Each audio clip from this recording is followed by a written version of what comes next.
All right, everybody. Forgive me, ladies and gentlemen. Forgive me. You know when you rush. This is the bad thing about rushing. When you rush, when it rains, it pours. I was shaving about 10 minutes ago. I cut myself shaving. I'm bleeding. I can't stop the bleeding. All right. My webcam microphone failed to set up. I said, Jesus. When it rains, it pours, y'all. Thank you so much for the comments already walking into the building. It's good to be with you all again. For the early birds who are here right now, thank you so much for checking in early. The early bird does get the worm, and in my case, the late bird doesn't get too much but problems. I can't thank you all enough for your patience and our continued journey. Hello to Kier. I haven't seen your name before, Kier. Welcome to the channel. Hello, Organic Black, one of our top contributors and supporters of the channel. It's good to see you again. Hello, Taylor Beauty, another huge contributor to the channel. It is so good to see you all, ladies. Asia, good to see you again. LT, good to see you again. Sid, yeah, I was being late in my dustiness. Sid, you actually see where I cut myself here. This is where I guess the razor just got too close, and so I was trying to stop the bleeding, and I couldn't stop the bleeding. So it might just start bleeding again. Hopefully it doesn't, but it's a little red. What are you gonna do? Hey Tay, good to see you again. Thank you, Loren. I appreciate it. I was on Uppity Unicorn's channel. I'll be sure to include her links later on. Yesterday, and I was I was looking at myself, and I was like, okay, you know what? Come on, let's get the dust off of you, Jonathan. Don't you can't be doing that too much, man. We got a great topic in for tonight, y'all. I do my research. I keep my eyes keeled, peeled, keen on the enemy. And that's why I F with you both, THT. You guys are awesome. Oh, thank you so much, Taylor. Yeah, we might have another giveaway, y'all. I do literally have my candle burning right here. My Blackberry plaid candle. I would strongly recommend you to get some candles from uniqueboutiquecandles.com. They are sensational. My apartment smells so good. And let me tell you a true story. My neighbor came into my apartment one day and she was like, "What's that smell?" And I was like, "What do you mean?" And she was like, "That smell." And I was like, I was kind of embarrassed. I was like, I don't know. It always smells like this. And so she gave me the little incense thing that I had plugged into my wall, which doesn't do enough. I walked in today and I've never smelled my apartment smelling the way it is right now. Some of you who have watched the video that I made. This is the apple banana bread. I have to be careful with this one because I love this one too. And I don't want to burn any of them too quickly, but I'm just going to end up buying some more in a second. This outdoorsman, I'm going to burn in my apartment, in my room. I'm sorry, in my bedroom in a little bit. Make sure that you supply yourself with uniqueboutiquecandles.com. It is the best money that you can spend to turn your house into a home and your apartment into an abode. Lemonade said, clean up that dust indeed. David, Psycho Candy, looking good. THT, your channel is growing. I remember the early days. Yeah, man, slowly but surely. There was a time when 15 people was the max, and I was so happy to have that. Now we have 20 in within the first couple of minutes. And in time, that will continue to grow. Hello, M. Good to see you again. I saw you on Uppity Unicorn's channel earlier today. I think she's actually live right now. We have a crazy stream that's going to go down tonight, folks. We have a crazy stream. I know the rabbit hole continually gets deeper, but we are digging to new depths of disparity amongst the Black Manosphere. And one of the gentlemen came on to Uppity Unicorn's channel earlier today in her live stream, and he said, "You know what?" And another gentleman actually did yesterday as well, a black dude, obviously. And he said, "You know what? I just don't see the same problems that y'all are talking about that's happening inside of the Manosphere. I just don't see it for myself. I think that y'all are over dramatizing the issue in comparison to the amount of men that are actually in the Black community who are loyal to Black women." And this is what I had to say to that and to those men who don't believe that this issue is as prominent as it is currently and as it will be in the near future.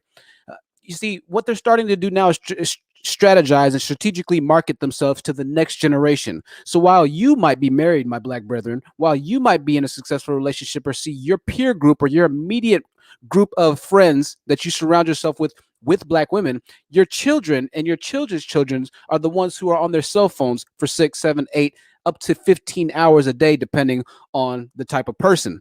All right.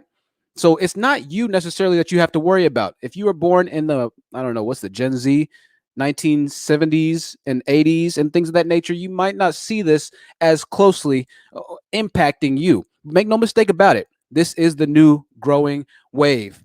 Now, I was watching this panel the other day. I'm not scared to drop names. This guy's name is Donovan Sharp. He is a red pill content creator. For those of you who don't know what the red pill is, the red pill is, if you remember the Matrix, where Morpheus approached Neo and he said, I have the blue pill and the red pill.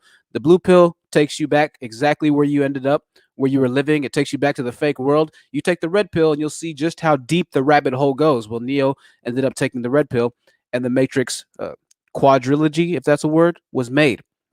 So in comparison to modern day and relationship situations, the red pill is how a lot of men and black men in the manosphere specifically relate to their newfound wisdom or level of wokeness that they have in regards to relationships. And I was watching Donovan Sharp's channel, and he is affiliated with KS, Tevin Wamuels. And so he had them talking, and they have this little group called the Six. There's only 3 of them talking, him, this guy named Myron Gaines, and Tevin Wamuels. And Tevin said something that absolutely blew me away. I said, did he really just say that? I can't believe he just said that. I said, wow. He just said that. Now, I'm not going to make any excuse for Tevin Wamuels. I completely still and utterly still am against him 99.999% of the way. All right?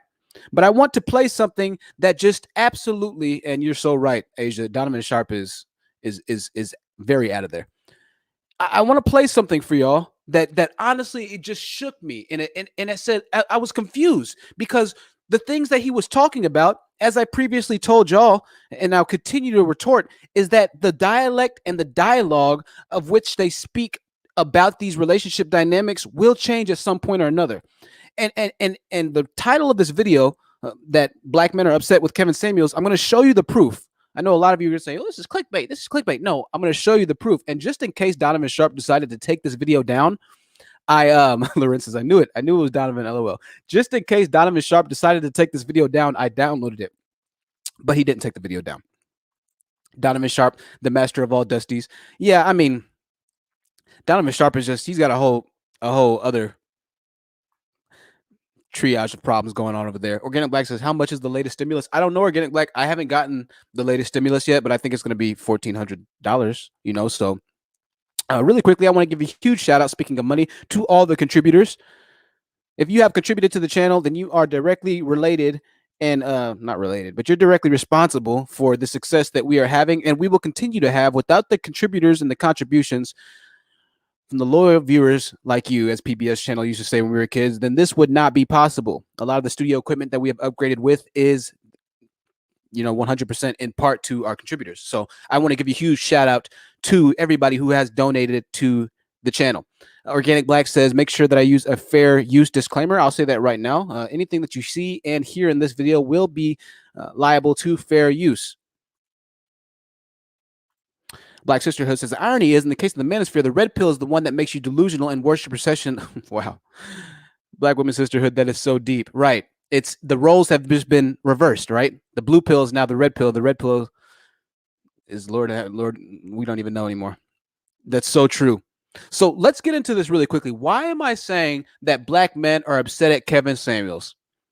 Why am I saying that? Once again, we'll show you the proof here in a little bit. We'll show you the reason why I'm saying this. And then we'll get into the topics of discussion for tonight. 42 people in the building. Absolutely fantastic. Maybe just jump down to 40. I'm looking at my phone and at my panel here. I'm so glad to be with you all tonight.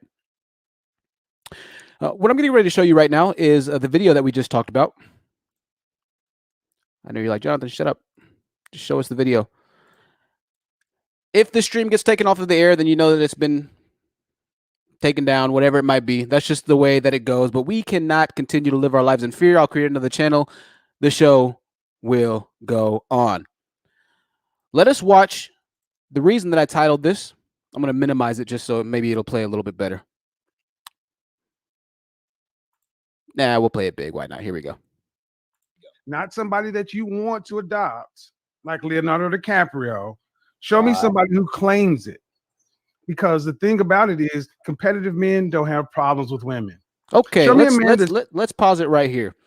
Let's just pause it right here. Put the fair use audio video banner up. Okay, I'm gonna put the fair use audio video banner up really quickly. 1 second, y'all. Sorry. Let me create a banner. Fair use fair audio usage as well. All right, the banner is up. Oh, it's not scrolling though. Let's make it scroll. All right, the banner is scrolling. Fair use. Let's just take a listen one more time to what Tevin Samuels just said. Let's just listen because maybe he didn't contradict everything that he's been saying. Maybe he didn't just contradict all the hatred that he's been giving towards black women as of recent and as of late. Maybe I'm just tripping. Let me expand this really quickly. And yes, thank you for Patty Thomas reminding us to like the video.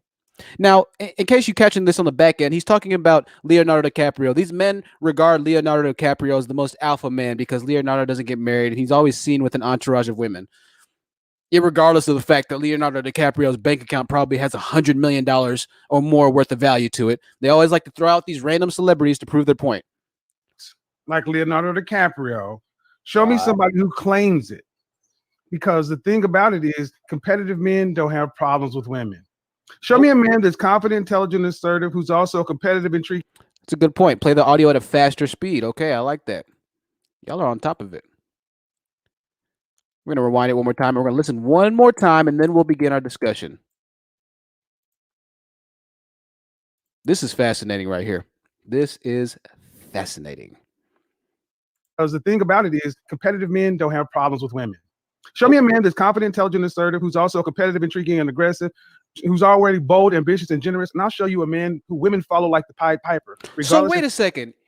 Wait a second, Tevin Wembles. You're telling me that if a man is competitive, he's the top of the top.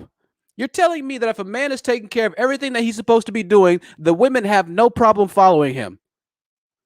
Wow, that sounds so closely related to everything that we've been talking about on this channel so far.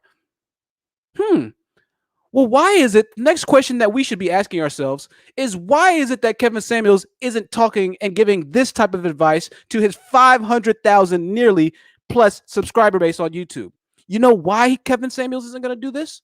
You know why Tevin Samuels will not give the practical advice that will actually help you as a black man to find a woman that will be quote unquote submissive to, that will be able to provide that level of indentured servitude that you so delusionally want from black women? Because you're not willing to accept it. If you were here on last week's stream, I proved to you that even after white people and the people that let black males or black test scores for medical school admit based off of their test scores, even after lowering the bar for black men, the rate of black male attendance in medical school has dropped. Post-racism, post-portum, whatever you want to say, they've been given more and they've done less. And so here we have Tevin Samuels telling black men that the real competitive black men have no problem with a woman following them. You're exactly right. That was his original message, but he changed it when he realized that bashing black women was very lucrative. Word for word, you literally said one of the points that I was going to prove later into my discussion. And so here's the big problem. We now have monetized the hatred of hating our woman. Malcolm X, and something that the Ebony Star Network said, make sure you subscribe to the Ebony Star Network. I'll have their channel links. Actually, I'll put them in the chat box below. There's a man on there by the name of Max, and you could tell he was raised, in that environment in the hood. But he speaks with such conviction. He speaks so intelligently. I believe he's a truck driver. I just can't say enough good things about the guy. Because he's just an intelligent brother. That link that I posted might take you to the Ebony Star channel, but it might not. I can't click it right now. So if you can't just YouTube it, you'll find it. It has 752 subscribers, I think. Emma is exactly right. Kevin Samuels' original message was holding black men accountable. But just as we saw in the last week's stream, just as we came to realize that when we hold black men accountable, they fail to live up to the accountability. They fail to make themselves better. And now we have a dialogue that Kevin Samuels tells on his channel, not on other people's channels. On other people's channels, he's actually trying to give advice for men, like legitimate advice. But on his channel, he tells the men that they need to lower, the women need to lower their standards and go for the men who are failures, who aren't good leaders, who are completely contradictory to what he just told all of us that we just heard just now.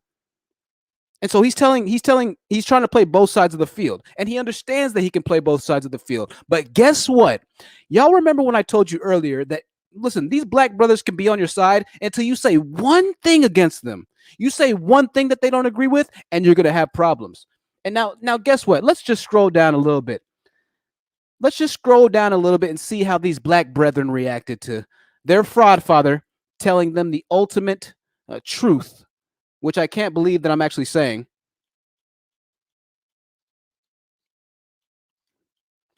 Oh my gosh. My computer's fighting against me. I call this when technology fights back. Red Pill God, this dude named himself Red Pill God. Red Pill God says, I typically agree with Kevin Samuels, but to suggest that there are no successful men who are living their life on their own terms is asinine. Florida Man says, Kevin still believes men should get married, so I can't take him seriously.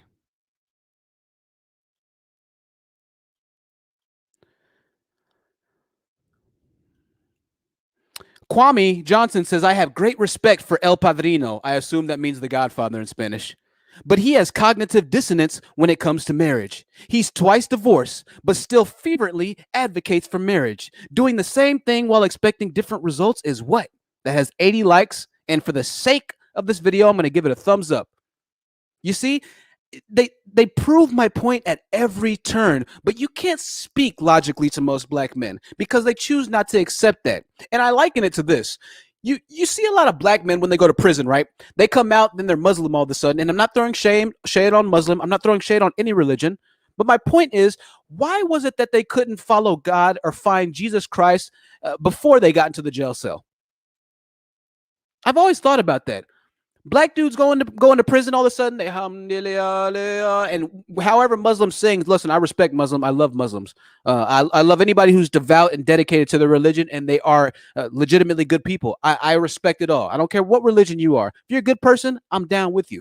But why is it that they couldn't start singing the praises to Allah when they were in the streets, when they were poisoning their community? Why is that? You know why? Because there was no accountability. There's no accountability. Whenever you lack accountability, then you lack progress. Jail is directly responsible for holding black men and other men of incarceration accountable for their mistakes.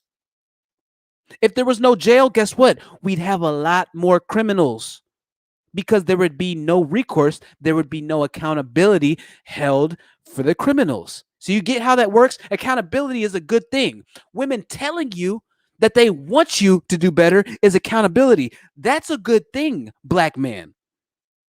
But here you are complaining to your women, complaining to all of us that because they want you to do better in life, they're not on your side. And in turn, you shame the very highest level of consciousness, the very essence of life and creation itself, the womb and the woman.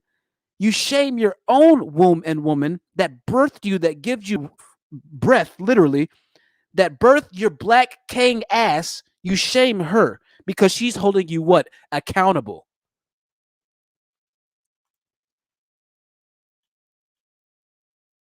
So we have the fraud father. Lemonade said the fraud father. That's a good point. We have the fraud father holding men accountable on a different channel, but he refuses to do that on his channel because, like M said, he knows that that will not get him paid. He knows that the black man will only complain and will in turn do what you just saw in these comment section here. In turn, continue to hate. In turn, continue to backslide and say, you know what? That's not true. Listen, Saboleki Tian Bantu, that sounds like an African name to me. For all of you who claim that this isn't widespread problem yet, this is affecting every continent, believe me. Quote, he says, men of high value don't have women problems. Most ignorant thing Kevin has ever said. BK Born Shield says he lost me on the CEOs are not MGTOW comparison. Of course not. At least not on the abstinence side of the game. I'm not a MGTOW, but I definitely identify as SYSBM, and we have no interest in pursuing any of the standard lady fare out here. They just want to be alone and by themselves all their life. They've tricked themselves into thinking that somehow them being alone will prove and make themselves happy for the rest of their lives. Meanwhile, they'll be on the hub later on tonight at midnight trying to get themselves, and I don't want to finish off the rest. You can figure that out. Jerome Brown says, so Kevin basically just turned on his biggest supporters. Success has really gotten to his head. You see, just like that, the black men are out to get you now. So you think you have brothers. And for the brother that came onto the live stream that I was a part of the panel on the other day, this is the same thing I told him. I said, you need to be very careful with these men that you choose to call your brothers. They are not your brothers. Most black men do not care about you. It's whatever said their egos are so fragile. Absolutely. You say one thing of critique, and it's actually right. You say one thing of critique towards them, all of a sudden, that years of work that he's put in trying to coddle your emotions and feelings don't matter anymore. Good evening, Sud-Africana Mami. Good to see you in here. Organic Black says, oh, now they understand nuance. How convenient. Absolutely right. It only fits when it fits their narrative. It's only right when it fits their prerogative. Lola B says, hey guys, hope I didn't miss too much. No, Lola, you didn't miss too much. Sure Strawberry says, black men give him lots of money. I don't see too many women giving him large cash versus black women. Don't practice that mess if they're not political prisoners or protect black women. Yeah, definitely. Tay Ashley says, I call him Hidden Samuels. Lola, just to catch you up, what we just got done playing, and we'll continue to play more of this video, is Tevin Wamuels literally admitting that men who do well in life do not have problems to the nearest extent of the law that men who are financially struggling, than men who are not fiscally responsible and have absolutely nothing of adequacy to add to their community. Kevin Wamuels just said that. We're going to replay this one more time, and then we're going to hop to a later portion of the broadcast when somebody else even says the same thing and lines up with the same thought that Kevin Samuels just had. So let's go ahead and play this one more time. Because the thing about it is, competitive men don't have problems with women. Show me a man that's confident, intelligent, assertive, who's also competitive, intriguing, and aggressive, who's already bold, ambitious, and generous, and I'll show you a man who women follow like the Pied Piper, regardless if he wants them. Women follow confident men. Women follow successful men. Black men don't want to be successful. They want to complain. They want to complain. This is a great point that this guy named Myron Gaines said. He said, and I'll just play it really quickly for you just so y'all can hear it. Say, oh, a woman's treatment to you is a direct reflection of her respect for you. Woo! So like, it's literally a mirror image. So if she's like submissive, polite, asks you before she does anything when she's in your home, she like caters to you, whatever, you know what I'm saying? Like that means that she sees you as high value. That means she respects you. But another guy that she deals with, oh, this guy's a simp. I don't really like this guy. You know what I'm saying? Women are going to act. Women treat you based off of the amount of respect they have for you. Is it any coincidence that black men claim they have the most problems with their women when they are the least desirable, the least earning, the least educated, the least everything in every socio aspect of America? Is there any coincidence that in turn they are the ones that are having the most problem with their women? That in turn they are the ones that are running to other races of women? The answer to this question is a resounding no. There is no coincidence, because just as this man got done saying, women treat you and respect you based off of what value you have to add to the community. They treat you based off of how they see you. So here you have men that are now telling the honest truth in this situation. Same, it's whatever, same. I'm just using this to prove a point, just to say and show just how ignorant a lot of their rhetoric is. And how quickly things can turn on them when they don't spew the same hatred that they're always used to spewing to their subscribers. Yes, you can have a consensual virtual hug. Good to see you again, Laura. Lemonade says Kevin is trying to segue himself into the mammy super chats. Right. Naturalista said these men are so weird. Do they not like women? Do they should question their sexuality? It's so true. It's so true. It's whatever says. You honestly can't expect them to like anyone. They don't even like themselves. Absolutely. Main killer black man is another black man. Book of Rhymes says, save yourself, black men, SYSBM. Right. Yeah. You need to save yourself from other black men, my friend. Save yourself, black man. Oh, he was saying, sorry, I didn't mean to insult you, Book of Rhymes. DeBarbie asked, what is SYSBM? SYSBM, save yourself, black men. A lot of black men are delusional in their thought. They're delusional in their thought that somehow, one second, guys.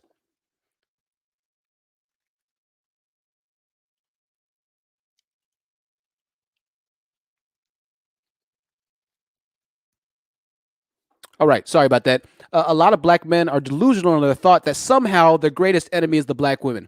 They have somehow convoluted the entire message that Kevin Samuel's original message was, which I understand why, because they don't want to be held accountable for anything. And really quickly, I got to give you a huge shout out to Philly Kid, who is in the building. Philly Kid is in the building. This is the man who I was on the panel with on Uppity Unicorns channel the other night.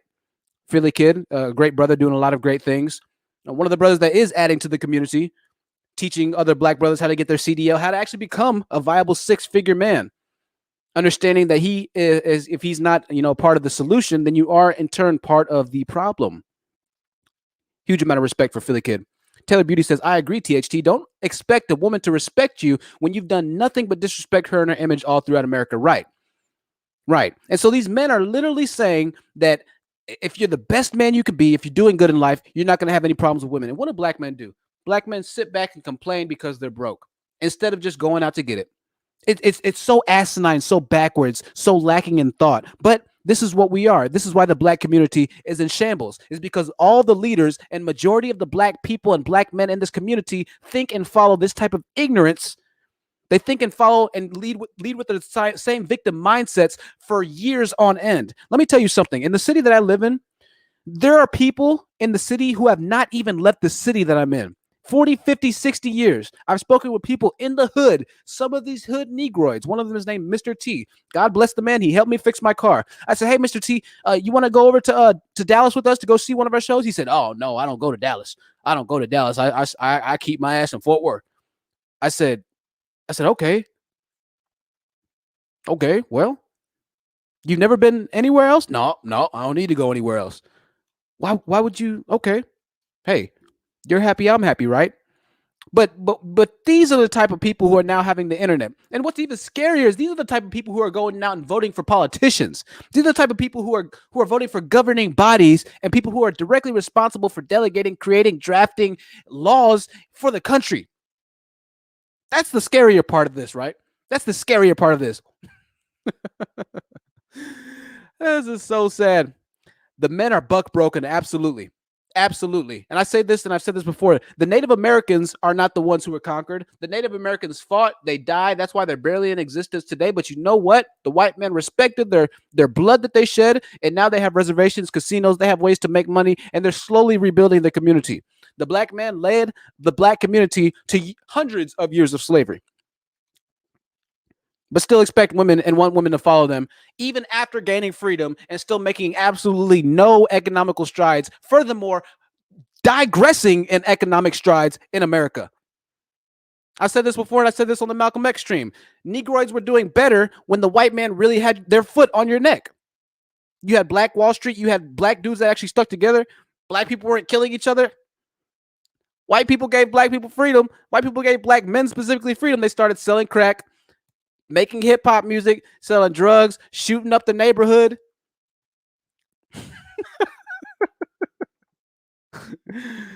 Oh, Jesus.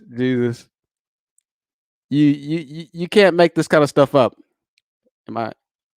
Okay, let me just show y'all this really quickly. Let's take this down. I'm gonna show y'all a story because I know a lot of you are gonna say, "Oh, you're just talking. This doesn't happen as much. Black people aren't always shooting up the neighborhoods. Black people are starting to get back together. Black people are starting to rally amongst themselves." And you got all these black people, all these black men specifically, that are saying it's not as bad as it is. It's not as bad as you're saying it. Truth, it's not as bad.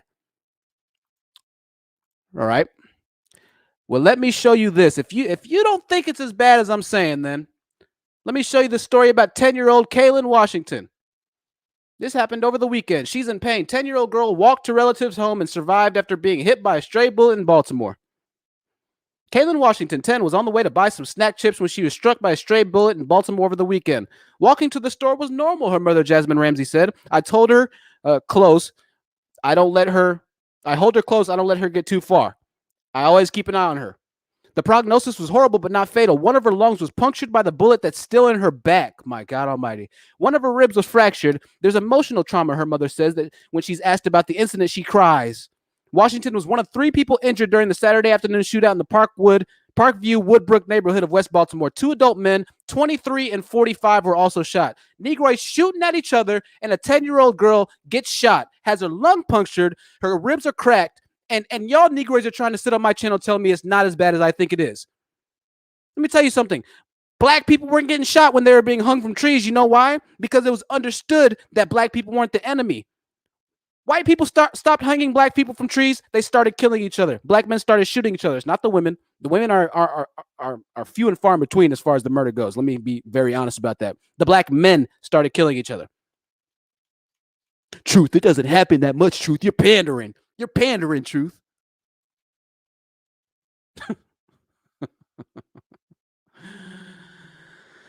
Oh, Lord, help us. Help us, Lord.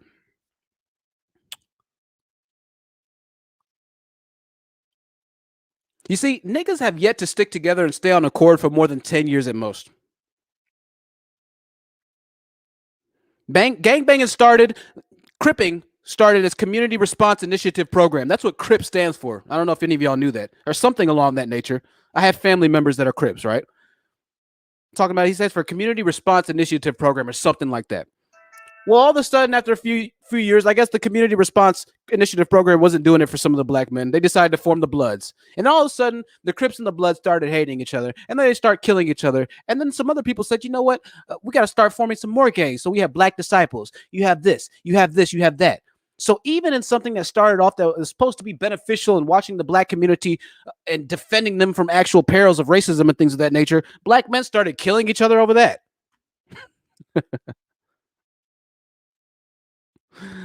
Oh, goodness. Once again, the great Malcolm X told us that a nation cannot rise higher than its women. Until we rise our women up higher than us, we will never be contenders in this world because you are destroying the very energy that created you. Until you do that, it is the job of the black woman to divest from her enemy. Just as back in the racist times, when the white man was her enemy, it was her job to stay away from them. Now you Negroes are her enemy. It's her job to stay away from you. Meanwhile, jailhouse niggas are talking about that they're Hotep and walking in a higher level of consciousness.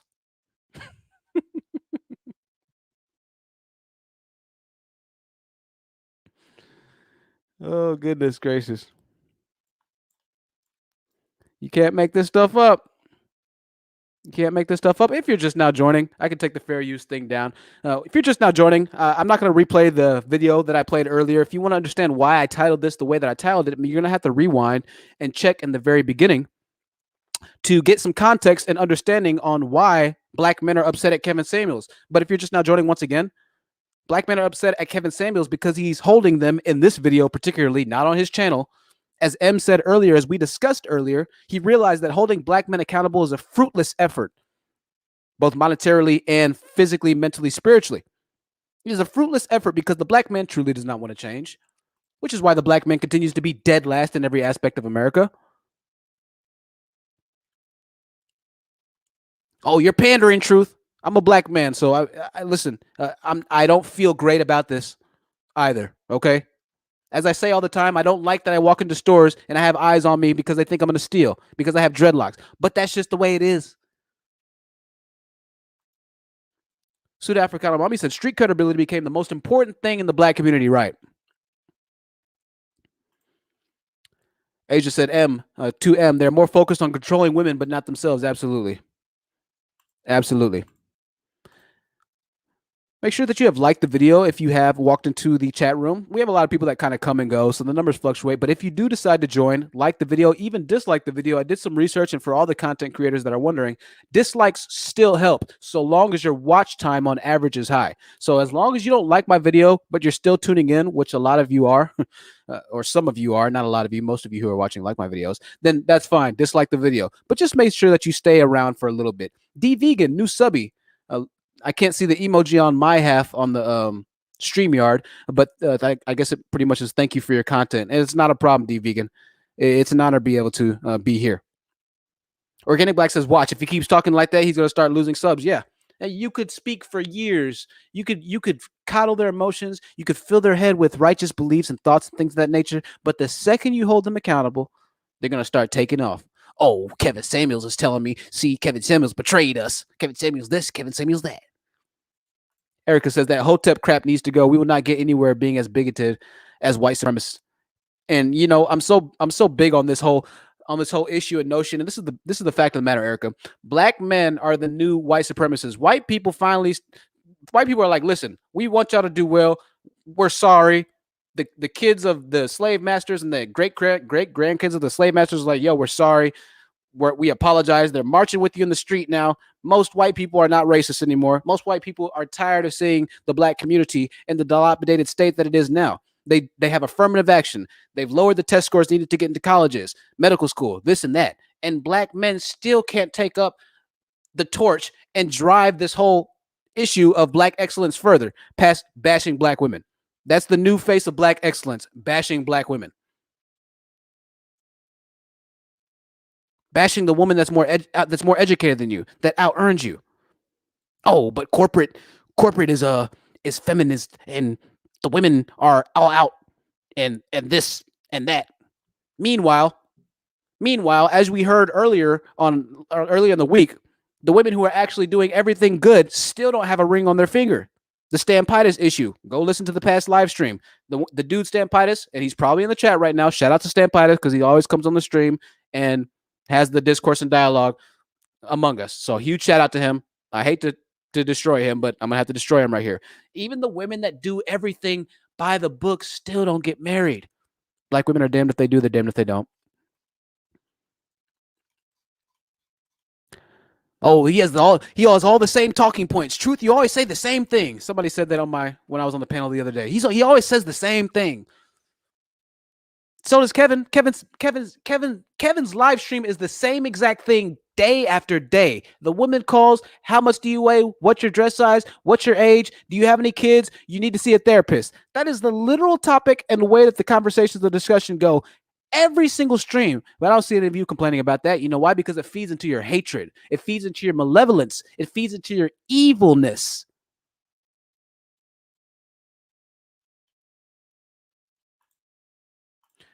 I want to give a huge shout out to all of the new donators. I can't check the donations right now, but let me put up my links. If you would like to donate to the channel to keep growing this channel, to keep progressing the message, to get better equipment. Eventually, I want to have like a camera that can kind of rotate and like go back and forth. I saw that on one of these channels and it looked really dope actually. So eventually I want to have a camera like that. But I tell you what, I'm just so happy to be able to have the progress that we have right now. We will be opening up the room. If you want to join the panel later on, if you have a disagreement with me, if you are feeling brave enough, as most of my contenders per se, most of my detractors, there's a link to donate. There's a Cash App if you want. Most of my most of my detractors aren't quite brave enough to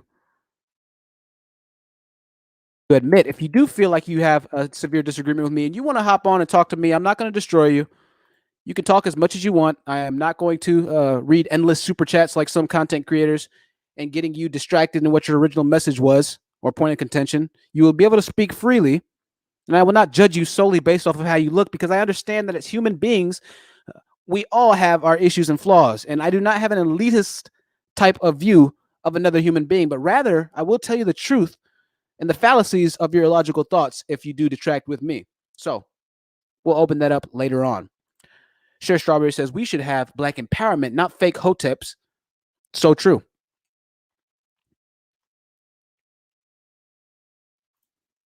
Black Woman Sisterhood says, I'm sure he's here. Stampitis, that is. I give him credit for being nice. Absolutely. Absolutely. He's nowhere near the men like the Roger Report, who literally did not stop yelling at me for an hour straight. I let him talk for an hour. The moment I start talking and cutting him off, it's, oh, see, you don't want me to talk.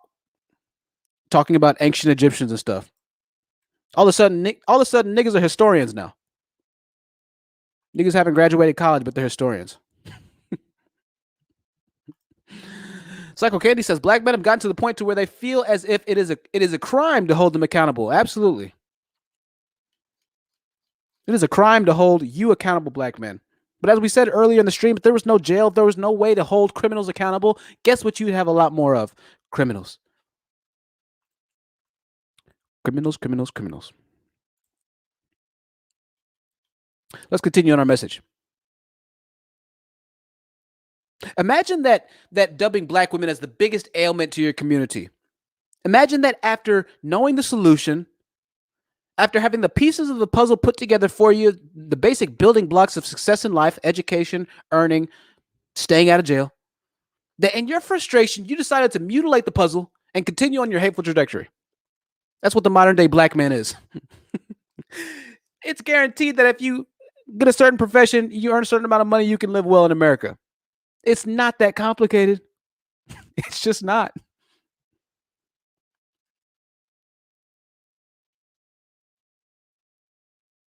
So black men are upset, getting back to the original point of the message, that their fraud father finally said one thing, one small midget of truth that will ultimately set them free from their mental imprisonment and torture. It just so happens that making yourself a better person is something that most black men, as we said earlier, resent to the fullest extent of the law. Black men have no intention, by and large, to make themselves better human beings, but would rather spread bigotry, hatred, ignorance, harm to the community, their family, and culture.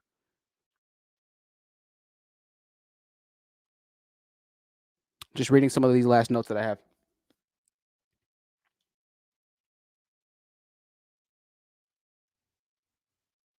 Now, the biggest thing about this is it's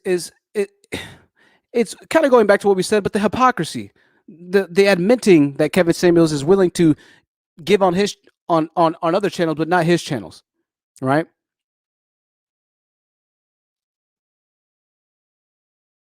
On other channels, he admonishes men for their failures and accepts the fact that men who fail in life are going to have it worse. But on his channel, he's telling the women to get with the men who have failed in life. He's telling women that they need to stop shooting and aiming for men that are actually going to be a part of the solution in fixing the black community. He's admonishing, berating, and hating, demonizing women that are actually trying to look for the men after they've made mistakes, because obviously black women are the only people that make mistakes, right? Negroids don't make mistakes, even though they're incarcerated at 35% rate, right? Negroids are perfect. And we even go as far as to joke about this, and there's a saying, black men don't cheat. I don't know if any of you have heard that. There's just weird ass random ass saying that black men don't cheat. Even after the black women have admitted that, okay, you know what? I need to switch up and chase a bigger guy. Now they're the problem because they want a better guy, because they want an actual provider. I don't know if y'all remember when Reese came onto the platform. This was said by Mocha Mami on Uppity Unicorn stream the other night. Reese was a well-to-do black man. He said he's earning 6 figures. Whether or not he actually is, I don't know. But he said it sounded like he knew what he was talking about, right? He was in real estate. He came onto the platform and shared how he tried to give away real estate information to black men, info that other races of men would have offered him lunch, were willing to pay him to converse over, and he couldn't even give it away for free to black men.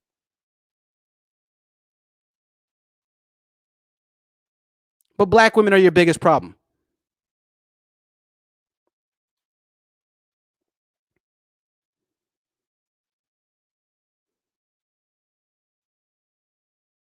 Ebony Star Network said something on his live stream earlier that I want to say. I put the link up earlier, but I'll make sure that in the comment box below, I link all of these people in their YouTube channels that I reference to. I don't think of all of these talking points. I do a lot of research and listen to a lot of people who are smarter than me in a lot of cases, right? And I bring them to y'all, and hopefully we can give them some shine as well. In this community, we have to stick together. The Ebony Star Network on YouTube said something on their channel that I wholeheartedly agree with. He said this: a man who is a table, or who has a table, who brings something to the table, is a proud man. And I've said that before. When I was doing well in life, when I had money in the bank, I didn't care about giving my girl money. I loved to give my girl money because I had it, and it wasn't going to hurt me to give her money. And I like seeing my girl with money. That makes you feel good as a man to be a Superman.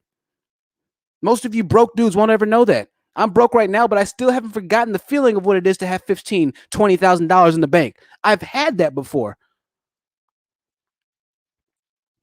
He isn't coming to the table, he continues saying, asking what the woman brings. That's what broken men do. Broken men come to the table saying, well, what do you offer? This is something that a lot of Manosphere channels always ask of their women. What do you offer other than sex?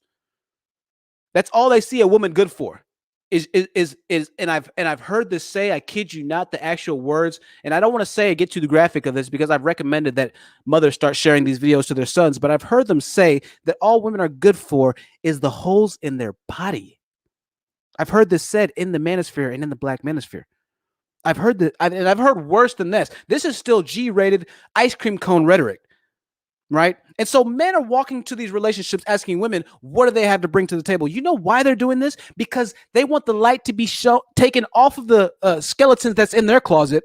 They want the accountability that we spoke on earlier to be removed from their situations and failures in life and to be placed on the woman instead. That's a sign of a weak man. No man, no masculine, no pillar in the figure community wants for the woman to be more responsible for her choices in the relationship than he is responsible for the choices in the relationship, because the man is the one that wants to be the leader. But that's how you know most of these black men are not good leaders, that they don't understand what it is to be a man. They ask a woman what she has to bring into the relationship as if she's the one that needs to be the breadwinner. M says the victim mentality is real. Taylor Beauty says that's so degrading. It's if you would hear some of the things I've heard, y'all have no idea. It is it's truly sad. Little B says ew. Asia says the interesting enough, the only thing they can bring to the table is exactly.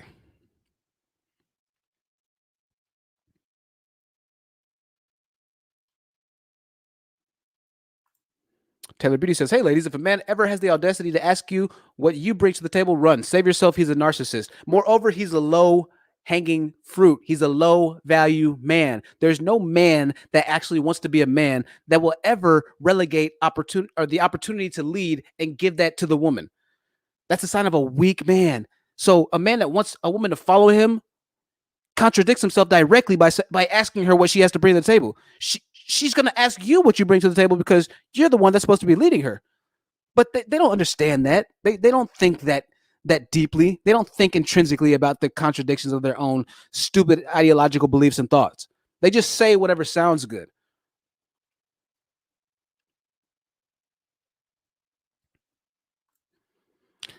Let's continue.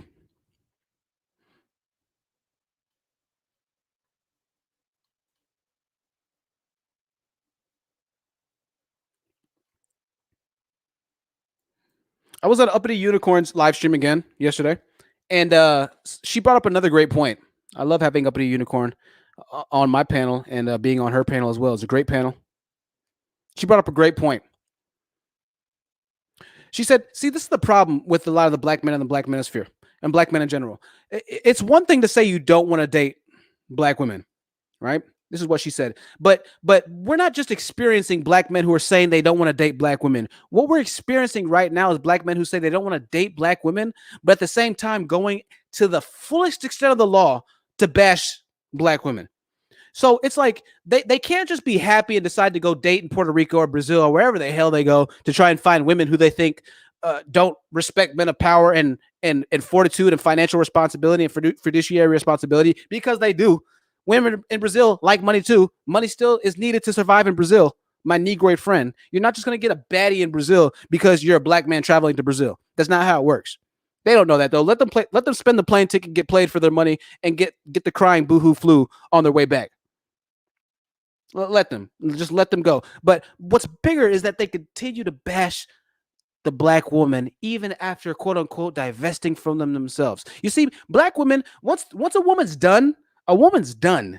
All right. This is something I have firsthand knowledge on. When a woman's done with you, she's done, bruh. Like, she's really done, bro. And so the women are saying at this point, look, we're done. We're starting to be done with black men. A lot of women who come onto the channel, they're either with a man of another race, or they're married with a man of another race, or they have friends that are with a man of another race. And so this divestment movement is going to rapidly grow, right? Aside from the fact that black men complain that, oh, well, the black women are all talking about divestment and they this and that, so screw the black women. Aside from that, even if black men never even demonize black women to begin with, the fact that the black women want to leave black men still should stand in high regards, because the black man is still dead last in every aspect in America.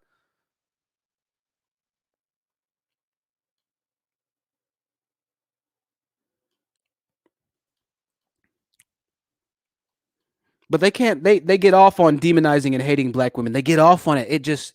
It feels so good to them. As we've said before, let something happen to one of their family members who is a woman, all hell would break loose. But you don't understand until it hits home. It's no fun when the rabbit has the gun, as they say, right? One more second, y'all. I'm sorry. I know this isn't professional.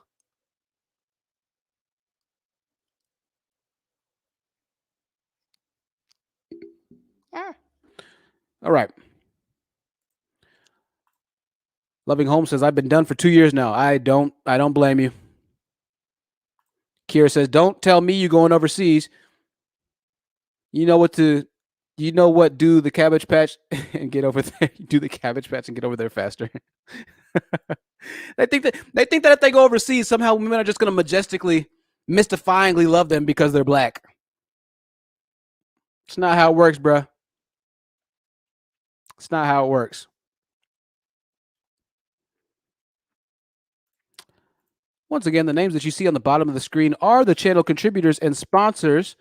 Make sure that you get yourself a candle. I still have my candle burning. I showed it earlier on the stream. Lorena's not here, I don't think. Maybe she is here in the stream. This is my blackberry plaid candle, which is just illuminating my life right now. I kid you not. I love my candle. Make sure you check out the video that I did earlier today. I dropped it earlier today.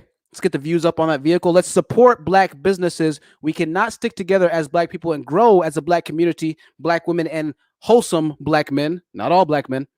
We cannot grow as a community if we do not support the best in our community. If you are looking for recommendation for your candle, I recommend the apple banana bread. This is a great flavor. Oh God, I just burned myself a little bit. For men, this is a flavor called the Outdoorsman. It's a very masculine scent, very piney, earthy, a bit of a citrusy, minty flavor that has going on there. I'll be doing that one later. UniqueBoutiqueCandles.com. The links are in the past videos, and they will be in the description box. I forgot to put them in the description box earlier today. 25% off using the code HOMESUITE. Loren is here. I'm sorry, Loren. My mind's moving a million miles an hour. I sent Loren a text yesterday. I was really blown away. Y'all have no idea. I was so blown away, dude. I opened the candles and I was just like, oh my God. It smells like it's like you ever smell something where you want to eat it? That's pretty much how every single one of these candles are. You want to eat them. Support our businesses. I'm not trying to just make it a race thing, but moreover, businesses that are actual quality and products that are quality. I'm all about quality, man. I'm all about pushing up the best of us. You know, the best of us are a direct representation of all of us. So just as the worst of us are. But that's why we need to start holding the worst of us accountable. As black men, if you're a black man watching this, you need to start holding other black brothers accountable. You need to start having conversations with black men that are just sitting outside, loitering around the gas stations or different various sectors or parts of the city at night. You need to start having a conversation challenging them because they want to grow. Some of them, not all of them. Some of them want to grow. They just don't know how. So you need to start holding these brothers accountable. Stop dying on the hill, claiming that it's everybody else's fault, that it's the white man's fault, that it's the black woman's fault. Stop holding every other group of people accountable except for the actual detractors of the community. Stop doing that, black men. You are a part of the problem when you do that.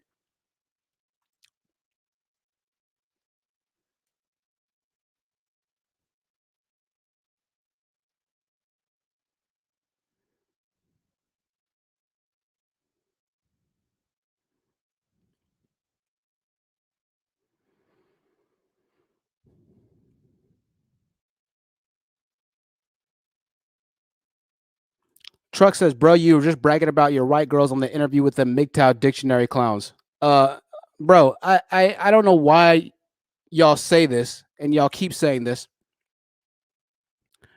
I've never bragged about having white girls. And every single girl that I showed you a picture of that I've dated in my past was black on the live stream. So why you keep saying that? I'm not sure. I have no idea.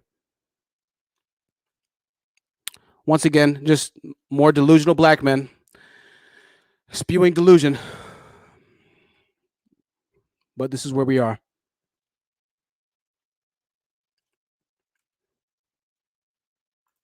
M says they love that American money. Absolutely. They're going to go over there and get played just like everybody else.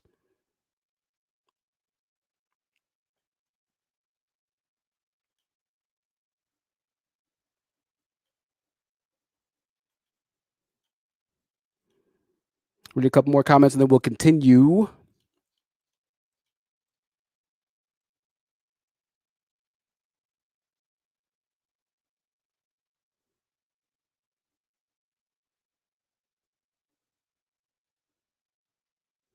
Absolutely. Truck, when the panel opens, get on the panel. Go ahead. The Loving Home says, well, it never stops. Never stops.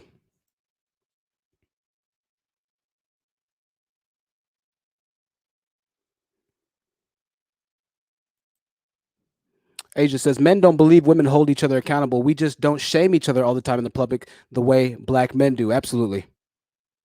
So true.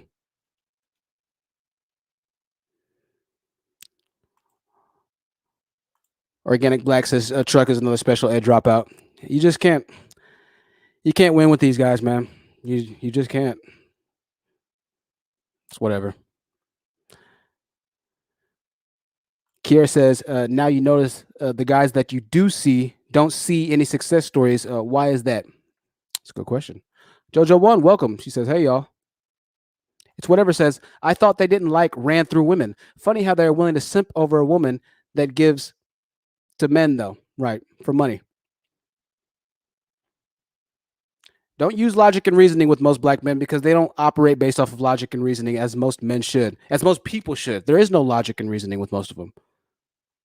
Black Dev says, can any black channels make content without using Kevin Samuel's name? Once again, my fellow delusional black brother, you're more than welcome to come onto the panel. If you feel that you are mentally ready, then you are more than welcome to hop onto the panel when the panel opens. I've made content without using Kevin Samuel's name. I don't need to use Kevin Samuel's name, and my view count in this live stream isn't higher than any other live stream I've had, to be honest with you. So it's not that I'm using Kevin Samuel's name for views, because I don't get that many more views on my content when I use Kevin Samuel's name, at least not now. I'm pretty consistent in my views and my view count with either using his name or not using his name. That's just the truth. If you don't believe me, go look at my other videos. Naturalista says, let black men go wherever they want to go. I'm Caribbean American. I know how foreign women think about these men. Let's just say women are all the same no matter where you go. So true. So true. They think that somehow it's just different. The women of other countries are just going to be different because they're from another country.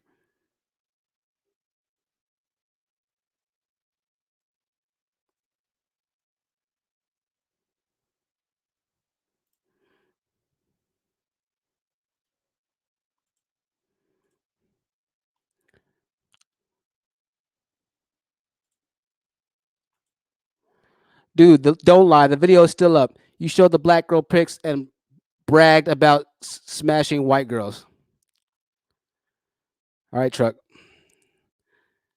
You say so, brother. I bragged about smashing white girls. You know what? I don't remember that conversation. I can tell you that I probably bragged about pulling girls and pulling beautiful women, which is why I tried to show you all the pictures of the beautiful women that I pulled. And y'all claim that they weren't beautiful women anyways. So, but if you want to, I'm going to go ahead and block you because you're going to keep on responding. If you want to hop on the panel, then you are more than welcome, once again, Truck, to hop on the panel if you so desire.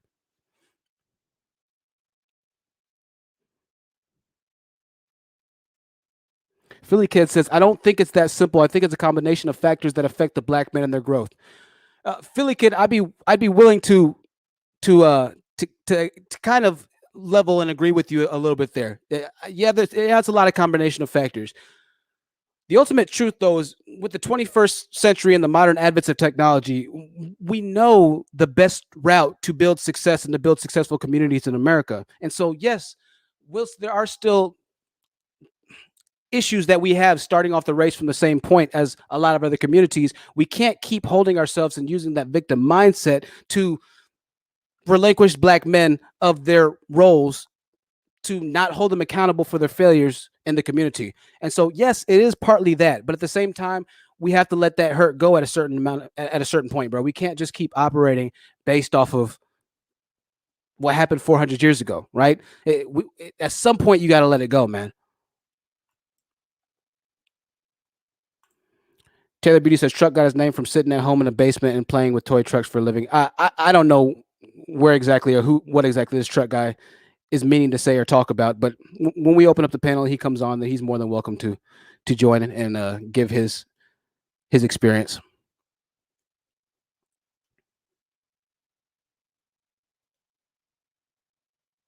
Taylor Beauty says 99% of THT's vids don't use Kevin Samuel's name, so let's not create a false truth, bro. SMH. Very true. So true. Organic Black says it's a combination of male chauvinism, poor education, no father growing up, and big ego.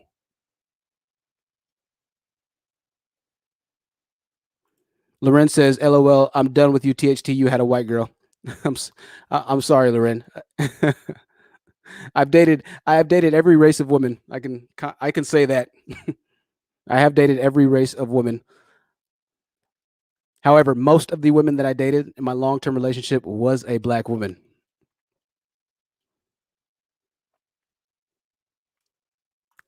Kiera says they want you to go where they think women just want a man who has some financial means. Keep in mind, these women are used to men paying for everything in their country without complaining. And moreover, in our community, and at least in America, men of affluence, they have no problem paying. That's just what they do. When you have it, you got it. It's not tricking if you got it, because you got it. That's just the lifestyle that you provide. And the woman that you decide or designate yourself to be with directly reaps the benefits of your hard work and your financial and fiduciary responsibility. But in the manosphere, that's called a simp. And we said this earlier, but Malcolm X would be a simp in today's standards. Magnificent One says he's a punk. He's not going to do that. I don't know. I invite them to come on, and then 90% of the time they don't come on.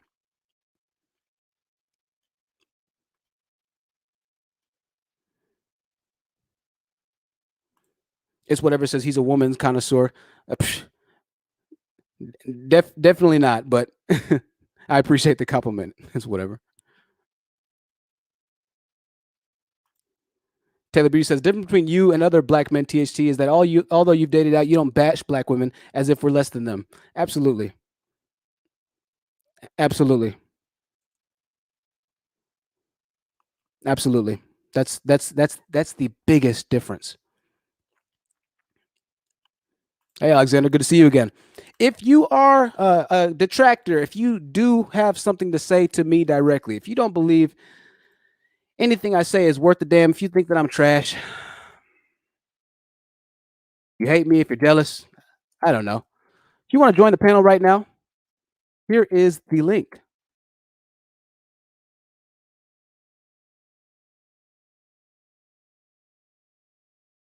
I'll continue to read some of these comments. I do have a few more things on the topic at hand. If you are just now joining, make sure that you like the video. Dislike if you feel that strongly on the content and subject matter. We did play earlier, and I don't want to play it again or too many times because of fair use, copyright, things of that nature. But we talked about how Tevin Samuels went to another channel, spoke, and gave the brutal, honest truth that the successful men don't have a problem with women. The successful men aren't MGTOW because they don't have a need to be MGTOW, because they understand that if you're successful in life, everything follows in order based off of your success and winnings. Women will follow you. Women love you. Women will treat you right. Maybe they don't all treat you right, but they'll treat you with respect. They'll treat you as they see you, as one of his fellow co-hosts on that panel recently admitted to saying. They will treat you as they see you. Magnificent One says, oh, you got 4 dislikes already? It's okay.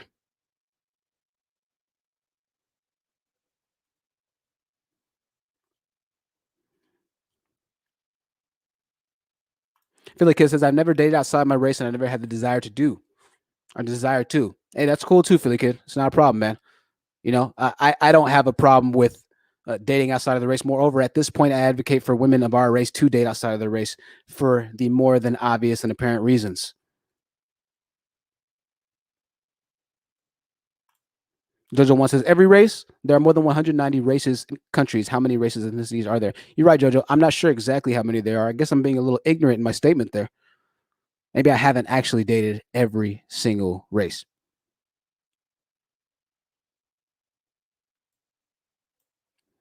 The loving Holmes. Welcome. Hi. Sorry, I didn't see you there for a second. Sorry, the loving Holmes. Truck, Oh, no, you you're are fine. still Truck, you are still. I'm still waiting for you to join the panel, Truck. If you're out there. Hi, this is my first time here. Hi, Holmes. It's good to see you here. I'm glad to have you here. What did you have to add to the conversation? I just want to say right quick, I didn't want to be too long. I just wanted to say, like, the women that listen to Kevin Samuels or anyone that's close like him, especially the Red Pill, Migto, and all of them, they are very lost males. I'm not gonna call them men, they're very lost males and high quality women. They will not listen to those type of males, because they don't know what they're talking about. They think they know every female and every male or every woman or whatever the case, but they don't. So it's just like people have to realize the people that go to Kevin Samuels and all these red pill channels, they have low self-esteem, they don't have confidence, and they just looking for people to just want to hear what people I guess, how can I put it, they want people to fill their head up with what they already believe in their head about something that hurt them in the past or whatever. And it's just so sad. That's why I'm just like, why is people listening to these type of people? But I'm just like, it's just ignorance, especially in the Black community. And when people say, oh, you dumb if you don't listen to somebody, I'm like, well, sweetie, if you think I'm dumb, then that tells me that you very lost, because obviously I'm more of a high quality woman because I don't listen to that garbage that y'all listen to. That's so true. That's so true, loving Holmes. It's and this is the bigger thing is, like Reese said, one of the guys that came onto my panel a few weeks ago, he said that even after he provided solutions for a lot of his black male counterparts, homies that were still in the hood or whatever it might be, to fix their life, to help them out, even when he tried to give them information for free, they still didn't want to actually take a hold of that information and make themselves better. But rather, they continue to sit in chat rooms like Kevin Samuels' chat room, or I don't know, any other Black Manosphere channels chat rooms, right? They still want to just listen to that hatred and to be in the same little echo chamber of ridiculous beliefs and ideological beliefs. They don't want to fix the problem. They want to simply demonize a certain group of people, in this case Black women, and somehow think that that's going to absolve them of their failures in life. It's absolutely wild. And so when Black women finally say, okay, we're tired of this, we're tired of y'all all being broke, we're gonna leave you for the most part, then they start flipping the lid. Oh, see, the Black woman is the ultimate white supremacist, and the Black woman is out to get you. Save yourself, Black men. Save yourself. SYSBM. It's wild. You're damned if you do, loving Holmes, as a Black woman. You're damned if you don't. You try and stay with the guy. And I don't know if you heard this. You just now joined the channel. I don't know if you heard this story, but last week on the live stream, there was a man named Stampitis, and I hate to keep, but he doesn't mind at this point. I've been listening to a few of your lives. I just been in the back. I was like, let me just subscribe to him, so just in case he go live again, I could join the panel and stuff. Oh, yeah, definitely. Well, I appreciate that. To everybody else who might not have heard this live, there was a man who found a woman that he said was the best woman he's ever met. She's done everything right. She helps run his business. She does this. She does that. She does this. She does that. She's attractive. She had his kid already. She's loyal. She's faithful. She's sweet. She's feminine. She's kind. She's fit. And she's still not married. And so it's like, Black women, you're once again, I say this all the time, but you're damned if you do, you're damned if you don't. It's very challenging right now to be a Black woman in the current dating scene in America. They have to fight the war from all the fronts. They're women, they're Black women. They have to fight Black men. In some instances, they do have to face a little bit of retribution or hard times in the white conservative or business communities, because we know Black men aren't as educated as Black women. So you don't see as many Black men. I worked in the airport and I served as a server. And so I saw a lot of business people come in. I said this number before, but I'll say it again. Out of every 1,000 white businessmen that came in, I might have seen 5 black businessmen that had a company credit card. And so they're going into these workplaces and they're having to face so many different attacks and from different directions at certain times. Not to say that all white people are attacking black people and black women. Moreover, most white people want black women and black people to do better, right? But there still is a lot of subconscious wars that happen in the workplace, and it doesn't help to see less representation of yourself in said workplace. We're talking about the, white collar workplace, the type where you have to have a degree to get in, right? And so it's very tough right now to be a black woman. You're damned if you do, you're damned if you don't. So Loving Holmes, I'm going to put you on pause really quickly. You're more than free to jump down if you want to, but you could stay on if you'd like to as well. I'll put you on mute. If you have something to say, just unmute yourself. And by all means, you are free to speak, okay? Okay. Thank you, Loving Holmes. Alexander, I see you waiting right there. Truck, I still don't see you in the background right here, my friend. So I wish I could share my actual StreamYards with y'all. Actually, you know what? I think I can, but I can't. I'm not going to try and do all that right now. Truck, I still do not see you in here. So by all means, my friend, you're more than welcome to hop up. This is the problem. You try and invite them on. They have a problem with you, and you finally extend the olive branch and say, okay, you know what? Come on, you're free to speak. They never show up. You're damned if you do, you're damned if you don't. Alexander, welcome back to the stream. It's good to see you on here again, man. What did you have to add to the conversation, Alexander? Yeah. I was watching Cam 123's channel, and it's like they're talking about different stuff over there, but I actually just found out that black men are mad at Kevin Samuels. Where was this before? They were listening to him, so. Right. No, it's so true, Alexander. They're only upset when they're held accountable. That's the only time where they feel like Kevin Samuels is now a simp. Literally, some of the comments on that video are calling Kevin Samuels a simp. Oh, Kevin Samuels is high and righteous now. Kevin Samuels, he got money and he betrayed us. Kevin Samuels is a problem now. Oh, I think Truck just. Oh no, that's Philly Kid. I thought Truck joined. Sorry, Philly Kid. Give me 1 second. We'll get right to you. Kevin Samuels he thinks he's better than us now. He's trying to hold us accountable. God forbid anybody hold the black men accountable to your, by and large amount of worthlessness and non-existent contributions to the black community. And as a black man, listen, I understand it hurts me to say that myself. But this is why we have to start holding our brothers accountable. This is why I had to start holding myself accountable and say, you know what, Jonathan, if you're going to be trying to tell other black men that they needed to get it together, then what are you doing to get it together? And I'm doing the same thing. So I'm not just going to say something and preach the message, but not live it at the same time. I'm not going to do that. You know?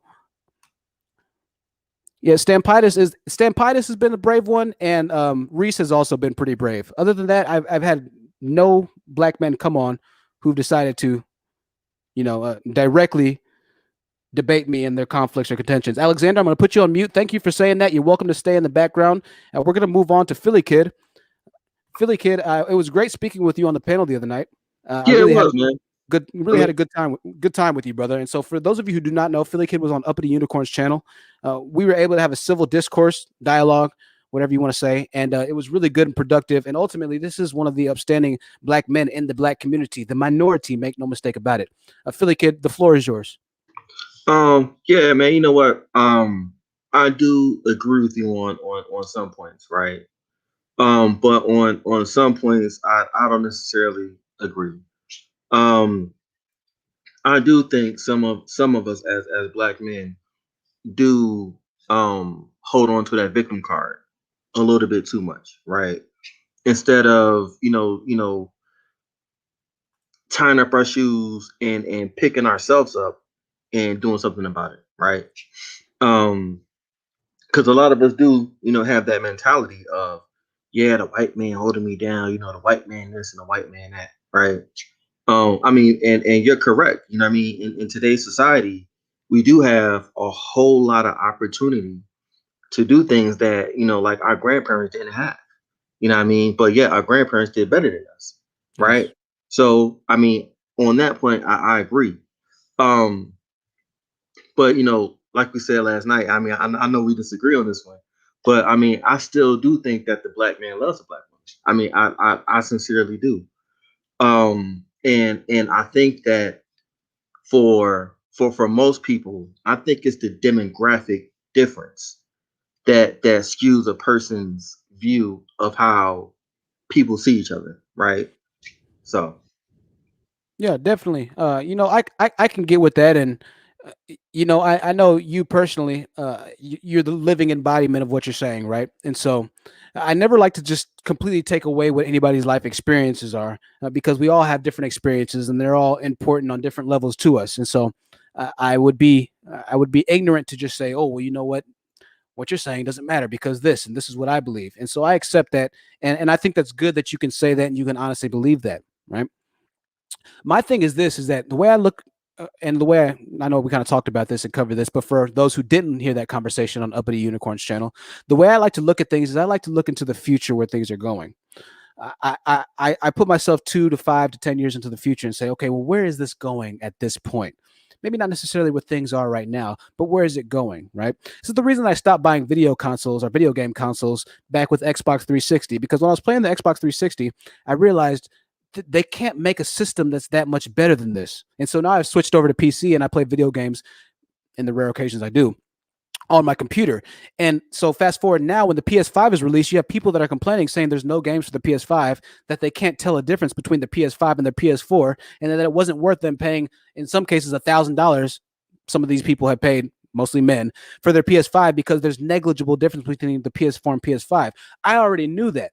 I knew that back when PS3 was out. And so I stopped buying games and consoles altogether. So I look and I assess things based off of where we're going and where I see that direction heading.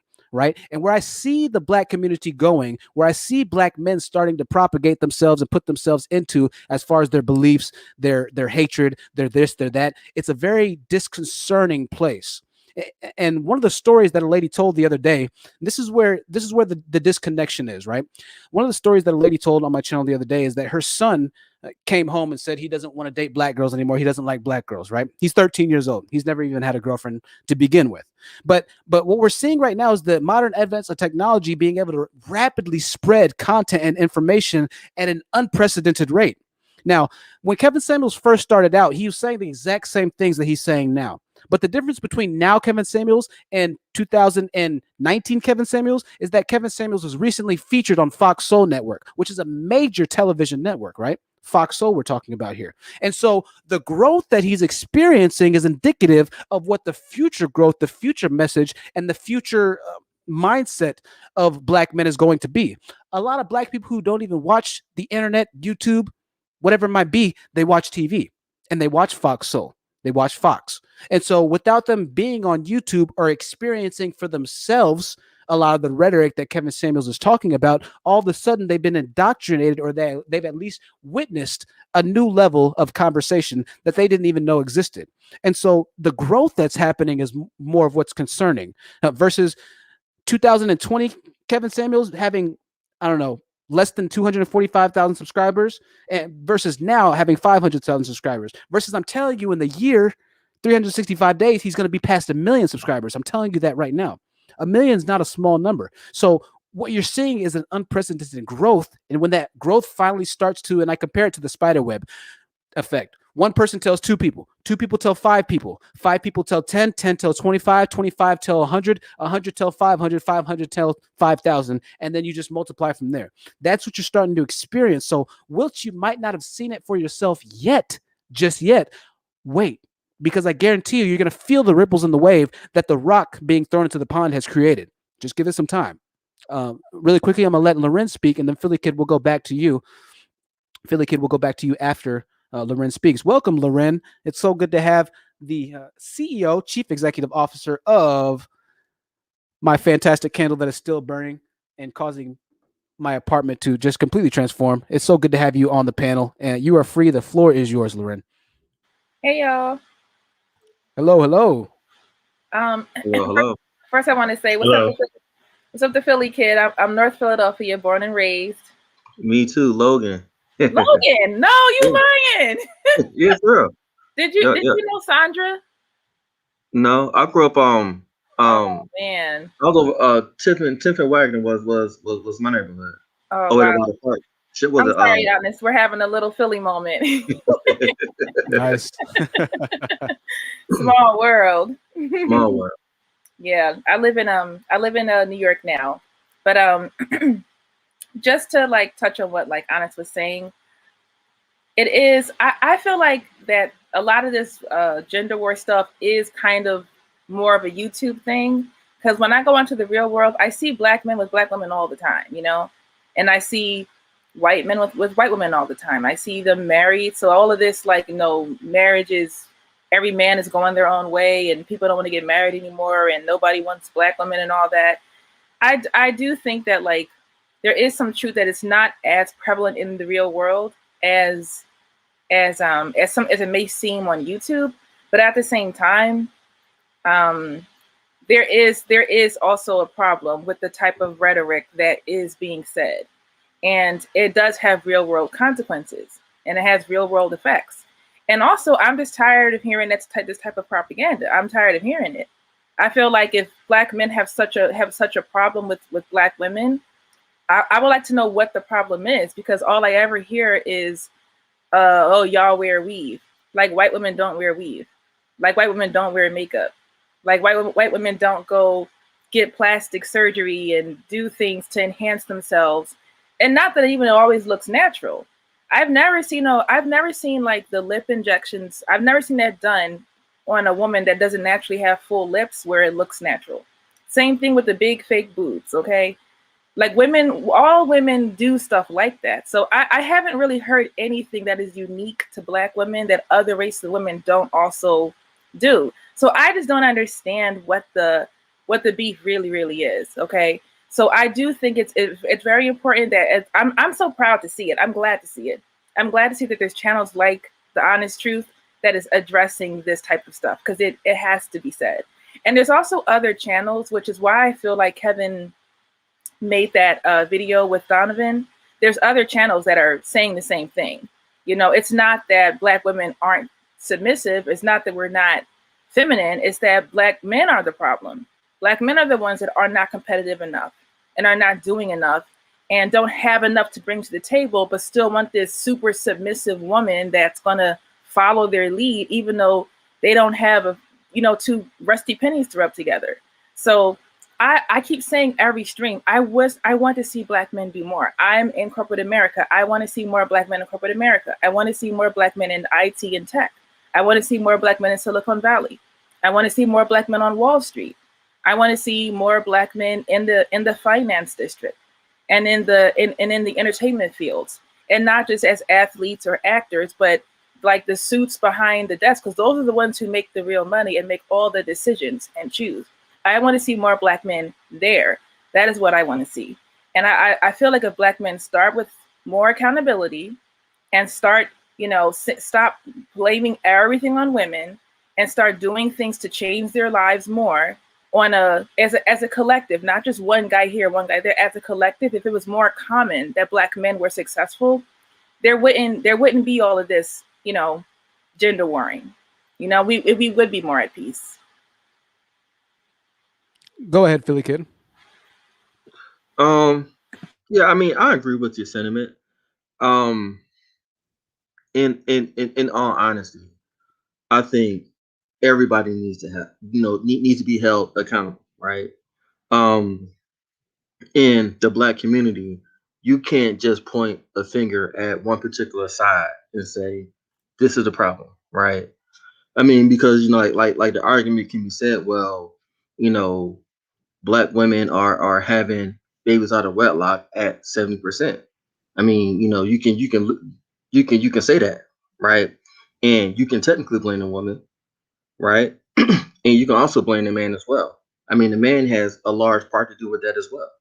So I mean, I just don't think that you can say, well, black men, it's your fault for not necessarily being here, because it takes two to make a baby, right? And for me, that's the start of all this BS. You know what I'm saying? The start is when people are having kids and the father's not there, and the mother may have made a bad decision on her choice of a father, right? Um, and to your point about corporate America, I mean, I'm not in corporate America. You know what I'm saying? So I don't know much about it. I mean, but my wife is, right? And I mean, and you're right. Like she's an in-house counsel for a like some medical company. And like she's the only black attorney in the whole entire company. Like the only one. Not to cut you off real fast, Philly kid. I just want to say that we have there. I don't know if you've heard of the pink pill, but she has some very useful information for Black women who find themselves as the only person in the whole entire company. And that has been extremely useful and helpful for me, because there was a time where I wasn't sure how to deal with it. Because I grew up in Logan. How many white people are walking around in Logan? You know, it's all Black. So I was like, I went to college, went to school, traveled, and I started working. And it's just like, okay, I'm in a world of white people now. And I really needed that information to like know how to maneuver and know how to like not feel different and still make good career choices, and know how to just to like, for one, they're just people, but it is, you know, it's a corporate world, and it's a different world, and it's a different environment.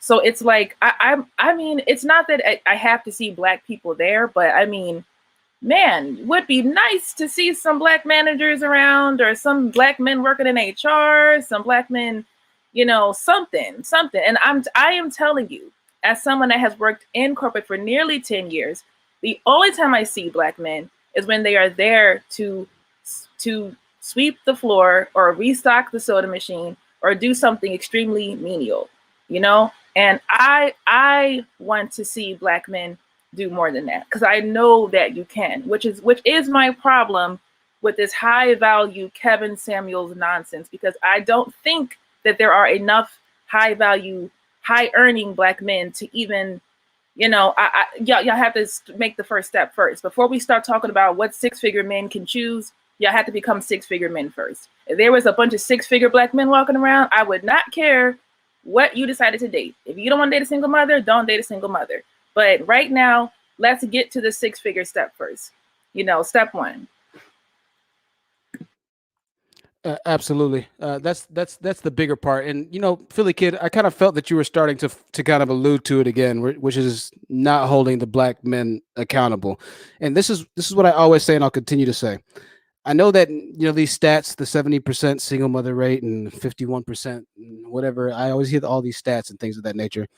I know you didn't fully put it on them, but you're starting to slowly but surely go that way. And here's the problem: is that ultimately at the end of the day, the men bear the brunt of the responsibility, because innately that's what a man is. He is the burden of the community. He carries more of the weight. That's what men in the Black community want to be. They want to be the leader. They want to be the burden. So just like I always say, if you were going to be that man, if you want to be the man, the leader, if you want to take all the responsibility, if you want for the woman to be blindly submissive to you, then you have to give her a gold pavement road to walk on and to walk down, so she can follow you in your every whimsical desire. Having said that, if you want that, then you also have to accept the defeats that come with being the coach of the team. I've said this on the panel with Uppity. I've said this a lot of times on my panel. But if you're the coach of the team and the Black women are your players, if you win the Super Bowl, the coach most likely gets fired first. Okay? Then you address switching out the player in the rosters. But it's the coach that has the talk first. Unless he has an outstanding track record, like a Bill Belichick, and he goes to the Super Bowl and loses one, but he's already won 6 Super Bowls, then he might not get fired. But more often than not, the captain is going down with the ship in that case, while the crewmates are going to be the ones that help the passengers themselves get off board. That's just the nature of the game. And so, yes, that's why I focus more on the responsibility and put more of the emphasis on the man, because the man carries the burden of the weight as he desires and wants to in the community. They want to be the leaders. So you're gonna get a leader's role. I'm going to hold you accountable to that. That's the entire theme of this podcast is holding Black men accountable. and that's what they fail to do for themselves, and that's what they hate for their fraud fathers and other content creators such as myself to put on them. They don't want to be held accountable. They only want to be held accountable when it's something that could be beneficial to them in their image. But shine lights on the skeletons in the closet, now you have an issue. All right. Now, I don't agree with a lot of things that Kevin Samuel says, and I've even been on record agreeing with some of the things that he said. But the more disconcerting matter is the amount of hatred and the Trump-like rhetoric that he continues to spew amongst simple-minded black men who don't have the ability to discern between what is internet reality entertainment and actual physical in-your-face reality, day-to-day basis. That's the more concerning issue that I have with that type of speech. Let's read some of the comments really quickly. We'll continue. JD Beatty says black men think loving, spoiling, providing, and protecting black women is simping. They think that the same about married black men. But that are good fathers. Absolutely. I'm reading this like I have autism or something. Forgive me, y'all. Brandon, I'm gonna take you down really quickly, Brandon. I'm gonna try and clear some space on here. Okay. I'm sorry, Alexander. I'm gonna take you down really quickly, but I'll bring you back up soon, Alexander. Take care, buddy. And so, like I said before, they would call Malcolm X a simp, the same man who was directly responsible for giving you your freedom as a black person, as a black man. Same with Martin Luther King Jr. Married. They'll say, see, Martin Luther King Jr. wasn't a good man, though. He cheated on his wife. He did this. He did that. They would call them simps nonetheless. Malcolm X said, you are only as strong as the women that are in your community. So by that logic, Malcolm X is a simp. There's a comment above that I wanted to read. And I'm going to try and get up to it. I'm scrolling up to these comments. Taylor B says, I'm really sick of black men hopping onto the panel with the same dry rebuttals, pointing fingers back at black women when never taking full accountability, then being disingenuous about what's happening to them in the black community. Absolutely, Taylor. That's the bigger thing. And moreover, this is the other big thing to it. Philly Kid, you sound like you're, obviously a well-to-do man. You have an educated black woman, but you're defending men right now who would call your woman who is educated masculine, right? Now, I have personal experience, and I could say otherwise, that she is the direct polar opposite of every contradictory thought or notion of rhetoric that the black manosphere would have towards her. But I said this on the panel with you, and I'm saying this again: don't die on the hill of black men. That is not a hill that is worth your time to die on, because you will die alone. And so when you start to make these comparisons and numbers and bring this and bring that, and black women are this, and then, I'm not trying to place the blame on them. You are slowly but surely still falling into the same hill alone and falling on the sword of the black man on that hill. That will not and that cannot do and be good for you. I mean, all I'm saying is that all of us has a part to play in this, right? Right. And in all honesty, I don't necessarily think it's fair to put all the blame on the black man. I mean, because honestly and truthfully, it's not 100% the black man's fault. You know what I'm saying? I mean, and I'm gonna be honest with you, I'm not trying to piss somebody off, man, but some women do have a problem taking accountability. I mean, some do. You know what I'm saying? Men do as well. But I think it's on both sides. You know what I mean? I'm not just blaming black women. I'm saying black men have a part to play in it as well. You know what I'm saying? I'm saying that what I'm saying is both. You know what I'm saying? I think if men take accountability, and I think if women take accountability, the community will prosper. You know what I'm saying? So who needs to take accountability first in this case? Because we're starting to argue semantics in which we can kind of go on and on. Now, I hear what you're saying, Philly. I hear what you're saying. Yes, not everybody's perfect. Everybody needs work. We get that. We understand that. But who would bear most of the responsibility and need for accountability in every community? Would it be the man or the woman? In all honesty, I think it would be the woman. Really? And I'll say this because a child's first teacher is the mother, right? Right. And the child learns and is nurtured by the mother, right? So the woman is the most important part of a child's life, right? And if the woman's not right, then the child's not going to be right. Period. You know what I'm saying? Because if a woman's not raising her son right, then you got the manosphere. You feel you feel what I'm saying? To some extent, Now, this is the I think this is the bigger, and I'm not gonna we all have our thoughts and beliefs. This is the bigger issue. I think is that it takes two people to raise a child. Yes, I understand the innate physical connection that a mother bears with her children. I completely get that, but it's a yin and a yang. It's a balance of of equal yoke that raises a productive member society. It's not most of the responsibility on the mother or the father in this case, but it takes both to come together to bear a well-rounded human being, right? It takes the energy from both. Now, yes, I understand that the mother's love, nurturing, and bearing and things of that nature is very needed for the kid, right? I get that. But here's where I'll use your own point to prove it against you. The women that a lot of these black men complain about, they complain because they're masculine, they're not good mothers, they're not good this, they're not good that, they're hard, whatever it might be. All right. And I'm saying to you, the reason that they're this way is because of the failure of the own men in the community. Okay. This is why it still at the end of the day comes down to the men. All right. They want the woman to be feminine, to be submissive, to only want to, I don't know, stay at home and not work or whatever it might be. Whatever it might be. They want the woman to be the utmost providers. And even in your case, you claim that she is more responsible for the children. Well, in order to have a woman truly walk in the level of responsive nature that you are expecting her to walk in, to be the sole care of emotional protection, spiritual development, and physical growth and spiritual growth for that child, you need to be, as a man, so fiduciarily responsible, so financially set. You need to make sure that everything that you do for that woman, she doesn't have to worry about anything. If you're expecting that much from the woman, if you're expecting for the woman to be the superwoman, literally a superwoman, mythological figure in that baby's life, and to be able to, and even if you don't, even if you expect her to be able to go to work, come home, cook, clean, take care of the baby, breastfeed the baby, stay all night and raise the baby because she's the mother and she has to take care of the baby. She has to be with the baby 24/7. You understand how much that really is putting on a person? That's I a mean, lot. That's a lot to ask from somebody, man. And so I'm, if you want, I'll let you go in 1 second. If you want to place that responsibility on the development of a nation inside of a woman solely and to relegate yourself and to clear and wash your hands of all responsibility of a parent in the situation, then that's fine. I get that. Or if you want to say that they bear the brunt of the responsibility, that's fine.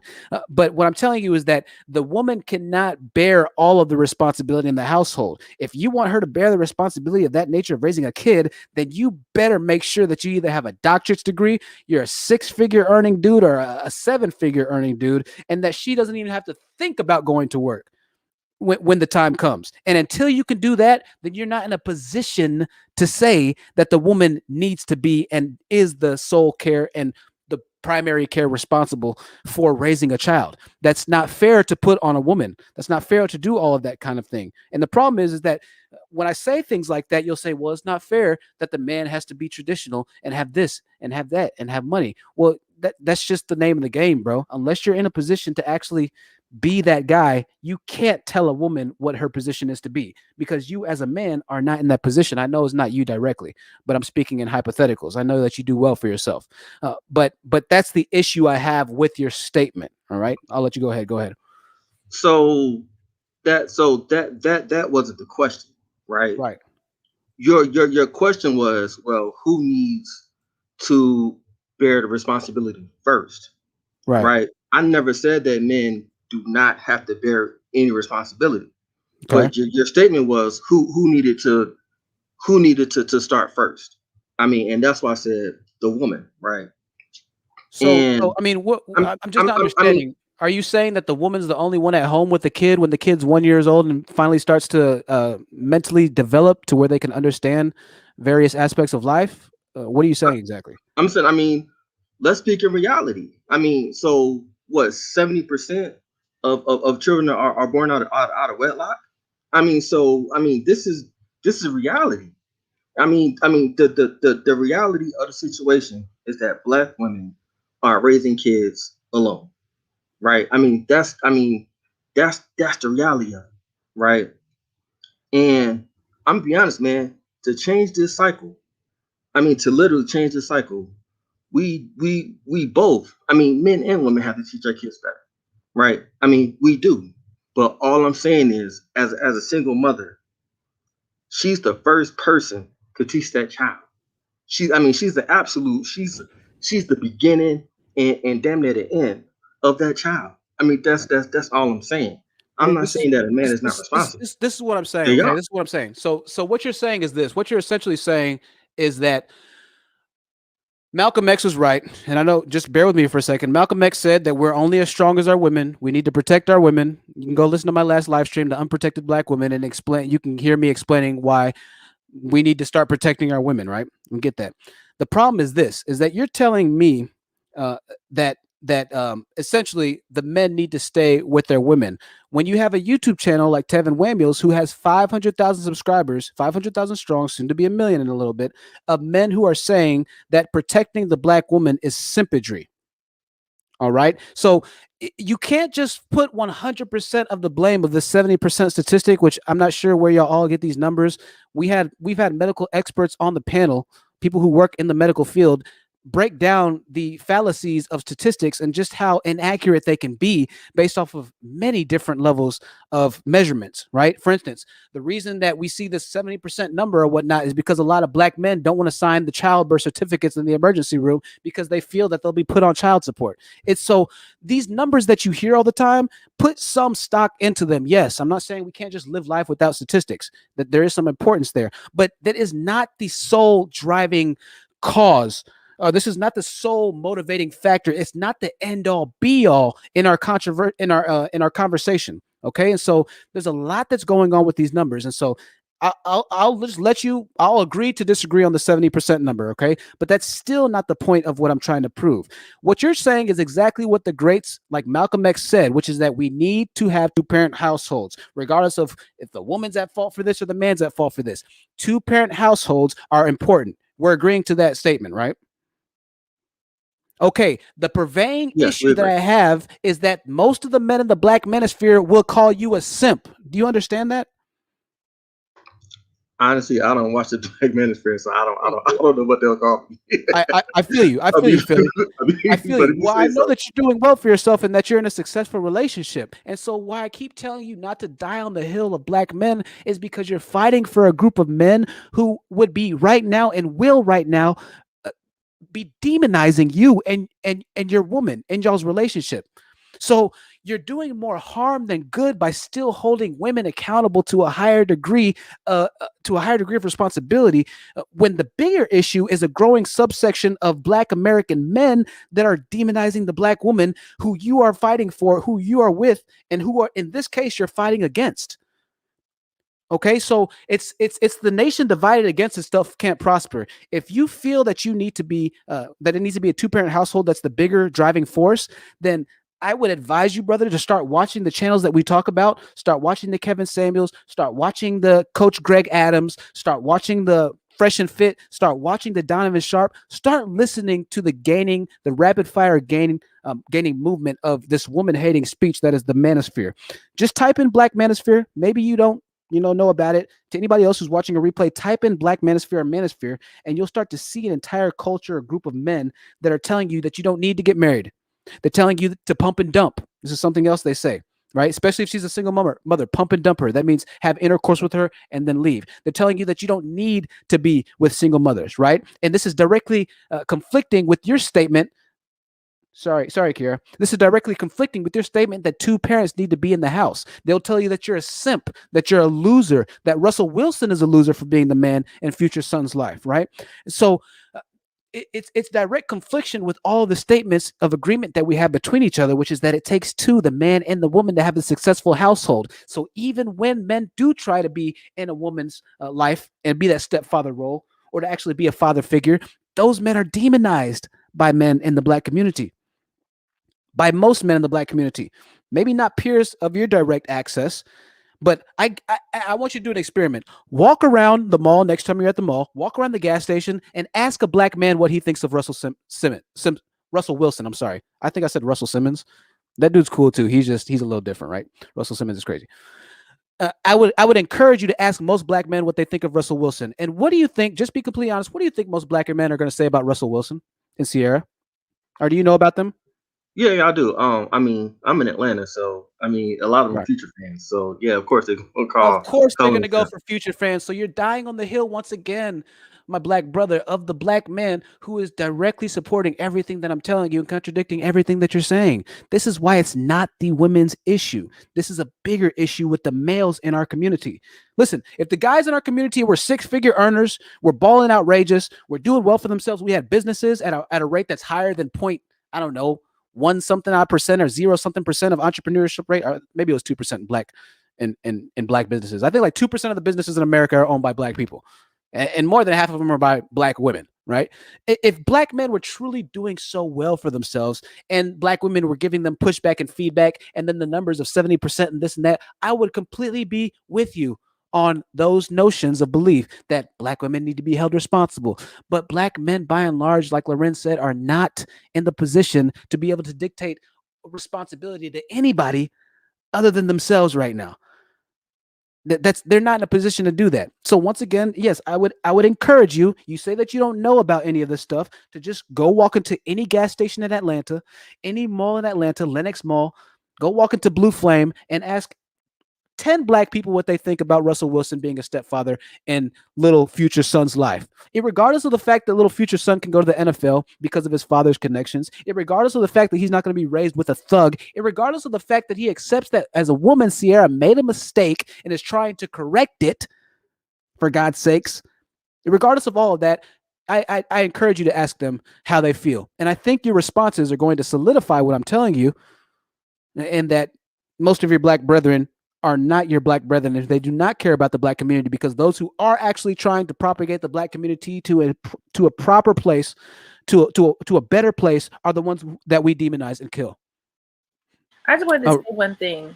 Go ahead, Loren. Too, because I you said that you're the single mother thing and all of that, and I do feel like women need to choose better, but I also feel like that the men that are in certain areas, those are the only men that are around and that are available, and women just you just date whatever in your neighborhood. I didn't do that. I left when I was old enough. I left the country as soon as I could, just because I wanted more life experience. I knew the world was bigger than Logan, trust me. So I got out and I got far, and I went far and wide. But I still have to say that this is no excuse why all of these men are walking around these areas they're just like good for nothing men. Like a lot of these guys are just like straight bums, just like there's just a lot of useless men walking around. And that needs to change. There's no reason to just have so low quality men, such men of such low quality everywhere. Especially in these bad neighborhoods, especially in these bad communities. Those men should be coming out better. But the other problem is that because men think women are the ones who are supposed to be raising the children, I feel that the mother's job is to nurture. The man's job is to teach. And a woman's job is to nurture and provide love and to, hold them when they fall and stuff like that and give them all of that love. And the man's job is to teach them. And I see a cross on your neck. So I don't know if you're a Christian, but I just, I read the Bible, and one of my favorite stories is how Jesus learned the trade of being a craftsman from his father. He was raised by both of his parents, but Joseph was his father, and Joseph is the one that taught him how to be a craftsman and gave him that skill. And that is what men should be doing. Men should be passing down a trade. Men should be passing down a craft. Men should be teaching their sons and their daughters, and giving them that real world, life lessons and things that things that a mother or a woman can't necessarily do. Because I feel like there's only so much a woman can do. There's only so much a woman can give and can teach. And there's just you have to have the other half there. You have to have the other half there to have a well-educated, well-rounded child. Especially these sons. Especially these sons need both parents in their lives. enough with these one parent men. They just come out so useless. They do. I lost a cousin. You know, he in and out of jail. I mean, he had a, you know, a very positive female role model in his life. He had plenty of positive women in his life, but he didn't really have any positive men. And he goes in jail, comes out, lives for like 1 month, and then he dies because he's trying to rob someone because he wants to buy a video game. So he tries to rob someone for the money. And I'm just like, you couldn't go like get a job for the video game. You did all that. You lost your life to get some money for a video game. Are you kidding me? Like, they died of like the most stupidest ways to me. Like, I just, if there were men and there were fathers that were teaching these men how to, the value of money, the value of a dollar, the value of hard work, for God's sake, the value of hard work.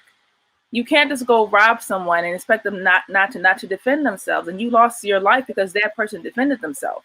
So I can't be mad at them because they took your life. You trying to buy a video game when you could have just went to work and earned it. So men are the ones that are missing from the picture. And that is why I feel like the accountability really, really has to be on them at this point. Really quickly, Philly Kid, I'll let you go after that. Kier, good to have you on Kira the can go panel. because I've been talking for a minute. So Yeah, go ahead, Philly Kid. yeah, she was Kier, I'll nice. let you go after Philly Kid, Kier. Okay. No. Go ahead, I Philly. mean, no, she can go. I mean, she's been waiting for a while. Oh, I thought you said you wanted to go. My bad, bro. Go ahead, Kier. Yeah, she can go. Okay, well, great. Hi guys. Hi. Thank you so much for having me on the panel. This is my first time being on a panel ever, so this is fun. Nice. It's just some interesting things that I've been hearing. I've kind of been down this rabbit hole of the Manosphere for like a few months, and I don't like it. Yeah. I don't Same. like it. I don't like it. I don't like it. What's the biggest thing that kind of sticks out, that ruffles your feathers in regards to the Manosphere? So many things. Yeah. But I guess the main thing would be that what's the point of you wanting to be the leader if you really don't want to take up the responsibility to be one? What's the point? I mean, you want the benefits, but you don't want the stress? That doesn't make any sense to me. And then you want women to take accountability first, but then you want to be the leader. Right. I mean, I hate to break it to you, but if I'm taking accountability first, I'm going to be the leader. Exactly. I'm going to be running stuff because obviously you don't know how, or you can't, or you just don't want to. I don't know anyone who is truly, I mean, I'm in the same neck of the woods that you are, honest. I'm not going to say where, but I am exactly in the same state that you are in. And I know a lot of military people and a lot of people who lead a lot of different things. And I know that these people, they wouldn't want to go into anything dangerous or anything worth investing in, or going into battle with someone who's sitting in the corner, hunching down, shaking in their boots saying, "Oh, you go first. But you've been leading me this whole time. Wait, what? Hold on." Exactly. If I have to take your job, I'm gonna take your job. Yeah, that's so true. It's this weird cognitive dissonance in the fact that they can't understand that, okay, if you hand over the reins, if you tell somebody to drive the car, i.e. be the leader in the situation, you can't get upset when they change their mind on where they want the destination to be, right? I mean, if that's like me riding in the car with my homeboy, him not charging me any gas to go anywhere, and me being upset because he says he wants to stop at the mall really quickly. It's like, bro, I'm just here for the ride. I can't tell my homeboy, like, nigga, why are we going to the mall? I don't want to go to the mall. Like, let's go do something else. He's gonna be like, bro, I mean, you're riding with me, right? I mean, you want me to drive, and this is my car. I paid for it, and I have to go to the mall really quickly before we close. Then maybe we can go where you want to go. It would be wrong for me to be like, oh man, come on, bro. I don't want to go to the mall. Let's go do something else. That's not my vehicle. I'm not in a position to tell him where to go right now. If I dislike it so much, I could just hop my ass out the vehicle. So black women in this case are driving the vehicle by and large. They're the ones out earning, out educating, outclassing men in every aspect of American economics, politics, whatever it might be. Exactly. There's more black women in prominent positions in every aspect of America. So they're driving the car and trying to progress. And this is the craziest thing. I talked about this, but I talked about the PhD thing on Kevin Samuel's channel. Me and Uppity talked about this, and Philly Kid did as well. I'll read the super chat really quickly, but after I say this, Kevin Samuels has a little slapping sound, like whoosh, women who claim that they're PhDs, right? The backstory is apparently a woman came on his chat and she was proud that she was a PhD, and I don't know, I guess he pissed him off, and now all women who have PhDs are masculine, right? Well, in my last live stream, we talked about the failure of and the decline of black male medical doctors admitting into medical school, irregardless of the fact that the test scores can be lower now. There's affirmative action. Irregardless of that, it's easier to get into medical school in 2021 than it was in 1979, and the numbers have gone down for black males. The numbers have gone up for black women. But what is and this is the bigger thing. The other point on that is that I proved that the dollar circulation in the community is directly related and contributing itself to the amount of education. The most educated people in America are white people, so they have the highest dollar circulation of 30 days. Next is the Asian community, which coincidentally on that same medical evaluation chart of test scores and admissions, Asians were second, 14 days. Next were Hispanics, who are higher than black men, which they have 7-day dollar circulation, but we know Mexicans and Hispanics stick together. And dead last in 6 hours for the dollar circulation is the black community, who just coincidentally scored the lowest on their test score examinations and admission rates. So we can directly, if we're going to talk about numbers and stats and things like that, we can directly contribute that wealth, prosperity, and growth is directly correlated with education. And what's the number one thing you see on Kevin Samuels' channel? It's mocking black women who are educated, who are going for the masters and doctorates. Now, Philly Kid, you might not know this or have seen this, but this is what happens on these types of channels. They demonize women who work in the positions and environments that they can't even step a toe into the door with. And so they're hurting their own community by demonizing and trying to hold women back from education, from that high-paying job. They're hurting themselves, and they don't even understand it. They don't understand how dollar circulation works. All they see is a woman who's out there getting it, and they see that as a threat to them because they're so insufficient. They're so lacking in every aspect of life that the only way that they can make themselves feel better isn't to make themselves better, but it's to demonize those who are trying to make us as a community better, i.e. in this case, the black woman. Let me read this really quickly, and then I'll go back to Philly Kid. Black Women's Sisterhood said, Truth, can you ask Philly, when will good black men start holding men accountable for contributing to making that high statistic of single mothers? Where are the men telling them to marry black women? I'll ask them this just as quickly as I say this. Philly, you weren't on this live stream, but we had an affluent black man who's looking to hopefully make 7 figures for himself in real estate in the upcoming few years. Has a woman that cooked for him, cleaned for him, had his kid, was loyal to him, did everything, and out of his mouth verbatim, y'all know who I'm talking about. I've said this already 4 times on the stream. He told us that she's the best thing that ever happened to him and a woman that he's never met before. They've been dating for not just a couple months. I don't know exactly how long. For years. They have a kid already, so it has to be a couple years, just off of basic math and stats, right? 9 months to have a baby. They've been dating for at least a year and a half or so. She's still not married, and his reasoning is that he doesn't know, he's still unsure, and he doesn't know if he can trust her with all the assets. They have a kid together, and he said that this is the best thing that's happened to her, and she's still not married. So the reason I'm telling you this, Philly, is directly relating to Black Women's Sisterhood's comment, is even the good men in our community, the well-to-do brothers, still have no accountability or not being held accountable for creating possible single baby mothers like his baby mother. They still aren't married, bro. And so it's a lose-lose for the black woman. She's trying to do everything she can to get married, but you still find fault in the way that she is going on about her life. You still find fault in her situation when she did everything right and she still wasn't right. You know? I mean, honestly, well, so to answer the question, I have a homeboy now, right?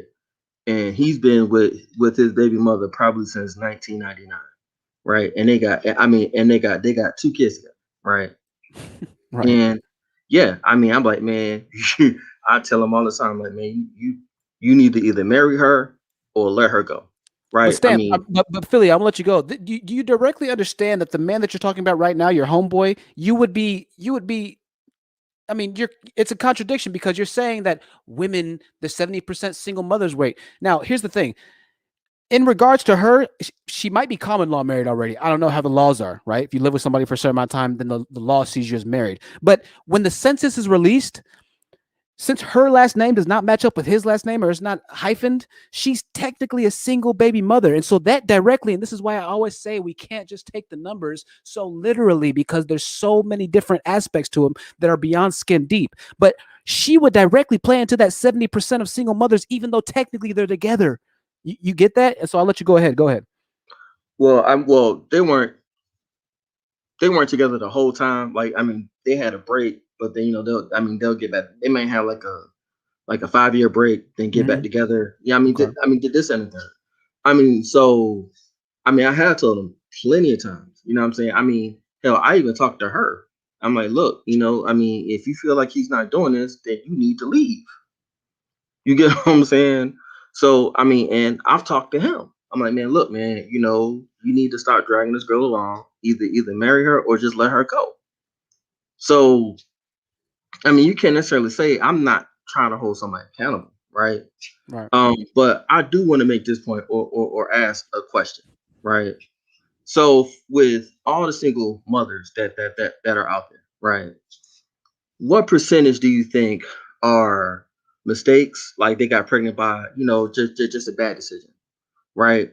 How many were married, had kids, and got divorced, or married, the father died, what have you? I mean, so I guess what percentage do you think is the highest? I mean, it's just a question. Yeah, definitely. I wouldn't be able to give out a percentage like that. I'm not sure, to be honest with you, and I'm just being completely honest. I don't know. I mean, you're talking about very, tit for tat kind of pick apart situations. And listen, life is different for everybody. Okay, so I don't want to just say a number like that.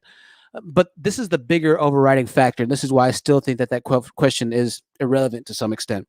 Is that even directly with situations that you talked about, situations that I just gave example, the woman that did everything right and she's still not married. The bigger issue is still that even when women don't make a mistake in the relationship and they compete at the highest regard in their best capabilities comparatively to any other type of race of woman, i.e. this girl that I just got done speaking to you about, she still doesn't have a ring on the finger, right? And this is not just her case. There's been plenty of cases like this. Moreover, I think we can both understand that men of affluence are slower to get married because they understand that they have more choices. They understand that they have more options, particularly black men, because let's be honest, there's not that many black men of affluence. So the ones that do have something to give, they're going to be that much slower to actually committing themselves into a marriage, right? And so it goes back to the same concept. You're damned if you do, you're damned if you don't.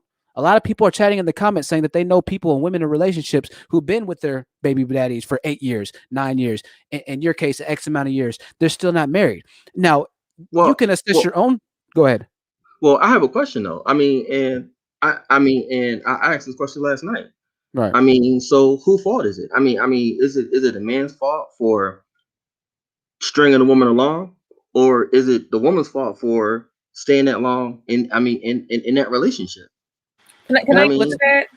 Yeah, well, yeah, and Lorraine, really quickly before you do, I just want to ask Philly Kid once again. Philly Kid, I can't tell you whose fault it is because I don't know the ins and outs of the relationship. I can just tell you based off of speculation and based off of my experiences and what I've seen is that there seems to be a growing trend of men who are of well aptitude or financial ability who are starting to believe that they don't have to commit in lifelong relationships for the simple fact that it makes them a prize. Okay. And so that's the growing concern I have. I don't know. I'm sure there are women who are wrong, bro, and I'm sure there are men who are wrong. But I'm just telling you in general what I see, and that's a very disconcerting thought. Now, I want to ask you personally, in that situation, regarding your friend, who's in the wrong? Is it the woman or the man? I can already tell you it's going to be the woman because you've already kind of based your experience Well, based off the women being well, wrong. Explain why. I think it's both of them. I mean, I do think he's wrong for stringing her along. I mean, and too. I mean, I think she's wrong for. I mean, Is for she a good woman to him? she is. Okay, so let's just, and I know you don't know everything about the relationship, but she's a good woman and she's still not married. So who do you feel might be more wrong if she's done everything right that she's supposed to do? You get what I'm saying? I mean, again. So I'm not now. But I'm but no not a but fan no of. but no but no but no Well, no no hold no on, hold on, hold no on no now. no no no So no you hold on a second, Philly. Hold on. She's done everything and she's been a good woman. She's done her responsibility and her part. She can't do any more, bro. Now, this is the thing. If she meets another man like your friend and she's a good woman again, but she still fails, is it her problem again? How many times is it going to be her problem? so this is the thing, right? I'm not a fan of Crystal Carson, right? But she does say something that's very, very important to black women. She says, "Go to where you're appreciated." Right. Right. So if you're in a relationship and you're not appreciated, then go where you are appreciated. Right. So like the woman that's with this man that's of high value and been with him for 10 years, apparently he doesn't appreciate her. But if Right. she leaves him, So she'll be a single mom, and then she'll face the retribution of men like yourself who bring up the statistics to her face, saying that you fell into this single mother percentage. And is that fair to her either?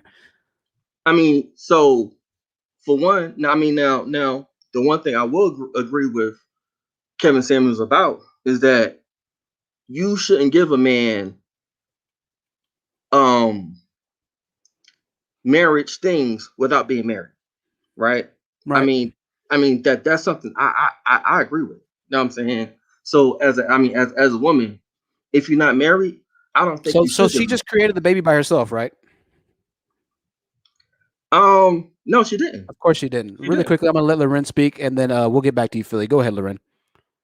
I just wanted to say, because your question was, about the percentage of women who just made a bad decision or whatever.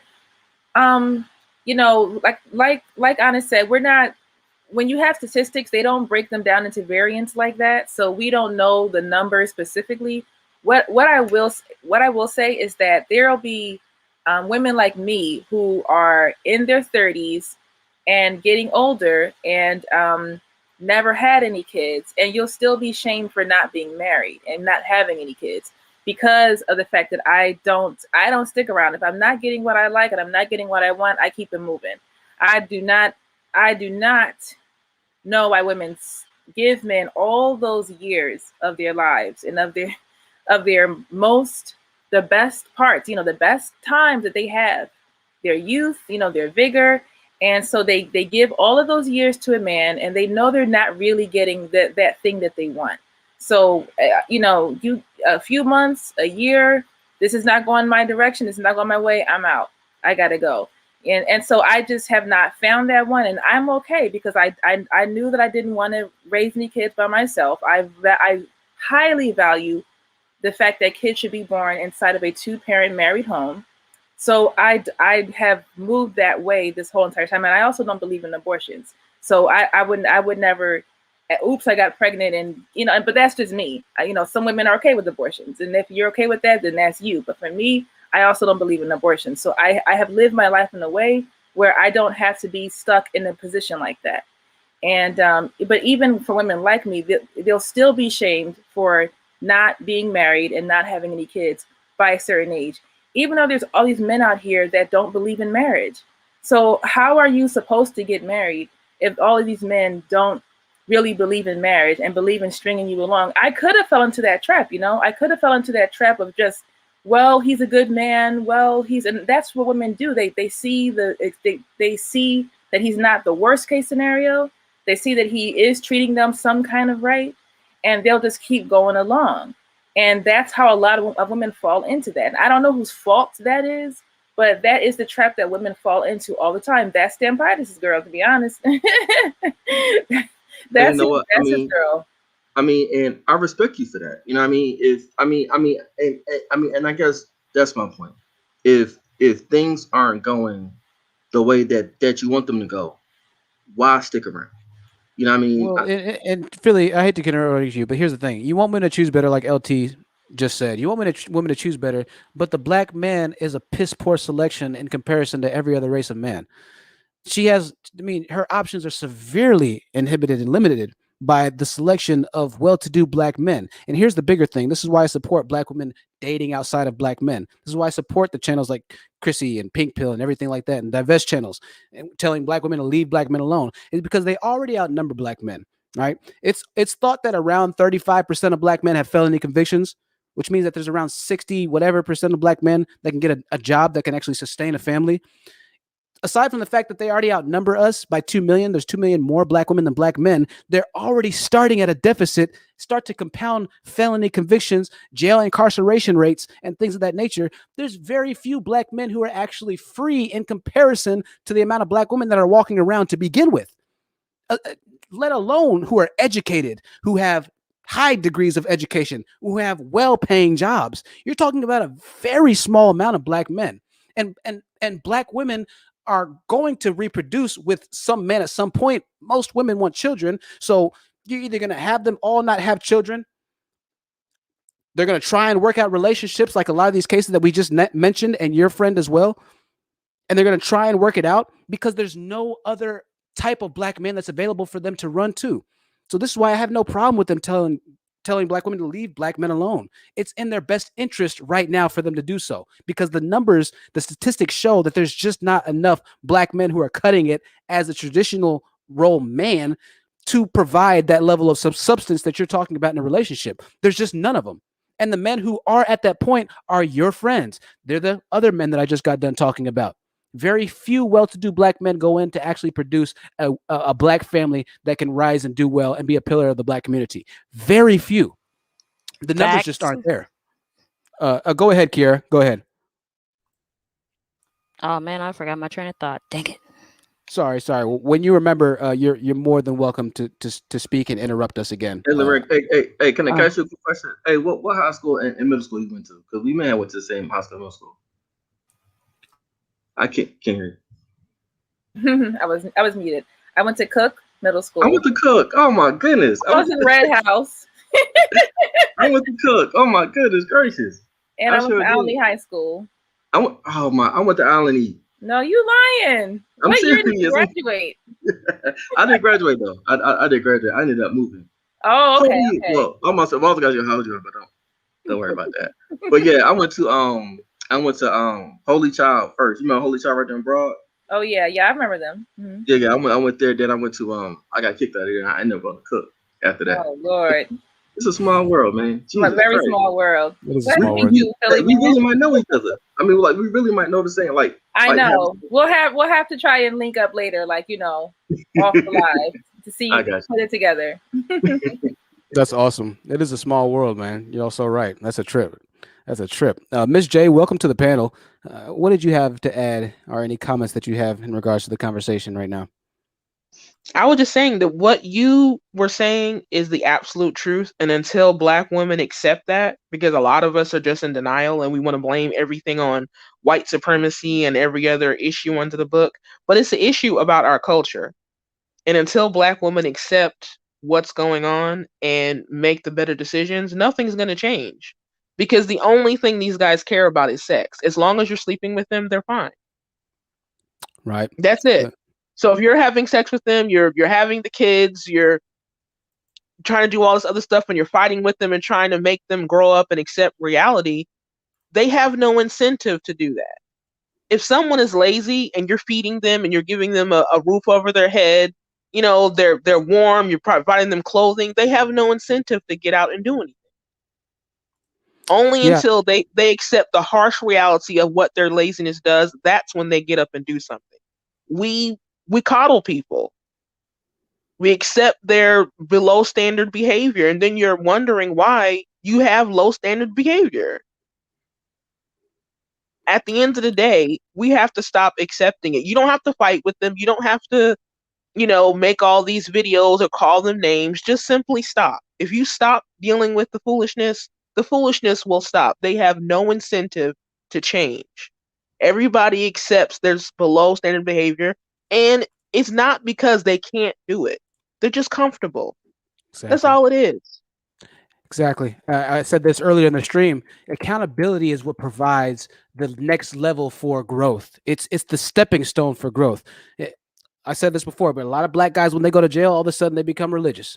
All of a sudden they become Muslim. And there's nothing wrong with the religions, but it begs the question, why couldn't you have found the sweet baby Jesus outside of the prison walls. Well, that's because accountability holds you, and it either makes you or breaks you.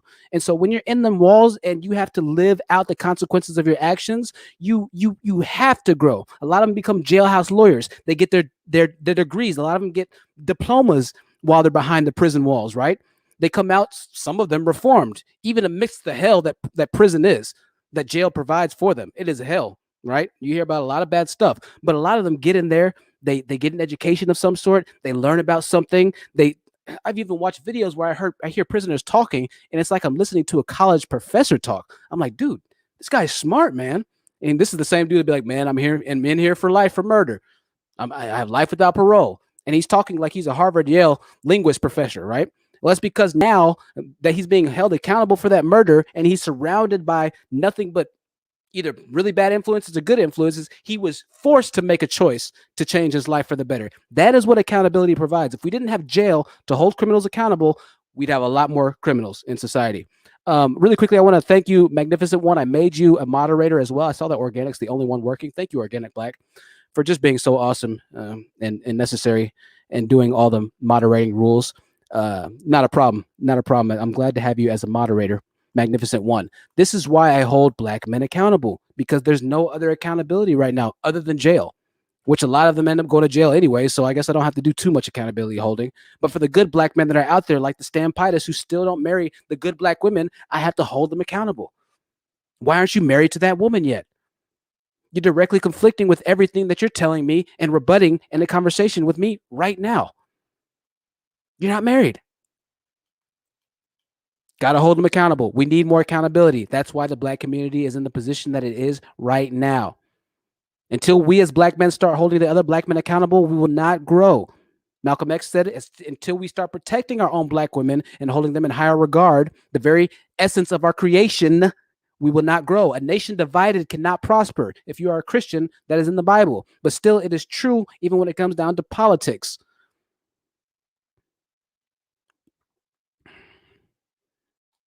Thank you, Taylor, for modding too. I apologize. Let's read some So, comments. no, go ahead. Go ahead, Philly. Go ahead, Philly. So, okay. At some point, the Black community was together and strong, right? Right. When the white men had their foot on their neck and they were hanging us from trees, we were strong. So, well, really, I'll probably say maybe until I'll say about the 70s is probably when the Black family started kind of right. When they crack gave epidemic. people freedom, when they gave Black people freedom, niggas started killing themselves and doing drugs. I mean, well, this is my Can't make point, this up, man. So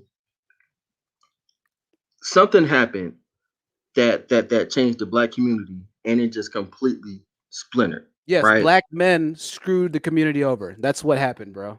That's what happened. It's Black men, bro. It's Black men. Dog, who else is it? Is it the woman? Is it the woman, Philly? No, I'm not. Listen, man. So I'm who screwed the community up in the 70s? I'm just asking. I mean, honestly, truthfully, it was the government. It was the government. Okay. All right. So let's say that the government screwed them up. Okay. I'm gonna accept you, and let's roll on that, and I'm gonna prove to you how we can't just die on that hill once again. As of right now, there are less Black male doctors than in 1971. There's a lower percentage of Black males who are doctors in a lower amount than in 1971. In general, there's probably more educated Black men, quote unquote. But we're going to use this stat just to argue my point for the time being. And also the logic that they hate Black women who are educated. They call them masculine, and they make fun of them, claiming that they just want to be PhDs, right? So 1971, Black doctor had a hard time getting into medical school. 2021, there's no racism like 1971. The white man made affirmative action. The white man lowered the test scores needed to even be admitted into medical school to begin with. They graded the tests easier for Black people, not just Black men, but Black women too. I'll be honest. This is legitimate. They graded the tests easier and let more of them in because they noticed that there weren't a lot of Black men getting into medical school. Still, after giving them everything, like in 2021, you have the ability to go to college. You can get a scholarship or a grant because you're black. You can go to HBCU. You can be good at sports and get into college. You can be good at music and get into college. You can go on an academic scholarship. You have much more options now than in 1970. And the black community is worse in 2021 than in 1970 when they had less. So you can't make the argument that the white man has their foot on our internet connection and in our throats right now, as O'Shea Duke Jackson would say. So let me break something down to you. So is it true or not? In the 80s, the government flooded the black community with crack Absolutely, cocaine. and the black men were the ones that took it up and sold it to the black community. Absolutely, it's true. So that generation, that crack 1980 generation is the generation that will be raising the kids that are going to the to medical school that you're speaking of, right? So you can't just say, well, we're doing better this, that, and the third when it's not a clean slate. I mean, it's not. I mean, crack messed up our community, man. I mean, drugs completely. I mean, if it crack killed the Black Panthers, you know what I'm saying? It completely killed them, right? And it killed our community. You know what I mean? So you can't necessarily say, well, it's just a black man. You know what I'm saying? Okay, Philly, what year were you born, Philly? Just I was born in 79. Okay, 79. I was born in 1979. Do you know anybody? Did any of your friends die from crack? A lot of my aunt's friends did. Yes. Did any of your friends die from crack? No, not my friends. No. Of course they didn't, Philly. Listen, not that many people died from crack, bro. In comparison to deaths, far more people died of cancer. Far more people died of diabetes, bro. I'm saying that for your generation. Go to college, huh? How many crack addicts? How many crack addicts go to college? Listen, bro, and listen. Here's the thing, and I'll read the super chat after. Even if we claim that the white man it's because of the white man and the crack, the white people weren't the ones in the hoods directly selling the crack, man. It was black men that were selling crack, Philly. Yes, I can agree. Listen, there's bad stuff everywhere, man. Crack isn't the only drug. There's bad drugs everywhere. Yes, I understand white people sell drugs too, but if you're gonna go by that line that it was the white person they invented crack and black men just couldn't resist, they just fell into the trap. They fell into Satan's crack claw. It wasn't the white people standing on the corners peddling crack. It was the dope boys. Well, how did the crack get there? I mean, black people aren't making it. Right. I mean, you can say black people are selling it, right? But where did it come from? Right. I mean, that's all I'm saying. Where did it come from? If it didn't come from somewhere, then it wouldn't have been in our community, and people wouldn't have been selling it. That's all I'm saying. Well, I guess we're just gonna have to always be set back because of crack, then, right, Philly? There's nothing we can do at this point. We're screwed. No, I mean, I'm not saying that we always going to be set back because of crack. I mean, but you're making the argument that, well, in 2021, there's not enough, or we're worse off now than we were back in 1971, right? However, there are circumstances that made us worse off than 1971. That's all I'm saying. I mean, you're you're not giving full context to your So statement. is crack still the bane of black existence right now in 2021? Is crack directly responsible for an 18 to 22-year-old black male not getting an education to the level of black women?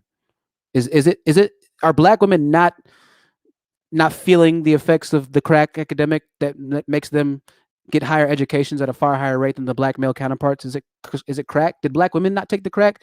Did their mothers not have women who were on crack, or what is it exactly? Why is it that the women are able to do better than the men? I mean, because for one, is things are catered more towards women than men. Can we agree on that? No. Oh. All right. Absolutely not. So you trying to tell me this is a man's world, Philly. I'm sorry. Go ahead. This is a man's world. It is a man's world. This is a man's world at the end of the day. So you trying to tell me if a woman has a child, she can't get free housing? Can a man do that? I mean, I'm asking. Yes, if you're a parent and you have a child, you can get free or reduced housing just for having a child. And when you have a child, you get tax credits and stuff like that. When you file your taxes, yes, that doesn't go just for if you're a woman. But what I'm saying, really quickly, let me read this. Fair Ebony said 1909 black men because it's going to disappear. I understand why Jessica does this now because it will disappear. So Jessica X, I'm sorry. I get why you do it. 1909 black men started abandoning their wives and children. Franklin Frazier talked about this in the book, The Negro Family in the United States. I'll definitely have to check that out. Go ahead, Philly. No. Lorraine was, I think she was speaking. I was saying that women don't get an advantage for having a child. If there's a man that has a child, he would get the same benefit as the parent and as the provider if he has a dependent that depends on him. Housing, food stamps, all of that. So Philly, are you upset because a government will take care of a woman in this case? I don't know. Listen, I know plenty of Negroids that have food stamps that stay in Section 8, but let's just assume that you're right in this case and that I don't know. Are you upset that because she has a child, she's with child, that they make extra moves for that child to be secure? Is that what you're really upset at right now? No, see, listen, man. So you're twisting my statements. I'm not. I'm saying exactly what you said. You're saying that this is a world that's built for women, but in the case that you use, you're trying to use a woman who has a child having a better advantage than you. She has a kid, man. She does. Okay, so why would we as society not watch over her more? So how likely is it a man can get custody of a child to reap these benefits? Let's be honest with it. How likely is it? People are going after the old welfare policies. The welfare was changed in 1994, I think, or 95. So all these programs that used to happen when you had kids, they're no longer available. The most people who are on Section 8 are elderly. They're not even women with kids. And it's also extremely hard to get on Section 8. That's not true. People don't. Yes, it is true. It's extremely hard to get on Section 8. The waiting list. You can get. I'm saying yes, you can it's a waiting list. You can sign. Yeah, you can sign up for Section 8, but actually getting Section 8 housing is extremely hard. People wait on there for years. Especially you can't just have a kid. I'm saying you can't just have a kid, pop out a kid, and be like, oh, I can get housing now. The number one reason why Black women are evicted is because they have kids.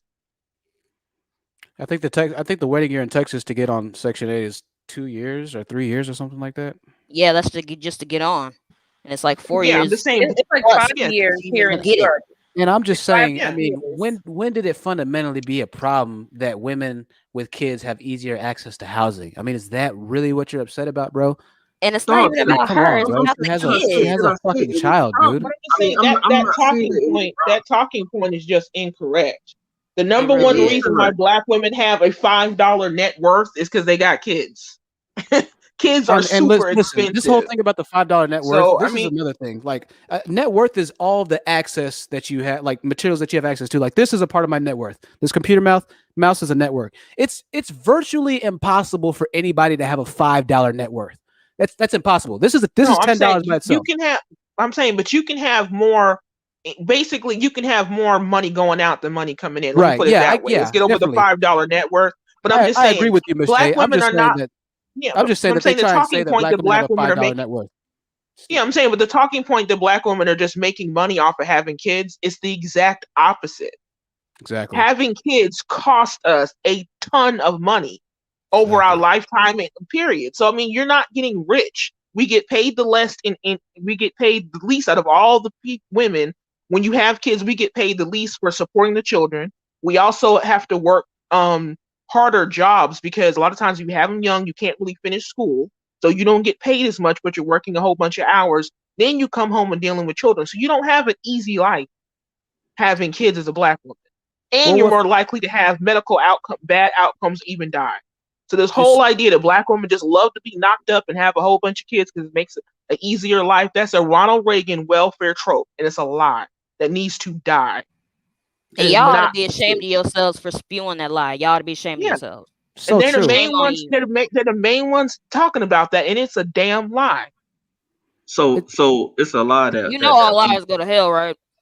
huh? And really quickly, sorry, y'all. My apologies. I just want to read the super chat by M. Thank you so much for all the donations in super chat. M said the reason why it seems like an advantage is because women are staying to raise the children and the men won't. And yes, kids cost money. And the bigger thing is, Philly, so the solution to this would be that women choose better, right? We've already acknowledged that there's just not that many men in the community for women who want a black man to choose from that's actually doing better for themselves. So yes, I agree. Okay, women choose better, cool. But when you look outside on the plethora of successful black men that are non-existent in today's society, it begs the question of, okay, what exactly do you want them to do? What I'm saying is that there are a lot of men out there that women can choose, right? But some women just don't want them particular type of men. You know what I mean? Like, I mean, it may be a man that'd be good for you that drive truck, but I mean, he may be a little overweight, right? But that's your preference. But you can't say there aren't enough good men out there, because there are.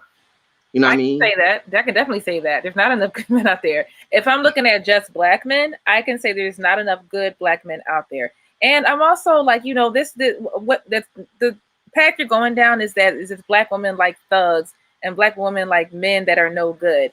And I can tell you this is another old generational lie that's been passed down to me. That I like a thug and I like this dude that drives a truck, or I would never date a guy that drives a truck or whatever. Like I have these super high, unhealthy standards for black men. And I prefer a man that's been to jail, and I want him to be in the system and all of that. And it's like, no, I wouldn't mind if he was a blue collar worker that was a little overweight or whatever. I just want him to be a good man that has family values and has the same values as me, and is not going to string me along for 10 years and never marry me and keep me with kids, because I just decided I am not doing that life. I saw my friends one by one just, over the years get knocked up with kid after kid after kid, and now they're going in around family court and child support and all that. And I'm just like, I don't want to choose that. I don't want to live that life. So I don't have a thug standard. I keep saying I want black men to be good men. I want black men to be more productive in society. I want it to be common and normal to see black men and even like higher power positions. Yes, blue collar is cool too, but even in like higher power positions as well. I think it's fair to say that all black women want their men to be walking around in suits and in better positions, or even blue collar workers are just doing better for themselves. To think that a woman doesn't want a man that she's directly affiliated with to be better, I think is a disingenuous statement to make. The bigger thing though is this. Well, I know it's not what you said, Philly. I know I'm kind of arguing beyond what you're saying. So listen, and like Philly and like Stampitis, I really want to thank you, Philly, for even being on the panel to have me essentially beat you up. Pause moment, for lack of a better term. And listen, guys and gals, Philly is in a successful relationship. I believe married as well to a black woman. So take this with a grain of salt. However, once again, going back to the original point, Philly, the good men like yourself, I don't want you to fight so hard against what I'm saying versus not seeing the truth and the true nature to the black men that I'm fighting against. I don't want you to be on the wrong side of the fence here. That's why I go so hard on you, is because you are one of the few good ones. So I want to thank you for your time, Philly. I really do. Hey, anytime, man. Anytime. Hey, I appreciate all y'all. I wasn't really trying to piss anybody off.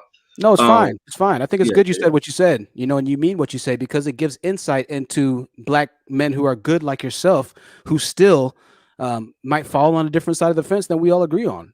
I think I really appreciate what you said. All right, man. Hey, I appreciate you, man. Hey, no doubt, Philly. You're always welcome to come up whenever you need. And if you want to come back on later tonight, you can, and you're more than welcome. All right. Yeah. Hey, I love a healthy debate, man. So definitely. All right, y'all be good. All right, Philly. You too.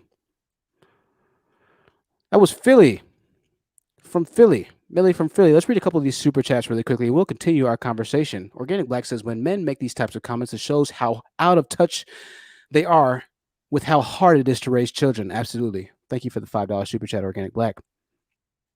I want to read this comment really quickly made by the Goldie Jones channel. My sister fell ill and is in a nursing home. Her children's father gets stamps and insurance, whatever he needs. He can't get the full welfare because he refuses to work a job to qualify for benefits. It's very telling. Very telling. Yeah, that's how the Organic system Black had a. works, though. You Go said ahead. what? No, I was saying that's how the system works. The money goes not to the women. The money goes to whoever has custody of the children. It could be an aunt, it could be a grandma, it can be whoever. If you have custody of the children, you're going to get the income to support the children. And once they reach a certain age, that income is cut off. It has nothing to do with the gender of whoever has the children. Just have the children. That's all it's required. And people can't do that, so they don't get the help, period. And if you really want to think about it as well, this whole system, our whole entire world, it's not about us.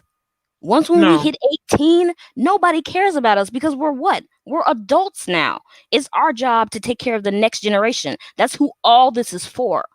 All this hard work, all this money, all that's what it's for. It's for the next generation. So, I mean, what's really going on right now? Is everyone just worried about themselves? Yeah. Seriously? And Social Security would cut your kid off when they're 16. They don't even wait till they're 18. Oh, wow. Yeah. Yeah. Your SSI support, if one of the parents die, that stops when they're 16. So, yeah, that's how the world is. And honestly, as long as the world has existed, it's always been the responsibility of the father to financially take care of the children. Exactly. It's always been that way.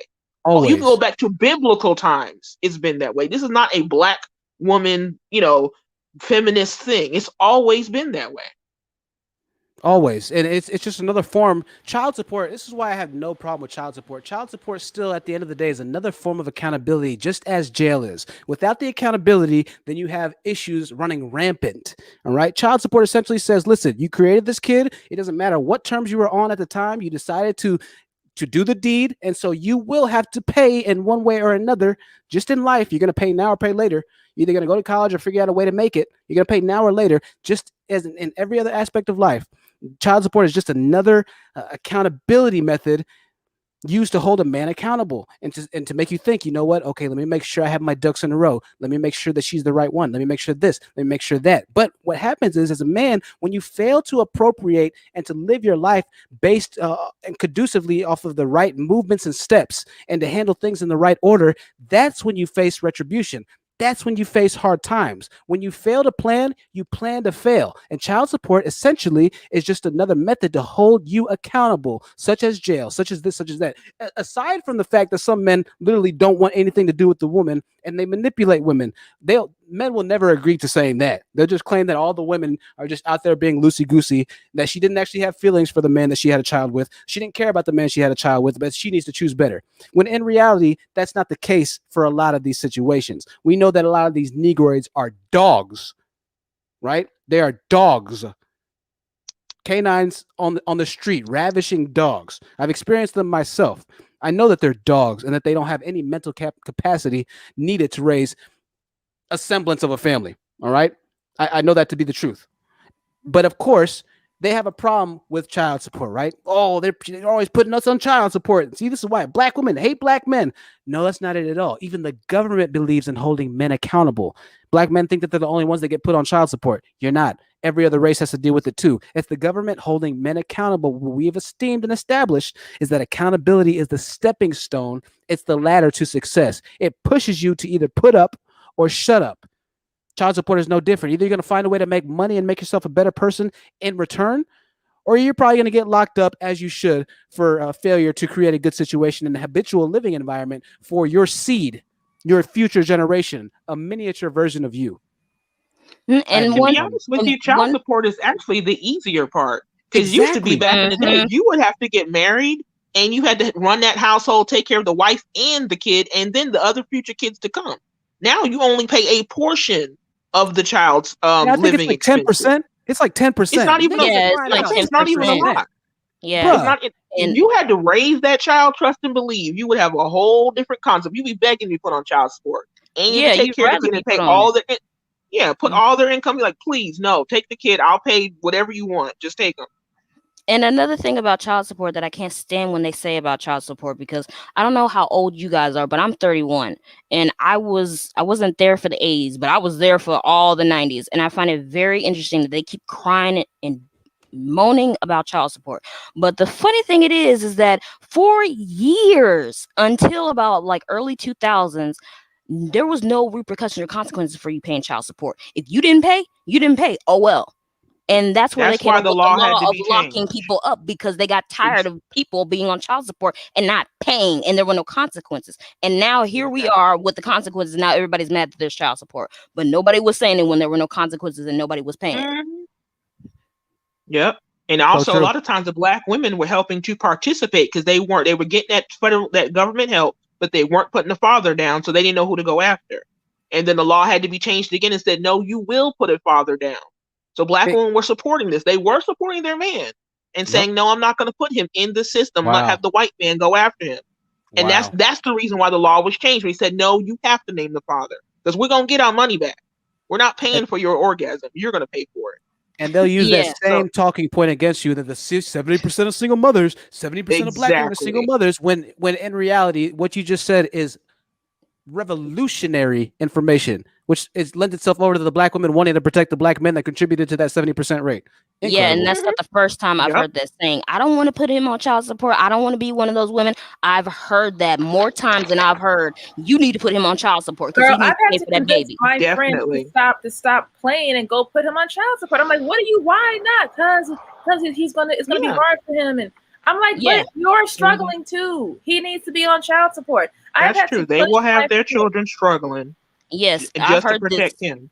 I've heard this from high school till my Yes. age now, and it is ridiculous. I cannot believe how hard it is. Like, you have to literally fight these women tooth and nail. I've heard these conversations, and they're like, "Girl, put him on child support. Put him on child support." I don't want to do that. I don't want to do that because I Just to, shouldn't. And they'll come to you to help you pay for their children instead of going after the father. exactly. They're And that scared of going No. after them. and then get mad Yeah. about you. Oh, you got that single life. Oh, why can't you watch my kids? Because I don't want to watch your kids. That's why I didn't have any of my own. Exactly. Thank you. Thank you. Oh, Yeah. it's so true. I've had So to true. force at least 3 friends to like stop wasting all these years of time and go file for child support. Okay, I don't care what fell. I know you wanted to be with him and it didn't work out and all that, but listen, you have a child that needs money. Stop asking me for money. Go put him on child support. And how many Yeah, no. times have you heard this phrase? He was fine until the baby came. Mm-hmm. All the time. Of course, he was fine until before Everything the baby was came. good to you. Yeah. Everything Oh, yeah. until you either told them you were pregnant or after the baby came. It all fell And that's apart just when the baby came. what it is.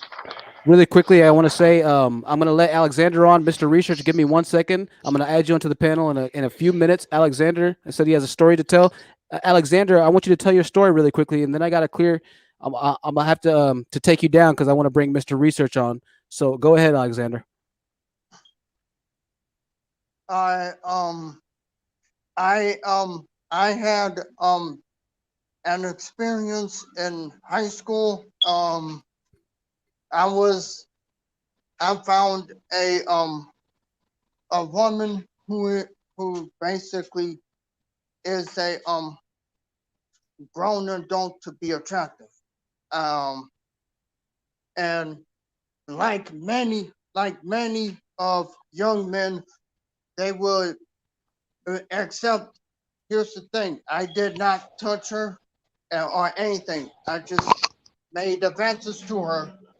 But here's the thing: I had to be held accountable for trying to make advances to her. She told the principal, and I got suspended for 1 day. That's when I started to learn that maybe my mind was starting to become messed up because yeah. Hey, Alexander, I thank you for sharing that with us. That's a good personal story, and you're right. You are accountable for it, and yes, it's good that you thought about that. and had the realization, that you have to be accountable and held accountable for your actions. I hope that everything worked out, and it sounds like you were not trying to do anything wrong. So I hope that you didn't face too harsh of consequences for that. Alexander, I thank you for. Hold on. Okay, go ahead. Actually, I apologize to her. She didn't press charge. She didn't press charges. Thank God she didn't. Well, good. Hey, I'm glad to hear that, Alexander. I'm gonna take you Yeah, down really and I quickly. apologize. I'm gonna take you down quickly. Look, I'm glad that everything worked out, Alexander. And listen, I love having you on here. You're always welcome to hop on the panel. Okay. And so I'll talk to you very soon. Okay, buddy. All right. Okay, Alexander. Bye-bye.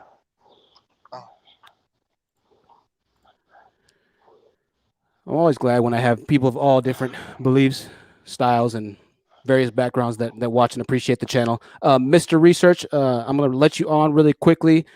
Does anybody, Mr. Research, give me 2 more minutes. I want Black women. I see you in the background. 2 more minutes, Mr. Research. Black Women Sisterhood. If I know you're usually quick. Did you have something really quickly you wanted to add? I want to bring Mr. Research on here while he's in the background.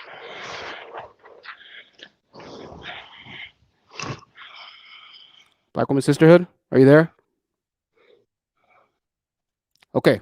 I'm not sure exactly what she's doing, but we'll let her. Mr. Research, welcome to the panel. The floor is yours. Hey, just wanted to say Philly did a good job 4 against 1. That was really good. And a lot of things that Philly said was absolutely correct.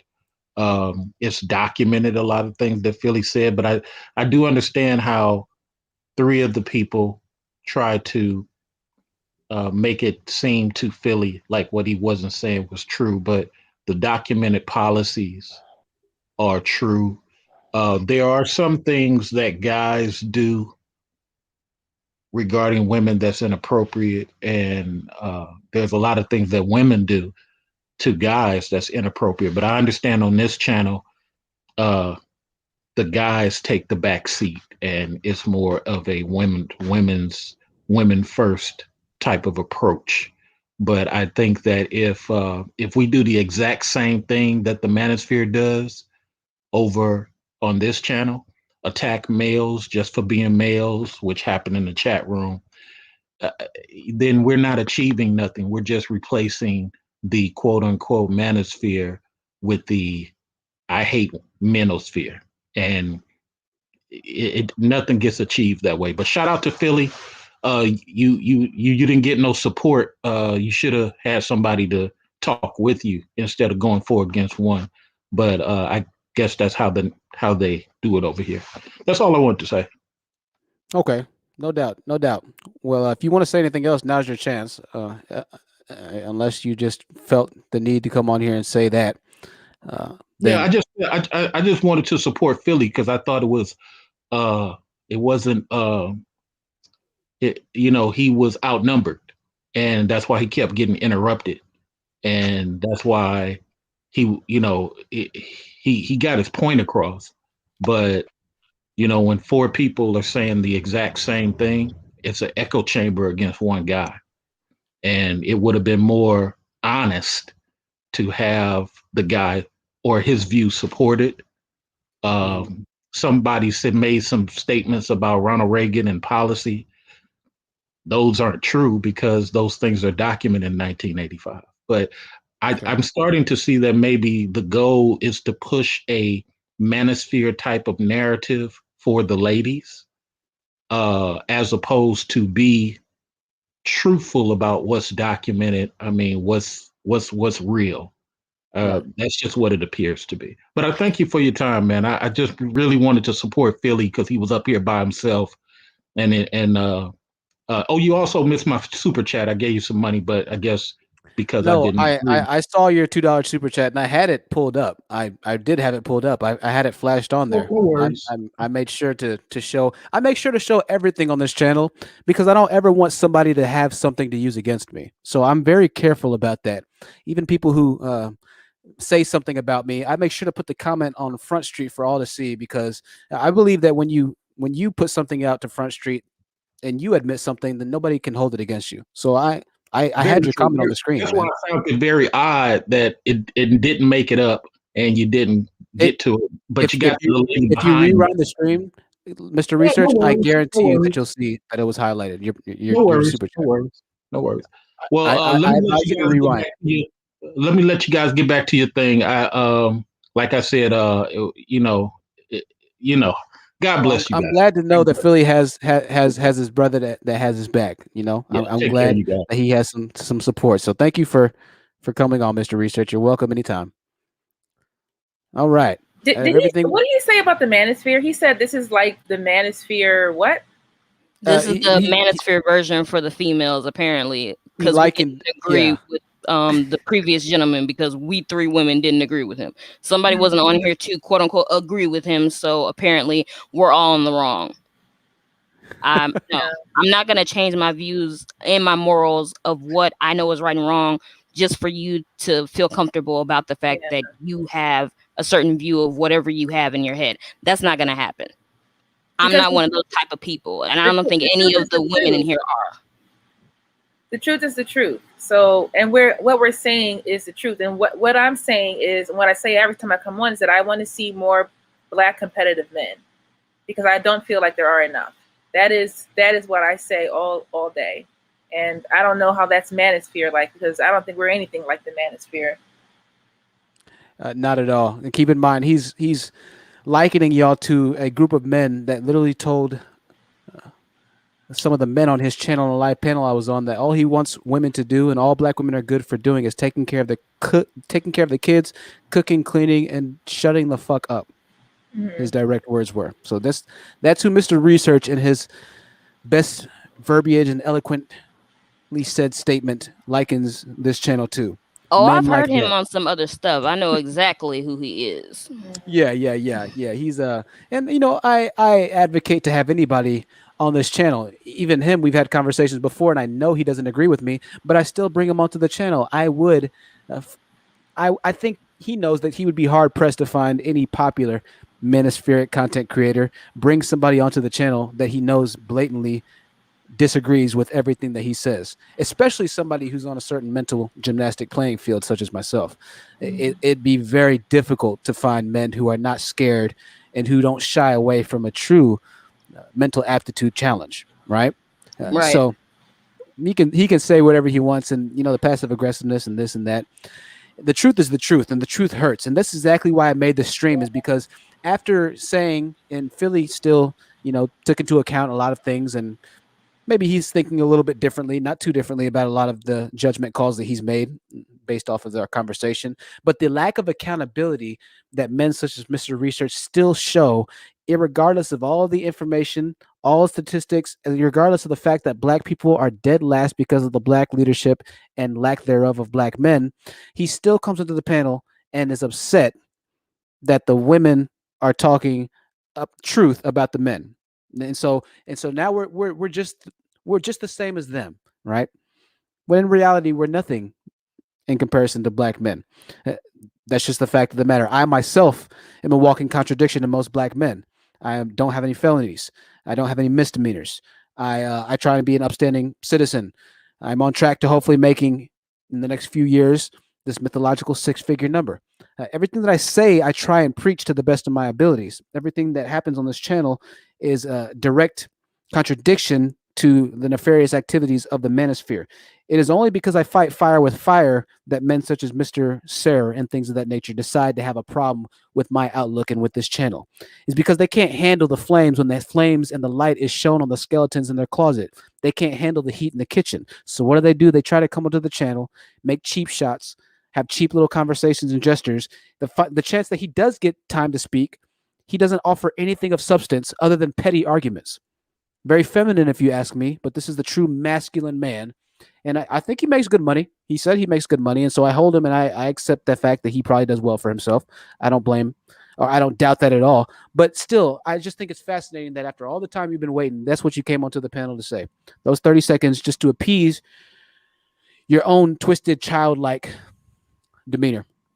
And what I don't get either is what is this supposed to accomplish? you have these guys talking all this kind of nonsense, being so disrespectful to women because they're not being specific. They're not saying this certain type of woman or this certain type of woman. They're just saying black women. So in essence, you're talking about your mother. You're talking about your sister. You're talking about your girlfriend. You're talking about your wife. You're talking about the women you claim to care about. That's who you're talking about. And on top of that, we are all watching you. We can see you. We can hear you. What about all the good women out there who are hearing you talk like this? Do you seriously believe that they're going to play this game with you? You seriously believe these women who are good women who have values and morals, they're going to slide and just be like, oh, I heard you on YouTube talking about my gender like that, but that's okay. No, that's not going to work. Because Absolutely. I believe Absolutely. that But the women majority who of do women, that get the women who do that get elevated. Well, They're the ones who are told that the good black women. I mean, they seem like it's our job to basically join in on the trashing of our gender. That's how we can prove how good we are. The Jessica And X's. yeah, Oh yeah. I agree with you there. I agree with you. yeah, Completely. yeah, I'm not that's how you selling can out. prove it. I'm not selling out my gender for someone who has pretty much told me since the beginning of time that I am of no use to him and I'm just a hole that he wants to drill. You can miss me Right. with that BS. Yeah, I'm saying, but when you take them at face value and like, okay, that's how you really feel. I'm gonna go ahead and move on with my life. Then all of a sudden, oh, you don't care about the black community. What's there to care about? I'm trash. I'm a German Shepherd. I'm a horrible mother. Right. Okay. It's exactly. And then they get upset when you choose not to date black men anymore, when this has become the Yeah. norm of conversation between black men and black women, and even children. You can go on TikTok.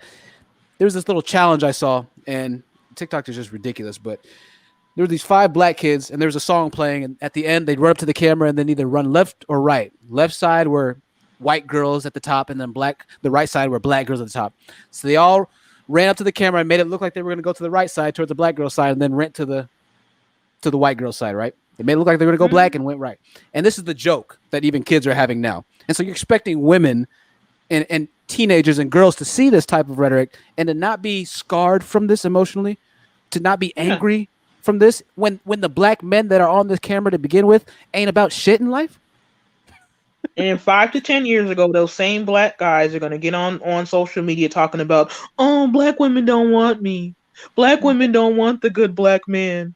Yeah, They just when want can the I white get guys. laid? Yeah. Okay, I want to say something. Give a crap about your blue balls. I got bigger things to worry about. There are homeless They people don't- out here. There are kids who don't have Exactly. educations. There are kids who can't eat. I've got better things to do than to be worried about the fact that you can't bust a nut. Grow up. Bruh. Like, bro, Everything's my funny till God. someone returns their energy. It's all funny till they get that energy returned to them, and all of a sudden it's the victimhood, and no one wants to hear that.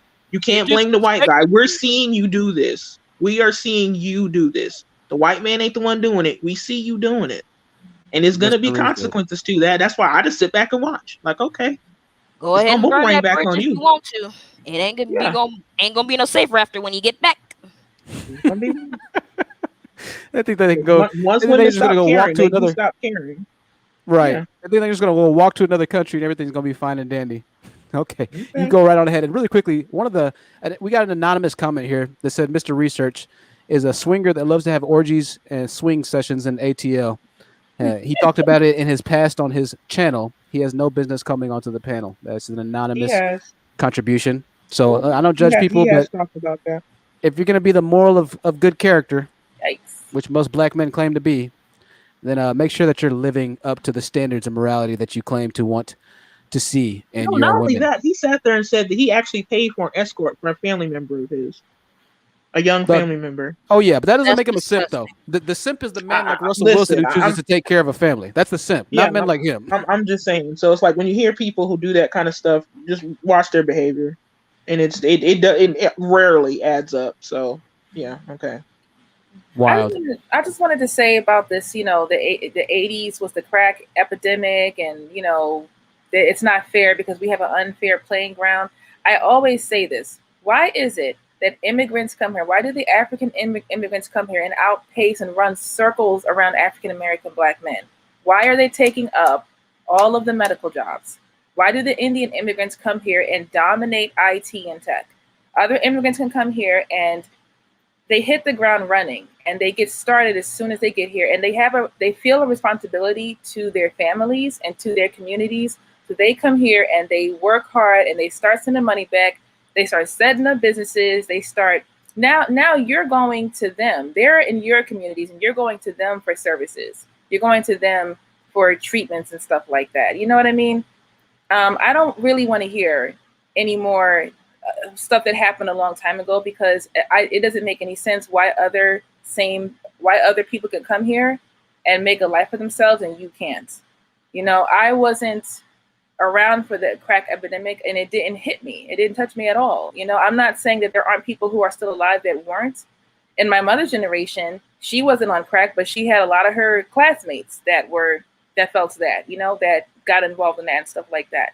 But I just feel like at the end of the day, we really need to just keep pushing forward, and we can't keep staying in the past, because we're dead last, even behind people that just got here 2 years ago. That just makes no sense.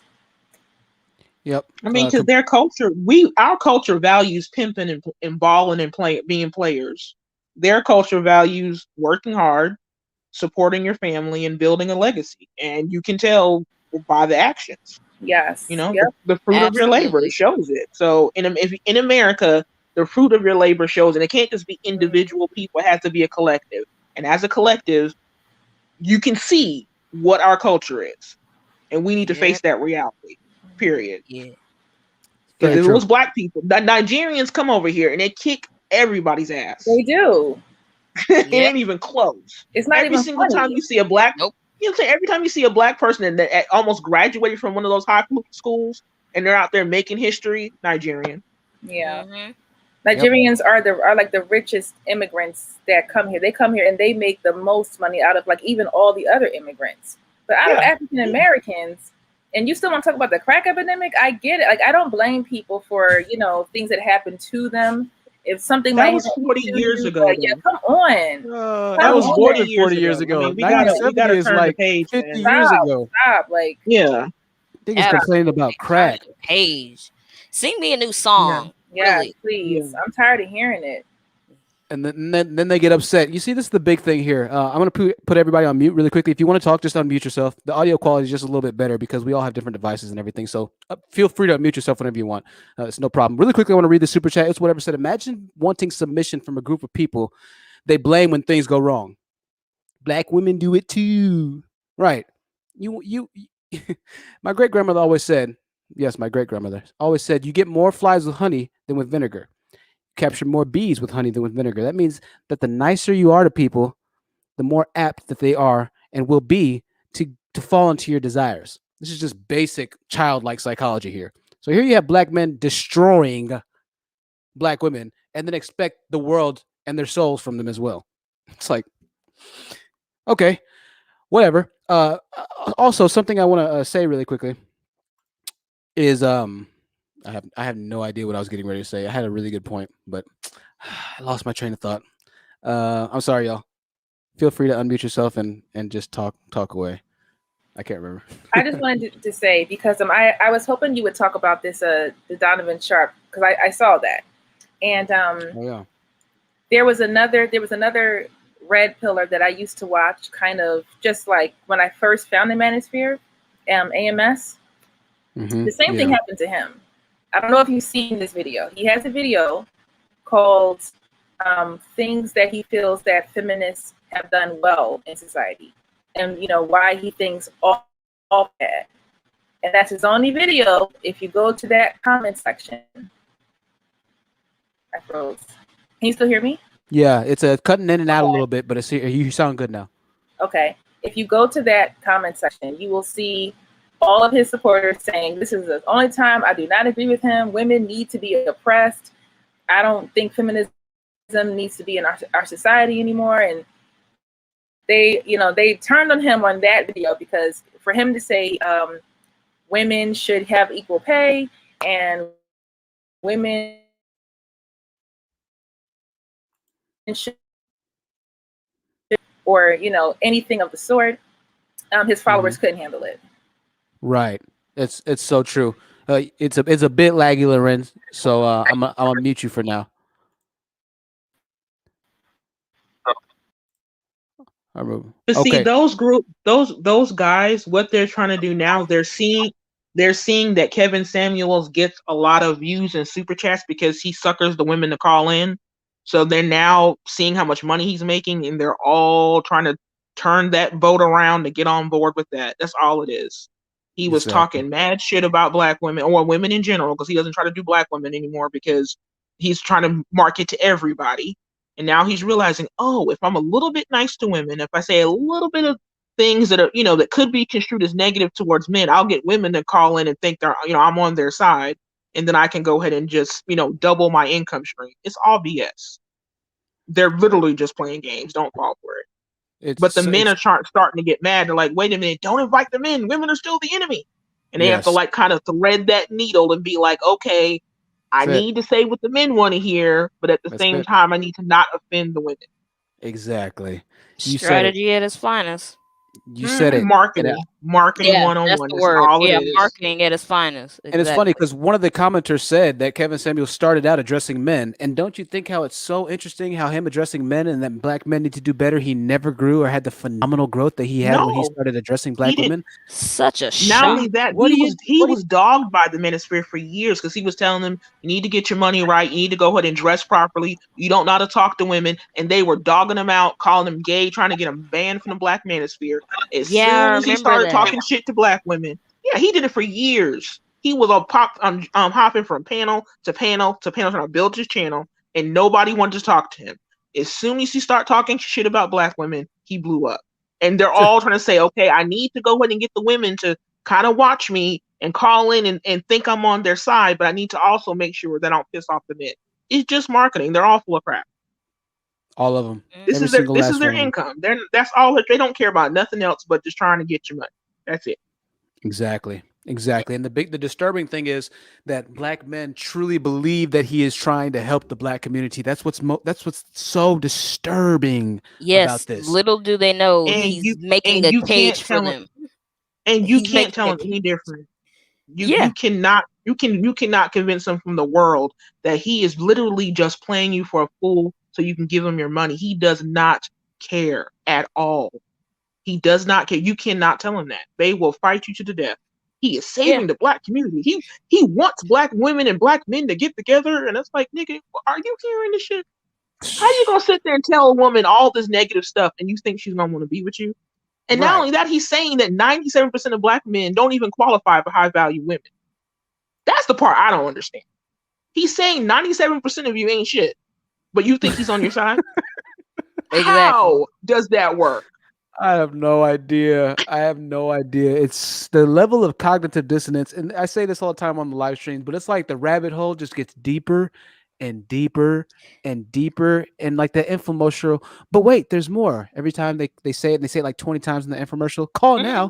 But if you call in 5 minutes, or if you call today, it's like it just keeps going with black men. Yeah. And it's just like, wow, it's just worse and worse and worse and worse. And there's no end to the illogical fallacies of the black male thought process.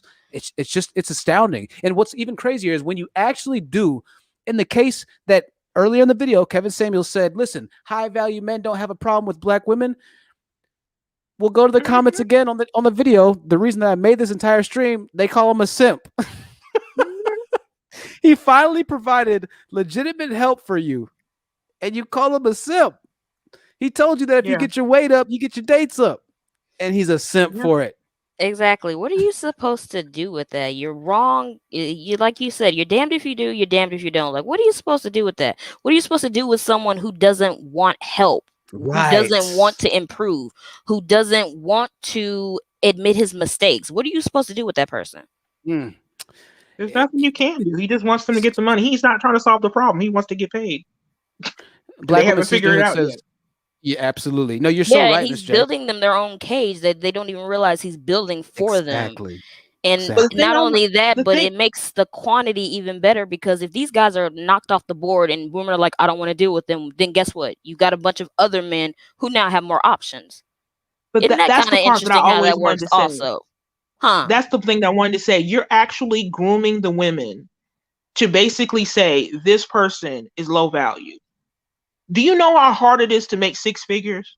9 out of 10 Americans Americans, period, 90% do not qualify. Well, this And then is you the have bigger. all these other qualifications that he's putting in there. He's basically saying, if you are a woman who has anything going for you, don't pay attention to 9 out of 10 of these men. Why would you support that message?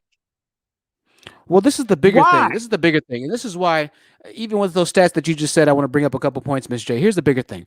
What he's saying is destructive to black men. He's telling you that, yes, most black men don't earn this amount of money. And so you're going to be one of those as well, because you're going to fall right in line with the average. When I'm telling you, Mr. Research, whatever, is going to say this is just like the Manosphere channels, that no, you can do it, black brother. Get your shit together and get life figured out. You live one time, so stop wasting time complaining. That's what I'm trying to tell black people to do. But no, most black men don't earn 6 figures, so they need to date low quality women. Okay, so let's just assume that you'll never be a 6-figure man. In what world would you want your daughter, sister, mother, cousin, auntie, whatever, to date a man of a lesser caliber when she has the option to date outside of her race or to date another man that's of a higher caliber? I don't want my sisters dating a Pookie or a Ray Ray. I don't want my sisters dating most black men. And I had to admit myself that I didn't want my sisters dating a man that I am in the moment when I started waking up and realizing how toxic of a person and of a black male and a Manosphere believer that I was. I didn't want my sister to even date a man like me. So in what world would I be trying to appropriate black women to date down because most black men don't have the ability to go up in life? And then when you do date down and something goes wrong, well, you chose them. What am I supposed to do with that? People, one thing I don't like is when people confuse high net worth with high value. Yes. Just because you make 100K does not mean you have high value. You know what I'm saying? Agreed. There are rappers who make that much money. Are they high value? No, because in 3 years they're not going to be having anything. They might even end up dead. That's not high value. So I'm saying the whole message that he's preaching is just very destructive all the way around. There's a difference between a Pookie and a Ray Ray and 100,000K a year man. There's a whole broad group of people there. So it's like you're either one or you're the other. That's a dumb philosophy. Exactly. It's just like the women who are trying to, doing this level up thing. Okay, why don't you try leveling up yourself and then worry about the other stuff, trying to trick a rich man to date you or marry you? You're teaching prostitution. It's like the values are just completely messed up. You're not helping anything doing that. Yeah, my bigger thing is that, and I definitely believe that, yes, you need to focus on the actual good aspects of leveling up. One of the reasons that I do like to level up Pink Pale channels, and I don't know too much about their content, so I can't speak too much to it, but I do like the fact that you have women that are calling most black men dusties. I do like that you have women that are saying you just date outside of your race, because if we have seen, and it couldn't be any more evidently clear, black men do not want to solve the problem that they have. They're not trying to make themselves better. And so I support level up movements who are truly on target and on par with truly leveling up, dating outside of your race and finding other men, going where you're wanted and things of that nature. I completely get that. I'm with that 100%. I'm for that too. I'm for that too, but I'm just saying, only focusing the main focus on a guy's pockets, you're really not going to have a successful situation if that's all you focus on. Definitely.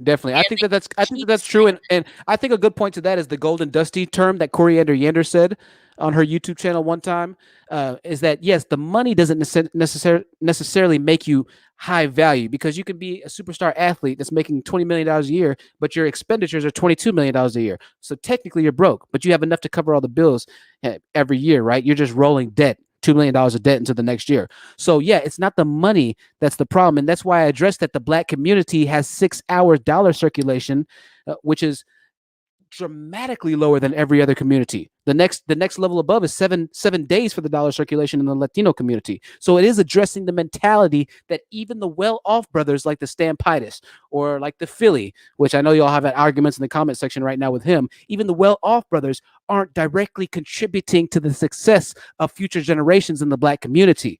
So it is a mental problem that supersedes wealth in black men or the black community that we have. You're exactly right about that. Really quickly, I want to read this comment. Alexander Brennan said, "To everyone who heard the story I told, I want to say I'm not one of those black men, but I was just a teenager when it happened, and no, I didn't touch her, but I'm glad I've learned back then. And thanks for listening." Thank you, Alexander, for the $20 super chat. We're glad that everything worked out. And so, once again, yes, there is something in the minds wrong with black people. And I want to read to you an article really quickly. I wasn't going to cover this, but Canelo Alvarez is a Mexican boxer, right? Let me see if I can type this in. What he just did is completely revolutionary in Mexico. He's made a lot of money here. He's a great boxer. But what he did is he went back to Mexico and opened up his own version of healthcare. And he's trying to work with the Mexican government directly to open up healthcare. He calls it Canelo Care, right? He's naming it after him. This is going to be something that his children can live on throughout the legacy. So black men will always like to use a talking point. Well, we out earn Latino men, and we this and we that, and Latino men and whatever. Let me tell you, first of all, you don't out earn Latino men, because I'm in Texas and I see the cars that they're driving. I see the money that they have in their bank accounts firsthand. You're not out earning Latino men. Moreover, you don't have a family structure like Latinos do. And unfortunately, in the black community, I'm getting to the point to where I realize that we just probably might never have this type of family structure that other races have: Asians, Latinos, whites. I accept that at this point. That's why I support Divest. But what we see in the wealthy, affluent black figures, unfortunately, most of them are rappers and things of that nature. But even the ones who aren't rappers, like the Stan Pituses, who are on par to do good things, they still don't marry their women and give back to the community. We've already talked about that in depth. I don't want to keep covering it. Canelo Alvarez, however, and other people of other races do what Canelo does. They'll take the money, like a lot of Latinos do, that they make in America, and then they'll go reinvest in the community back home. So even if they don't make as much as you're making, my fellow Negroid, what they're doing and adding to the community is head and shoulders above what black people and black men are doing within the same communities that they live in. So that's the difference that we have here. You're going to be very hard pressed to find a Canelo Alvarez that is trying to make healthcare for black people. That's just not going to happen. That's every community does that. Every single research hospital you see in America was built by a man helping his community. That's what happens. There's not one where a woman did all the work. There's no society where the women does all the work. That does not happen. Just like women don't fight wars, they don't build communities. Period. Absolutely true. I mean, you sitting there waiting for the women to do it. You're waiting forever, just like we're waiting 402 years. It's not going to happen. So true. At the end of the day, you have to accept it. If you don't want to accept it, then we're heading to extinction. Period. Absolutely. Yep. Absolutely. And that's what they don't understand. And this is something else that the Ebony Star Network talked about. The hatred of having the Asian community is very interesting. In mainland China, it's pretty much frowned upon to have anything other than a boy. And so for a long time, they had a one-child limit, and you would pray that you get a boy. And if you had a daughter, then a lot of people chose to just disregard that daughter, unfortunately. And, I know things are complicated. I don't want to dive into that political cesspool right now, but it was more favorable to have a male. Well, fast forward to 2021, and they're depopulating and destabilizing as a country. They're saying that they don't have the birth rate as they did the generations prior before. And so their workforce is becoming affected.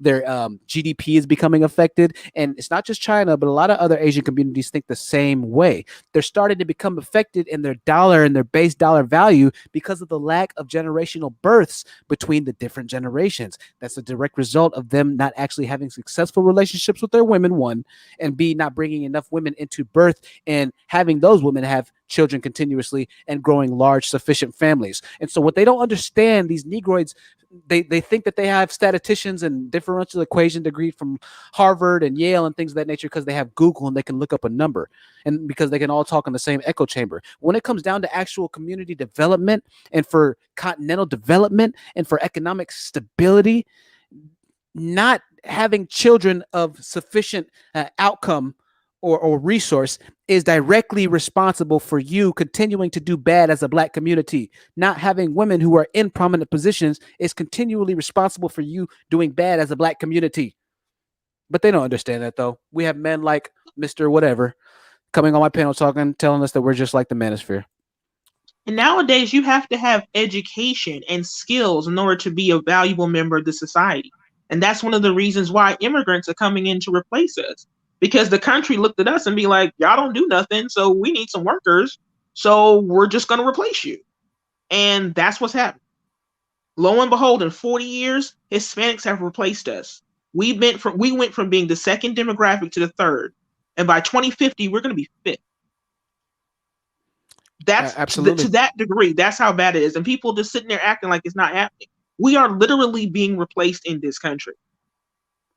We're going to be Absolutely. replaced in the workforce and replaced in politics and replaced overall in the numbers in society if we don't get it together. Yeah. The black So women are trying we don't have that they're much trying to do their longer. best. No, we don't. We don't have that much longer, and everybody's sitting there trying to focus on the wrong things, and it's like, nah, We're black wasting women aren't even time. having kids like that no more. They don't Nope. even Right. want to They're deal with choosing it right. no They're more. choosing to enter the workplace. But then I've when you heard try and get more the numbers women. up for black education, the black men demonize you for entering the workplace. You're damned if you do, you're damned if you don't. I've Yeah, heard so- my entire, I mean, I feel for myself, I feel blessed because I'm kind of in the middle. I was there for the 90s and I was there for the beginning of the 2000s.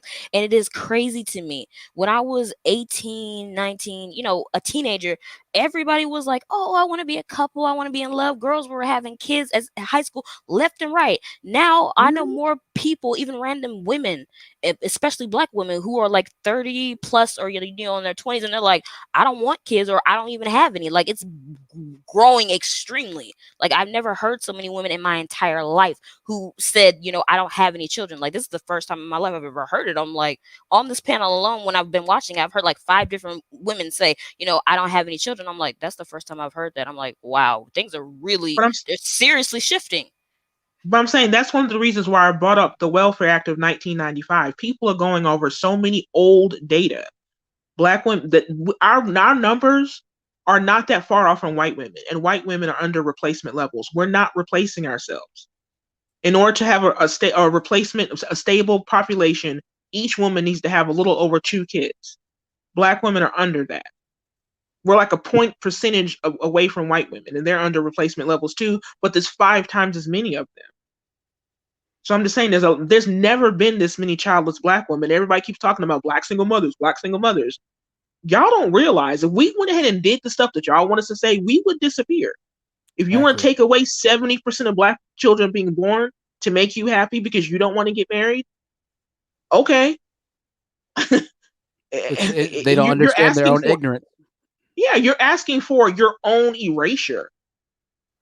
The answer is you have to have stable relationships and you need to get married and stay married.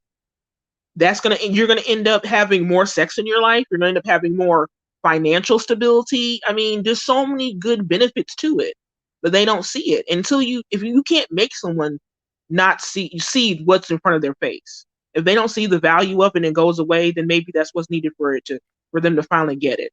Because Absolutely. I mean, the homeless rate would go down if they would be in stable relationships and got married.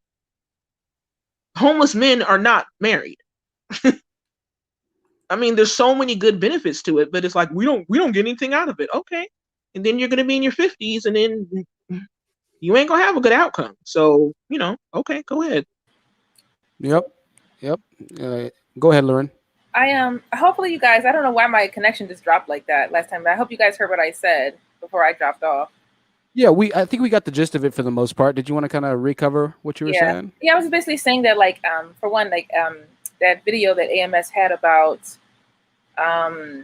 why feminism has been useful. He had the same bad reaction from his following that Kevin Timmons is having right now. But just to go off of what Ms. J said, because what she's saying is so true. Black women today are not even having babies the way that they used to.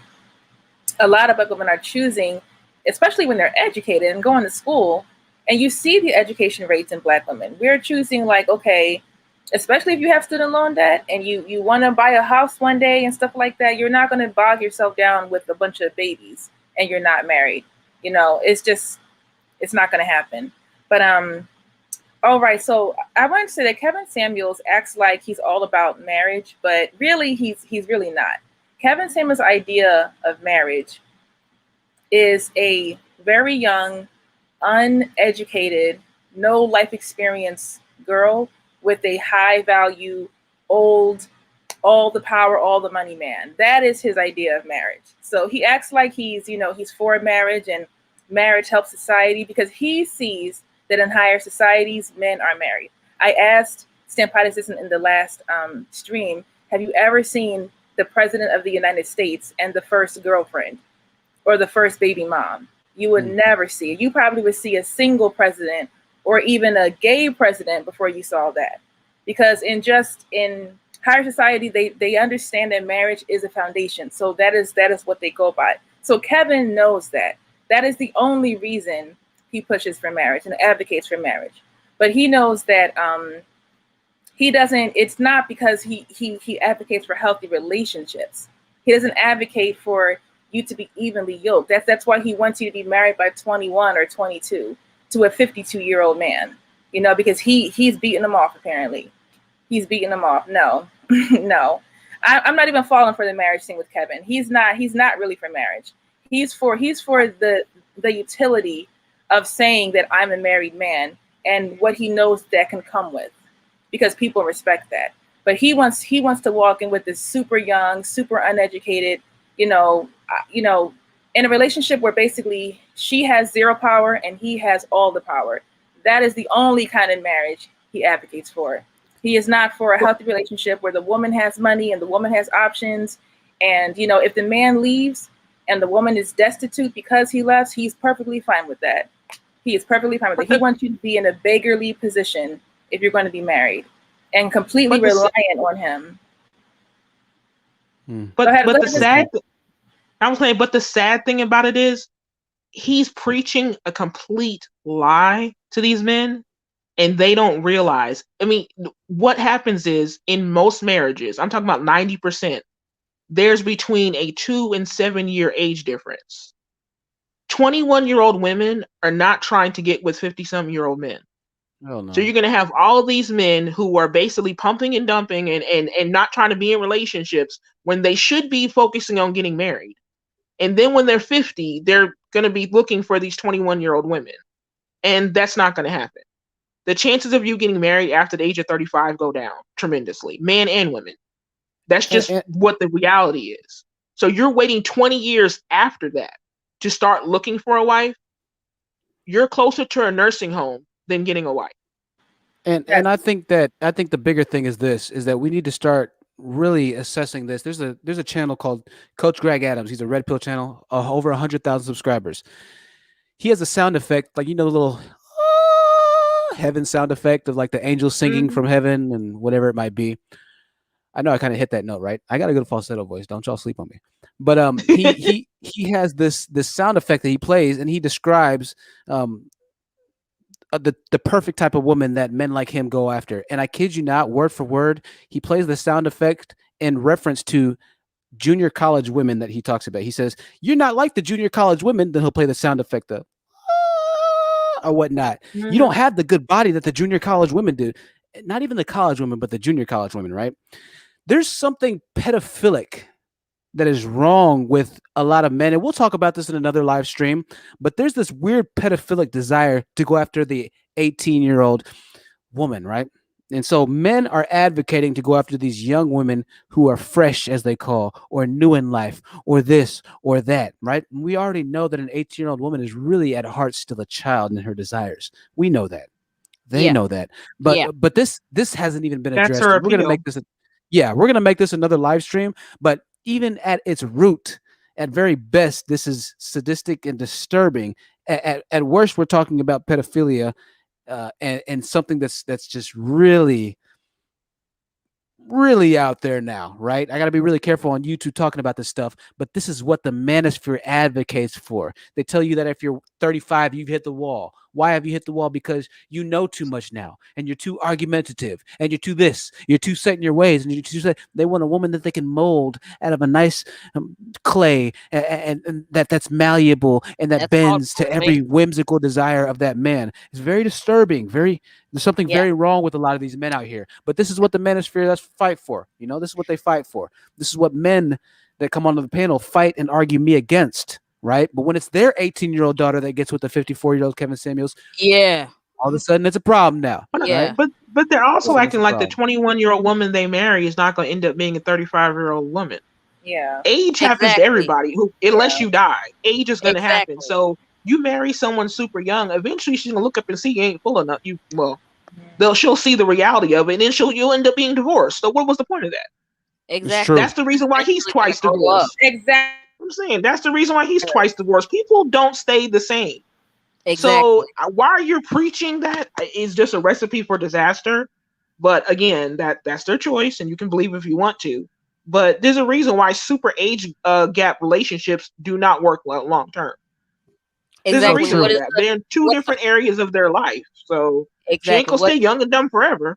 exactly what's the phrase? We just grew apart. Exactly. Yeah. Mm. We She wanted looked up and different saw, you know things. what? Yeah. Yeah, I she don't want to looked up go to and bed saw at I'm 6:30 at 30, night. you're 60. No, I have a life to Yeah. live. I want to have something besides applesauce tonight, okay?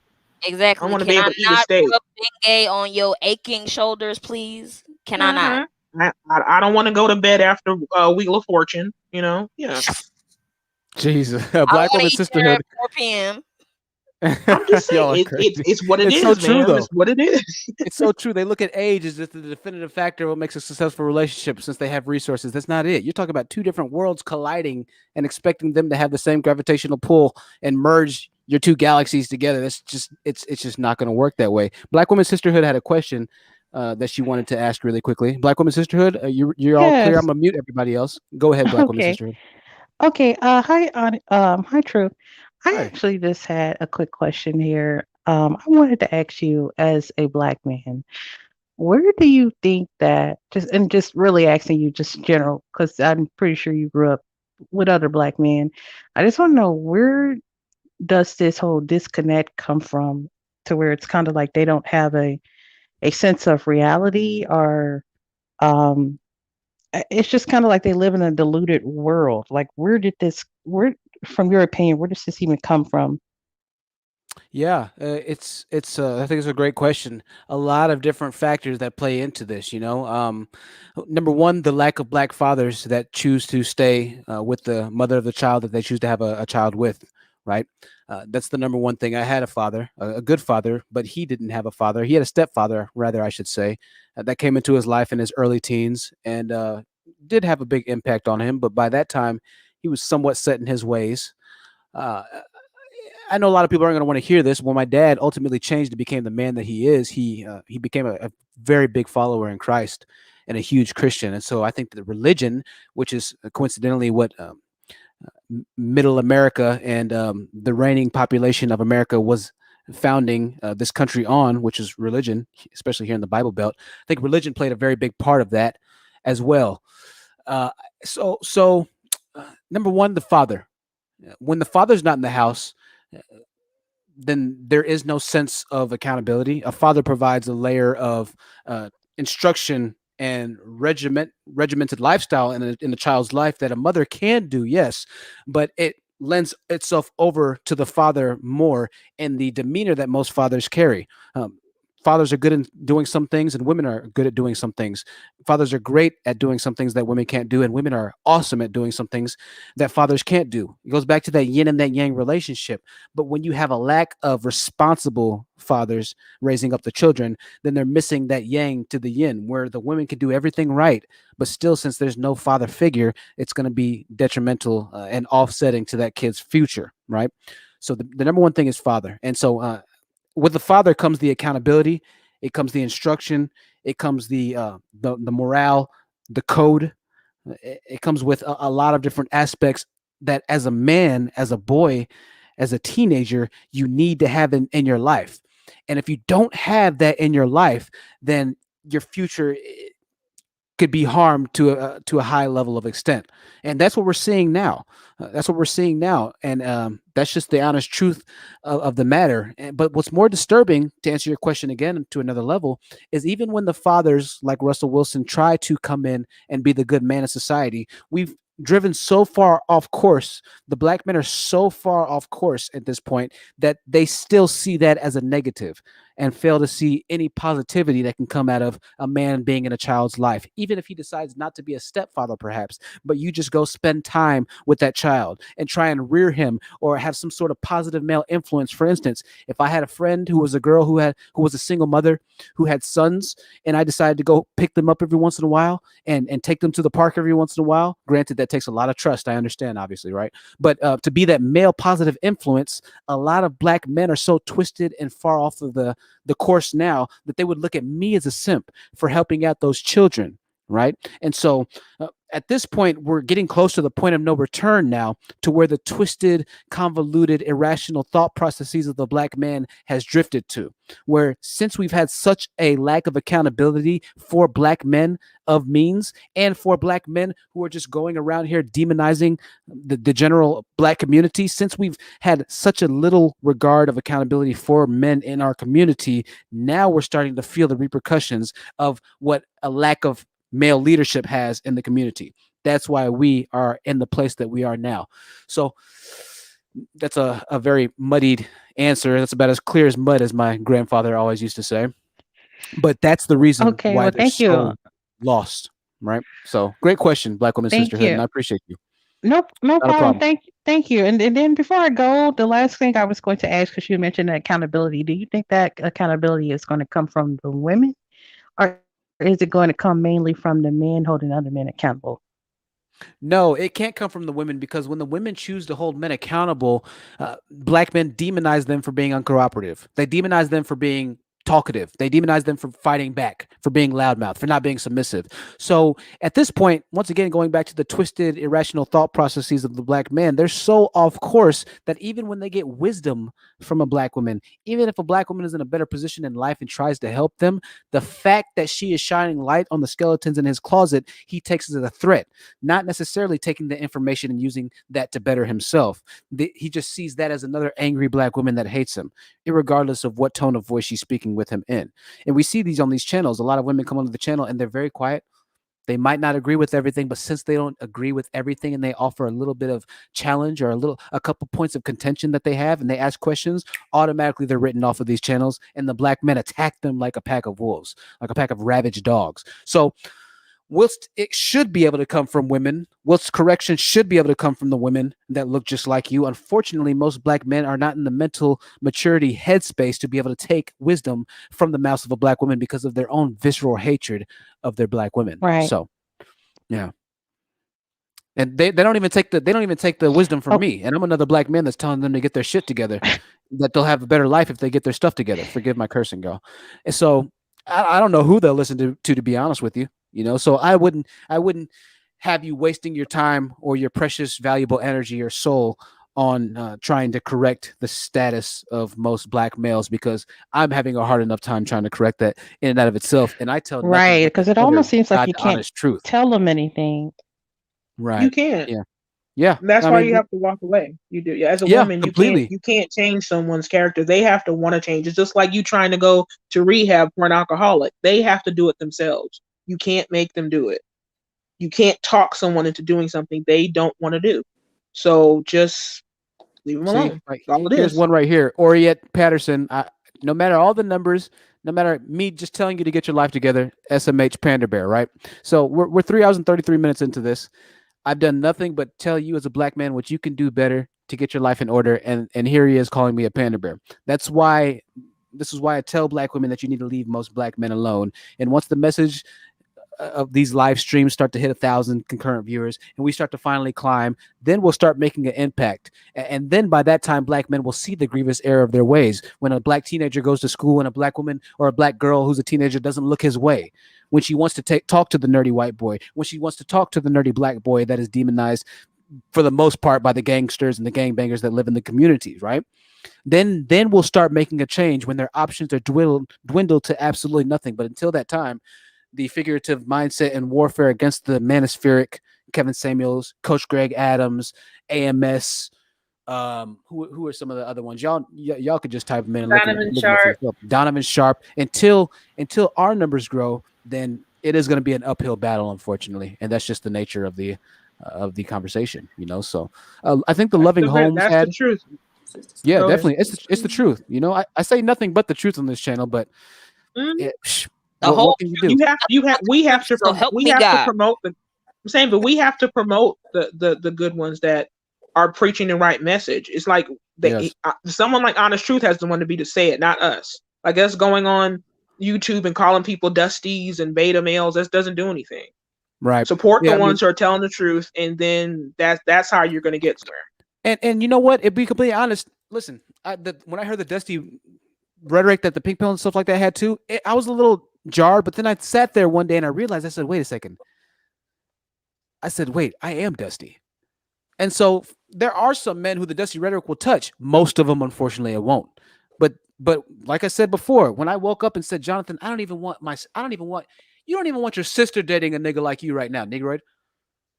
I finally accepted that dust. That's what I said it. That's what I made it my life's mission to start changing. So some of them, very few black men, will hear a message like this and say, you know what? These women are right. Shit, my homies are dusty. We're all But I'm dusty saying, right but now, you had to decide to change. That's what I'm Right. saying. It's like, Yeah, and when definitely. you decide to do it, it can be done, and you can see the positive impact. But us Absolutely. just saying it and they don't accept it, it's not Yeah. going to work. You're wasting your time. You're getting yourself all frustrated for no reason. So true. So I'm So true, happy Ms. that you were able to accept it and make the change, and we can see the positive change. It Yeah, can happen. and There's nothing inside of them that they cannot do themselves, and that's the thing you have to understand. Stop accepting substandard behavior. When you accept it, you just make it part of the culture, and then it's hard to get rid of. If the women of our generation back in the 80s did not accept that gangster drug dealing BS, we wouldn't be in the position we're in now. Someone has to hold the fort and say, you know what, we're not doing it. This is not acceptable. And be willing to walk away and not always be like, oh, the white man, oh, this is happening. This is no. You either get it together or we're walking away. And that's the only choice you have. But you know Save what? our culture by walk away. If you don't do it, that's we will already never. yeah, that's Huh? already happening, That's huh? already it's happening. And Yeah, I'm That's what I'm Oh, saying. yeah. That's how the change is going to happen. What he's saying is true. Until we walk away, it's Yeah. never going to Gonna change. change. Period. Facts. Big facts. I Talking want to does not work. Threatening, crying does not work. Walk away. Yeah, huge facts. I'm gonna put everybody on mute really quickly. Living Holmes, welcome back. I know you waited for a second. What questions did you have, or what do you want to add to the conversation of the topic? I just wanted to add, like, how I think there's I a love lot your of accent. pathology going on with a lot of black men and everything when Uh-huh. it comes to thank you. When it comes to like they trying to live out a future lifestyle. They see future have all these 8 baby mamas and all these kids out here, and a lot of black men think, oh, I could be like him. Oh, I could do this. I don't have to settle down. I don't have to get married. I don't have to be with one woman for the rest of my life. I could be out here just because they say you need to be fruitful and multiply. So I need to go around and make as many babies as I can. And I'm just like, you doing all that. You're not you're not leaving a legacy. You're not leaving no lineage. Just going around making all these baby mamas, the mother of your kids, just for them to be single parents. You're not offering nothing but just creating innocent lives to bring them to the world when you have nothing to offer. You cannot live like a future. You don't have future money. So these men have this fantasy like, oh, this is the life I want. Yeah, I know our connection was sounding spotty there, but yeah, you're absolutely right. They want to live like future without the future money, but moreover, the more twisted, demented logic is that why do you want to live like somebody that already has 7 or 8 baby mamas that is doing absolutely nothing but keep continuing to destroy his own children, right? Not just any random strangers' children, but his own children, his flesh and blood's lives, by not having a stable environment for them. Sure, he has money, but once again, he's a golden dusty, right? I think that's a great point. A great point, Holmes. Really quickly, I don't even think Future has Future's money. That rappers exaggerate the money they have. so true. So true. I'm sure I'm sure he's doing all right. But yeah, I hear what you're saying though. There is a lot of exaggeration that the rap community definitely has, Self Love Heals had a super chat I didn't get to and it disappeared. I'm gonna read it. The super chat said, my aren't we supposed connection was Oh, you're fine. You're fine, Loving Holmes. It's okay. I'm gonna read the super chat really quickly, and then I'll let you continue, and then I'll have the other ladies kind of follow up on what you say. Self Love Heals with the $5 super chat said, "Aren't we supposed to be a village to raise a child? Why aren't these demonic black men fighting this? I don't know." Self Love Heals. That's the old adage, and as the old saying goes, it takes a village to raise a child. But somehow, men like Philly, who I know y'all are going back and forth with Philly in the chat. Try and keep it as respectful as y'all can, but Philly, you asked for it, man. These women, they're on it, so they're on it, man. They're gonna figure it out one way or the other. You have walked into the fire pit, and it is hot in here. If I don't get you, then I'll just warn you. Just know what you want, and so you got to back up what you're talking, Philly, because we're gonna check you, man. But yeah, it takes a village to raise a child, but somehow men like Philly feel like it's the woman's primary responsibility, when even the old adage that self-love heals super chatted with $5 just said it takes a village to raise a child. It takes a community to raise a child. And somehow black men claim that black women are responsible for not only building the community, upholding the community, progressing the community, but also birthing and then raising the community at the same time. The black man wants the black woman to be the man in most relationships. while also being feminine Pretty and much. submissive. Yeah, like I'm in And a then that has, relationship with myself. If I'm in a relationship with myself, what I need you for? You can go. Bye. So true. I have no idea. I have no idea. What can we say? What can we do? Loren, did you have something that you Yeah, wanted to add to this really quickly? exactly. Oh, go. Yeah. No, it's so true. I just wanted to say that that's why I said I'm not really fooled by the Kevin Samuels ex, like he's for marriage when he's not. He's just, like I said, what he wants is the utility of marriage, and what he knows that other kinds of men respect that type of thing. And until we advocate for healthy relationships and teaching people how to choose better, teaching women how to choose better, because what I see is that we're not making the same mistakes that women in the 80s made, with those kinds of men. We are holding women accountable. And that's where the whole angry thing comes from. But listen, because I'm choosing not to put up with the dust, with the pile of dust, and if that makes me angry, that is just fine. I'll have to be angry then. I will say that I've seen a lot of relationships where when I first moved to New York, I lived with a couple, and the husband was black and the woman was white, and I rented a room in their apartment for $600 a month. And looking back, I know now that she only let me stay there because she assumed her husband. Well, she was told her husband is not attracted to black women. But listen, no one would want that man. No one in their right mind would want that man. Who do you think was the one popping up at 6 a.m. every morning to get the two kids breakfast, ready for school? Who's the one going back and forth to work? He had this woman convinced that he was a genius with a really high IQ, and he needed to stay home and work on his inventions. And he had the living room full of all kinds of crap, like car parts, drawings, like blueprints and stuff like that, stacks of books. And I'm just like, how are you falling for that, lady? Because I would be angry in a situation like that, in a marriage like that. I can't put up with that kind of dust. I mean, maybe his inventions were selling at one time. I don't know. It didn't look like it to me.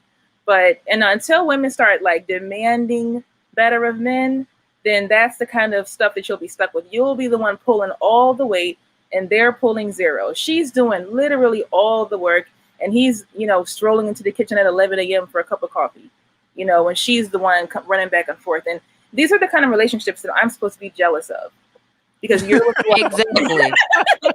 Yeah, you ain't going nowhere, ain't got no ring, no nothing, but I'm supposed to be jealous of this nonsense. Because you got a wife, really. Exactly. You convinced her idiot behind a you're a genius with a high IQ. Okay. She should have known that was a lie. Remember, y'all, we're gonna die alone. Meanwhile, she's gonna end up dead, taking care of all this stuff way longer before we die. Exactly. Let me tell you something. I'm gonna be somewhere on an island with a cabana in my hand. I mean, a cabana drink in my hand, living my best life, while whoever is married to whoever just miserable. I don't have time for this. That's not You're gonna struggling be me. for 50 years, and that's supposed to be a something I'm supposed to want. You don't get out of here. It's on the struggle bus, driving the struggle bus, honey, picking up other passengers. Exactly, like jealous of that. And then the sexual harassment was crazy. As soon as she left off of work, here he come. I'm not interested. First of all, I don't sleep with married men, for one. I don't care what color he is or what color he's married to. So I would never do that. But if that's only because of my values, if it were up to him, it would have been a whole nother situation in that apartment. Like the Bible says, idleness is the devil's workshop. You give someone too much time, Lord knows what they'll come up with. So that's not surprising. But I'm just saying, that's what we're supposed to be wanting to have. And yeah, exactly. I'm good. Not asking for more, not asking for better. Get your lazy behind off the couch and go to work. Are you kidding me? You and have not just IQ. Yeah, and not just that though, like this whole submission thing. People are like submission, submission, submission. I'm like, don't you people know that submission is only in the Bible and that's only for wives and husbands? That's not for girlfriends, that's not for live-ins, that's not for jump-offs, that's not for your baby mama, Yes. it's for your I mean, you wife. can also Yes. Not tell your them fiance, your wife. you can also tell them I'm submitting to the utility company by paying these bills. I'm submitting to the landlord by paying these bills. Why don't you try submitting to that? That's what I'm. If you submit to it, then I can submit to you. How about that? Y'all are You want submission? hilarious, But yo. also they be saying how our grandparents put up with it. The grandmas put up with what the grandpas did, so they submitted. Why y'all can't submit? I said, first off, this is not the 1940s. I'm like, you can't relate to something that happened in the 1940s to 2021. I'm like, these are not the same eras, so y'all need to stop living in the past. And we're not dealing with that. I'm not putting up with that. I see where it got the black women of that day. It didn't get Exactly, nowhere. nowhere. So I'm not putting up with that. I would rather die alone than be a 30-year-old woman married to a 79-year-old man. Because when I was 21, I had to hit him when he was 52. Like, I would Fact. rather die alone. Like, when I was 21, I don't know about y'all, but when I was Exactly. 21, I thought about that. I thought, like, well, if he's 40 now and I'm 21, when I'm 30, he's going to be 60. I'm thinking ahead, like, man, as the older I get, the older you get. So Yeah, I don't you're wanna- gonna go from changing a baby's diapers to changing your Exactly, husband's changing his diapers. What diaper. the hell? Exactly. When I was young like that. Yeah, at that age, the only thing I thought of was, ew, you're old. Yes, me too. Yeah. That's the only thing I was running in my head. Ew, you're old. And not only that, They I'm want like, someone to take the care of it. next, like literally the millisecond after that, I was like, why are you over here? Why are Yes. you a grown man over here talking Yes. to someone who's half your age? Why are you dudes over here? Always try me. All the time Like- I got the old dudes with the cane. Yeah. I don't want a cane dude. And you can't be They mean looking- because they you know those are looking the ones for a gonna flip sugar off. baby. Yeah, and you can't really be mean and tell They them what you looking really for a think sugar because they're baby. gonna That's they're what they gonna lose their mind. Oh yeah, And yeah. those are Yeah, the they ones you gonna gotta go try to be crazy. fake nice to and be talk to them real gently. 'Cause you know they're about to go off. You tell them, "Excuse me, dude, I don't date grandpas." Yeah. And they get mad, but it's just They like looking for a sugar baby. That's what Yeah, they it's looking like, for. They want the young women to take care of them when they get older. They like, oh, if I'm They- 79, I prefer a right. 20-year-old to take care of me when I get old. I don't want no old. Yeah, because you need a nurse while you're over the line. Yeah, exactly. A sugar baby nurse. I don't think so, man. And that's the I kind don't of think so. marriage Kevin Samuels wants. He wants us to settle for that. That's the only marriage that he's like, listen, if I got the money and I'm a high value 6-figure magical man, then you should be able to change my diaper with no problem. No, thank you. Pay someone to change your diaper. How about that? Absolutely. And people like Really that Especially that probably ain't even got life six-figure, insurance. high-earning man. Pay But I'm saying somebody to people like do it. that, people like that don't even have life insurance, and they finally kick the bucket. You can really benefit. You just sitting there trying to have a GoFundMe to bury your asses. I'm good. There's no, I'm good because you spend all your money, so you don't really have anything to, a real legacy. So it's like, come on, man, I'm good. And on top As of that, you know, want he's me not a homeowner. He's not a homeowner. He owns a 1-bedroom apartment in Atlanta. And So, you I want me to mean- spend my youth and beauty on changing your diapers? Are you out of your mind? What is wrong with you? For free, not even paid. You can't go out and get Exactly. a CNA. You No, I can't gotta do even. it. I'm good. You don't even get an annual salary. You just get a pat on the back and say, "Good job, good job." You can miss me with that BS. No. And they want to turn around and not even give you the proper papers from the states. You can at least say, "Hey, this is my husband." Oh no, you're not even good enough for that. You're just supposed to be a free CNA. Man, if you don't get out of here, You're cracking me up right now.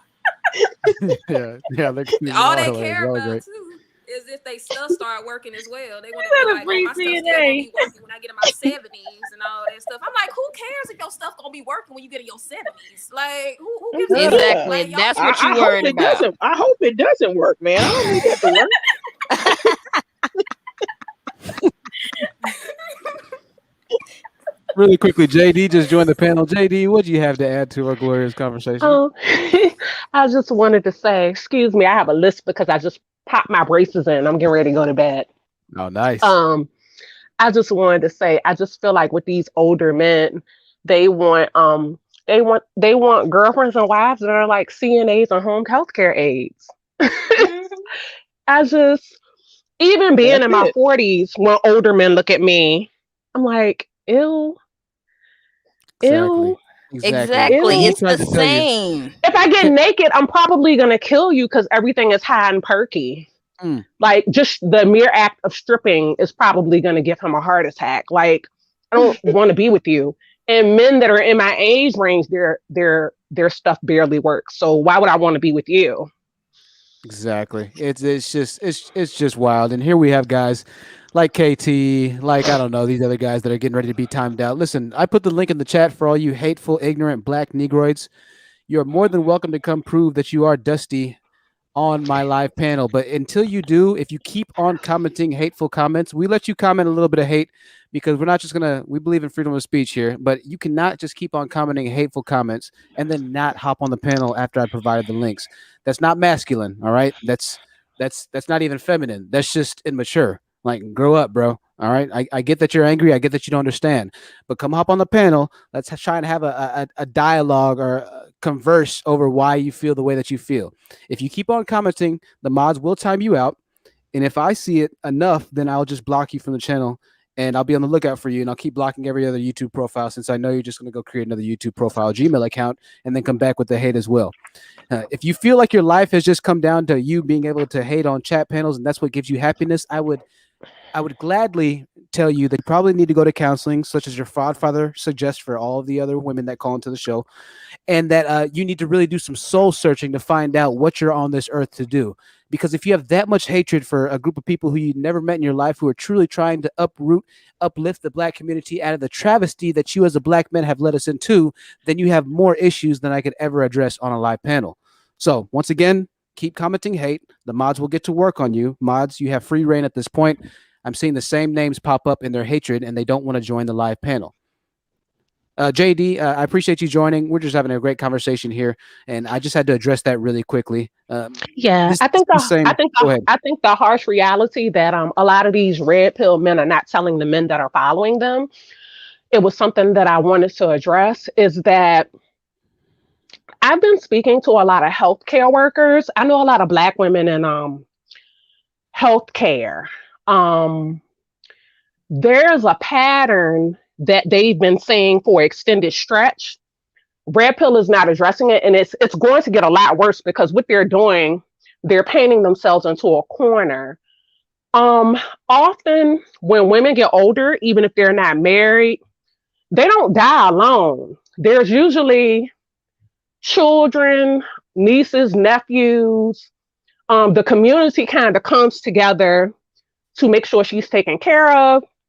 If she ends up in a nursing home, they take care of her, that sort of thing, and make sure her needs are met. She doesn't die alone. What is consistent with men and black men in particular is when they end up in hospital, hospice, and nursing home, no one comes to visit them.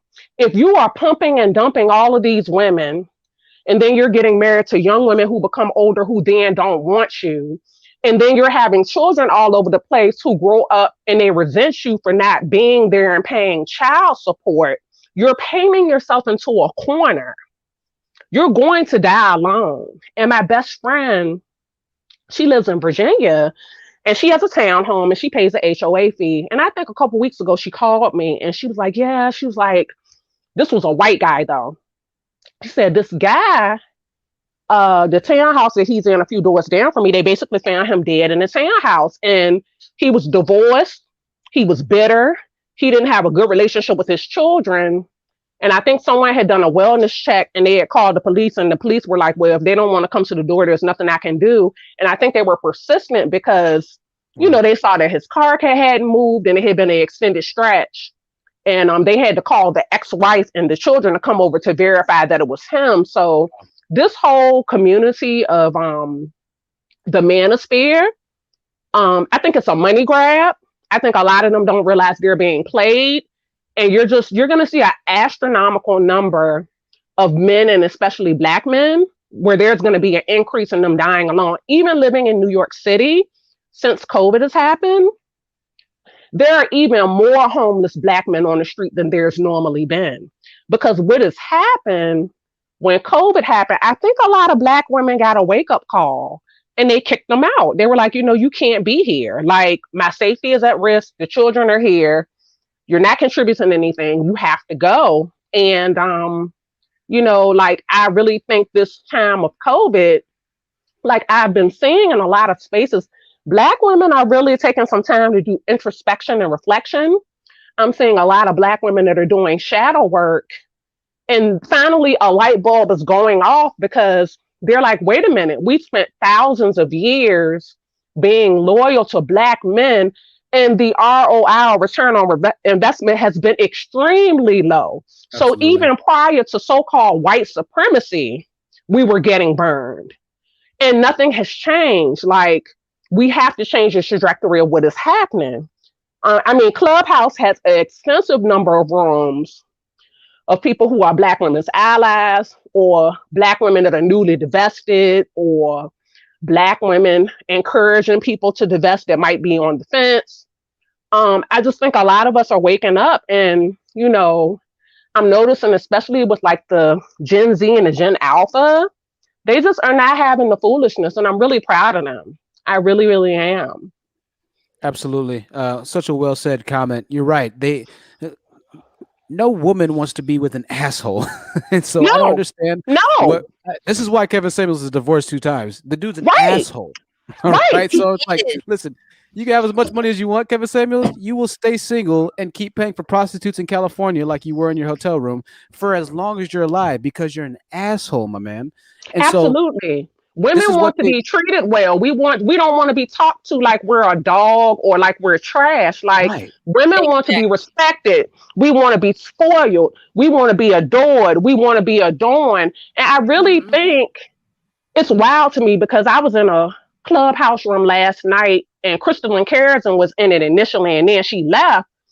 And as a Black woman, a lot of us do not ask for much. A lot of what we ask for in men, it's the bottom rung of most other societies, to the point it's embarrassing. Exactly. And there were men coming in the room, and they were doing what they do. They were gaslighting us. They were saying, oh, y'all ask for too much and everything is y'all's fault. And, if y'all have the degrees, then you have the resources. It was just all kinds of niggalosophies and negacity and nature babble. It just was the most, and it's like, I was like, I really wish I was a mod in some of these divestment rooms, because the minute I saw them come in the room, I'm not letting you talk. I'm just going to boot you out. Because what they do, and they do it on purpose, and I feel like Black men are in a panic. Like, they're coming in these rooms and they're like, oh, don't give up on us and blah, blah, blah. But why aren't you in these men's rooms? And when they bash us, why aren't you coming to our defense? But you're always in the women's divested rooms. Yep, that's so true. That's so true. I tell you what, they're gonna eat their own words. They sure are, and I'm here for it. I can help them season them. I'll pass them some seasoning if they like, from a Black-owned vendor. Exactly, like I said, you burn that bridge, there ain't no rafter waiting for you. Nope, because ultimately, what I've come to realize, y'all, and I say this, and every time I say it, my girlfriends laugh. I said, Black men think by virtue of having XY chromosomes and a penis that they are qualified to lead. And I tell them, I say, Black men want to lead us for a long leisurely walk off of a short cliff. They don't care if what they're going to lead you to do has a negative outcome. They're so narcissistic, sociopathic, psychopathic. They just want things their way, with what's beneficial for them at any cost. And I'm so glad so many Black women are waking up to, I hate Sanjeev's word, because she abuses the word pathology, but I'm glad more of us are waking up to the number of men that are running around that basically have undiagnosed histrionic personality disorders in the Black community. Yes, very much so. Very much so. It's funny, the number one thing that Kevin Samuels always retorts to all the women is that they need counseling, right? Have you seen a therapist yet? Have you seen a therapist yet? Have you seen a therapist? It can be argued that since most Black men are going to experience jail time, since 35% estimated Black men have a felony conviction in their life, since we are the lowest in any race or group of men in America that it's probably us as the leaders of the community, quote unquote, that need to seek therapy more than anybody else in the world. Mm-hmm. But also We're just dealing being with these completely type of honest here. people, but I'm saying having a relationship with those type of people will lead you to having needing therapy. I They will tell you what, psychologically damage you dealing with them. So, he may be onto something. I I'm mean, sure I his think ex-wife needed some therapy.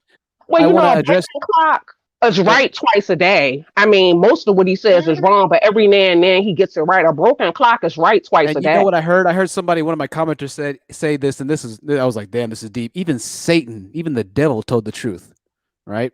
True. This is. I was like, Jesus, that's real. Really quickly, I want to address something. Apparently, there's a man named BGS something, and a lot of the commenters are saying not to let him on the panel, that he advocates for domestic violence and this and that, and this is the nature.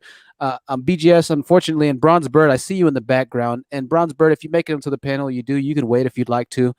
But unfortunately, a lot of you black men, and I just kind of had this thought and this realization, a lot of you black men are already content creators and you're already stuck in your way. And right now, I'm not going to let you keep spewing the same hatred and visceral decimation of black women that you choose to exude in your day-to-day activities and conversations on and off the web. Right now, we're going to have a conversation with the ladies. I like the way that this is going.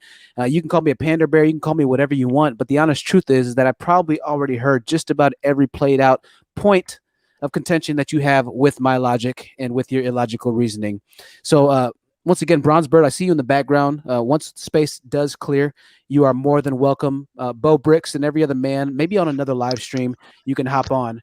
But the unfortunate truth is, the reality of the nature is that you probably don't add anything other than ignorance to the conversation that we're having right now. And at the 4-hour mark, I do not want to delve into your ignorance and not have the energy to entertain your blissful disregard for the state that you have created in the black community.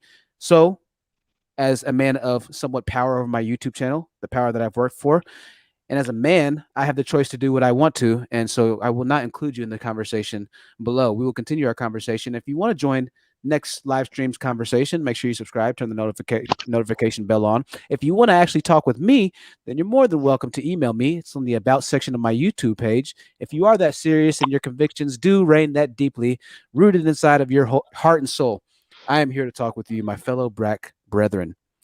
All right. So let's continue this really quickly. That's what I have to say about that. Bronze Bird, I apologize. If space clears, you're in the back, Bronze Bird. You can wait if you'd like to. And I apologize. I can only have 6 on here. So keep waiting. Give it a couple minutes. Jump off so you can make room. No, not at all. Not at all. When space clears. Bronze Bird, you can come on next week. Make sure that you're here early on the next panel. You know, you were a little late today, and first come, first serve. So I don't want to kick any of the ladies off, because the honest truth is men like this already have their areas they can speak in. If we had space, you'd be more than willing to hop on, black men. But the space that we have here isn't like the typical normal space. So if you truly feel that level of conviction that you just have to speak on the airwaves, then you can wait. If and when space clears, then you're more than welcome to come on. But as for this live stream, I've decided to not have any other conversations take away from the points that we're making here. I like the way that it's going. I understand, Bronze Bird. I dropped the link. As a man, I do reserve the right to change my mind, however, and have a different change of heart. I understand that you might not like that as well. There's a lot of things in this life I do not like either. Unfortunately, Life isn't fair. the way it is. Right? Life isn't fair. Life isn't fair, but you make your own destiny, Bronze Bird, and you're experiencing that right now, my friend. Stop being angry, black man, bro. Stop being angry. Yeah, he's doing the most in the comments. I see all the exclamation points and the all caps, and he's doing too much. He ready to go off. That's what he ready. Yeah, and he's not going to do anything but deflect the conversation. You know, black women, LGBTQ, and white supremacy. You know, everything is our fault, Don't forget including the global feminists. women, global Don't forget the feminism. parenthood. Everything is our The fault. feminism, You know? and we took welfare back in the 60s. That's We what kicked the men destroyed out of the us. house. Don't forget, that's what they claim. We intentionally Of kicked the men course. out of the house, and it was a money Of course. grab. We wanted that government cheese over the husband in the house. Absolutely, it didn't melt. Absolutely, and that powdered milk, girl. Absolutely. Oh, you know it. Oh, That Lord. WIC. We can't live without those potato flakes too. So you know how we are. The funny thing is, I came from a 2-parent household, and I was spoiled by my parents. And you know, when I've dated black men, I had a certain expectation and how I should be treated. You know, you asking for too much, and that's not typical of black people, though. Yeah, you need to lower your standards a little bit because black men aren't able to do all that right now. Absolutely. So you know, Then y'all, when you lower your standards, that's the problem. You're growing the community. Thinking. Yeah, You it's know, you always should your pick- fault. Well, No, you know, when you lower your standards, you should have chose better. Yeah, Exactly. exactly. I mean, You know, you don't fix yourselves up, but you wear too much makeup, and you too fat, but you too skinny, and you know, you nappy headed, but you wear too much weave, and you know, you need to be more natural, but you don't fix yourself up enough. You see how they'll have your ass in a room with padded walls, in a straight jacket and a psych ward. They are always moving the goalpost. Always. Like I say, you be working hard on that hamster wheel to nowhere, just moving your legs, running fast, ain't going nowhere. You're That's educated all it is.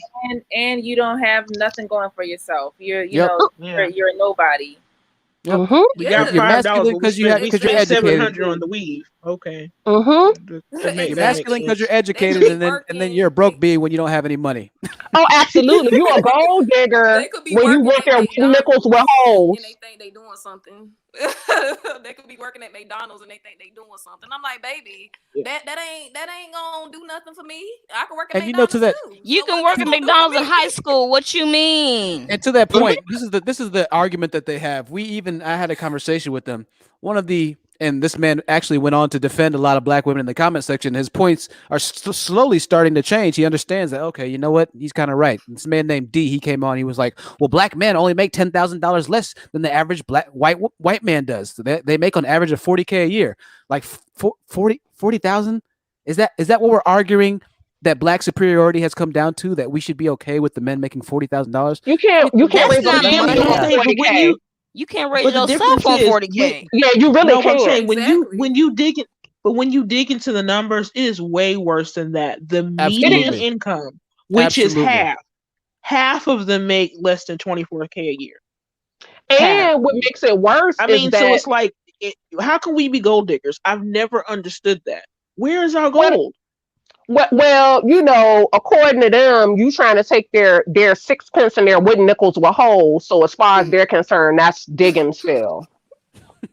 Yeah. I mean, our community.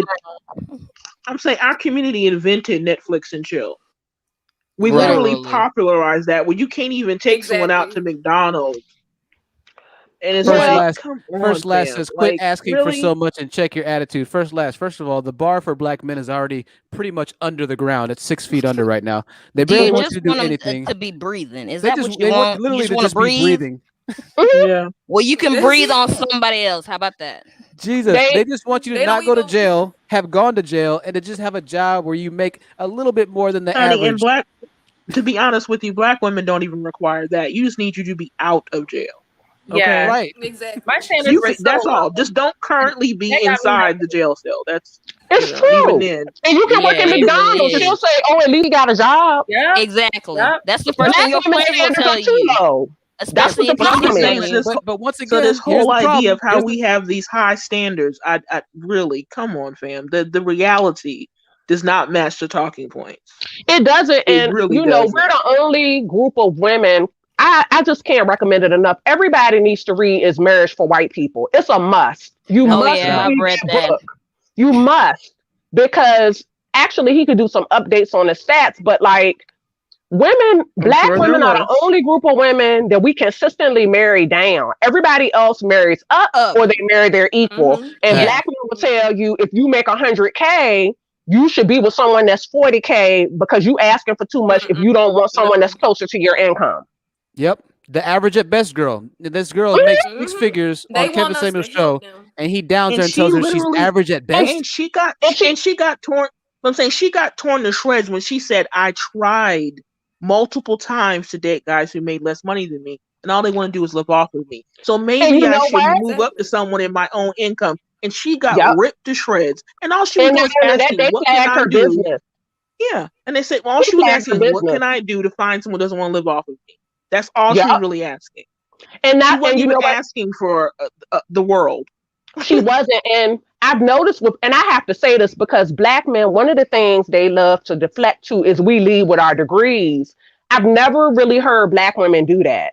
In fact, And I No. tell No, women that have jobs I that are don't high either. paying to downplay what you do. I have a girlfriend that's a nurse, and she never tells people that she's a nurse. I know black women that are doctors and yep, lawyers. They don't yep, tell people. And I nope. actually work in finance. I'm an admin assistant.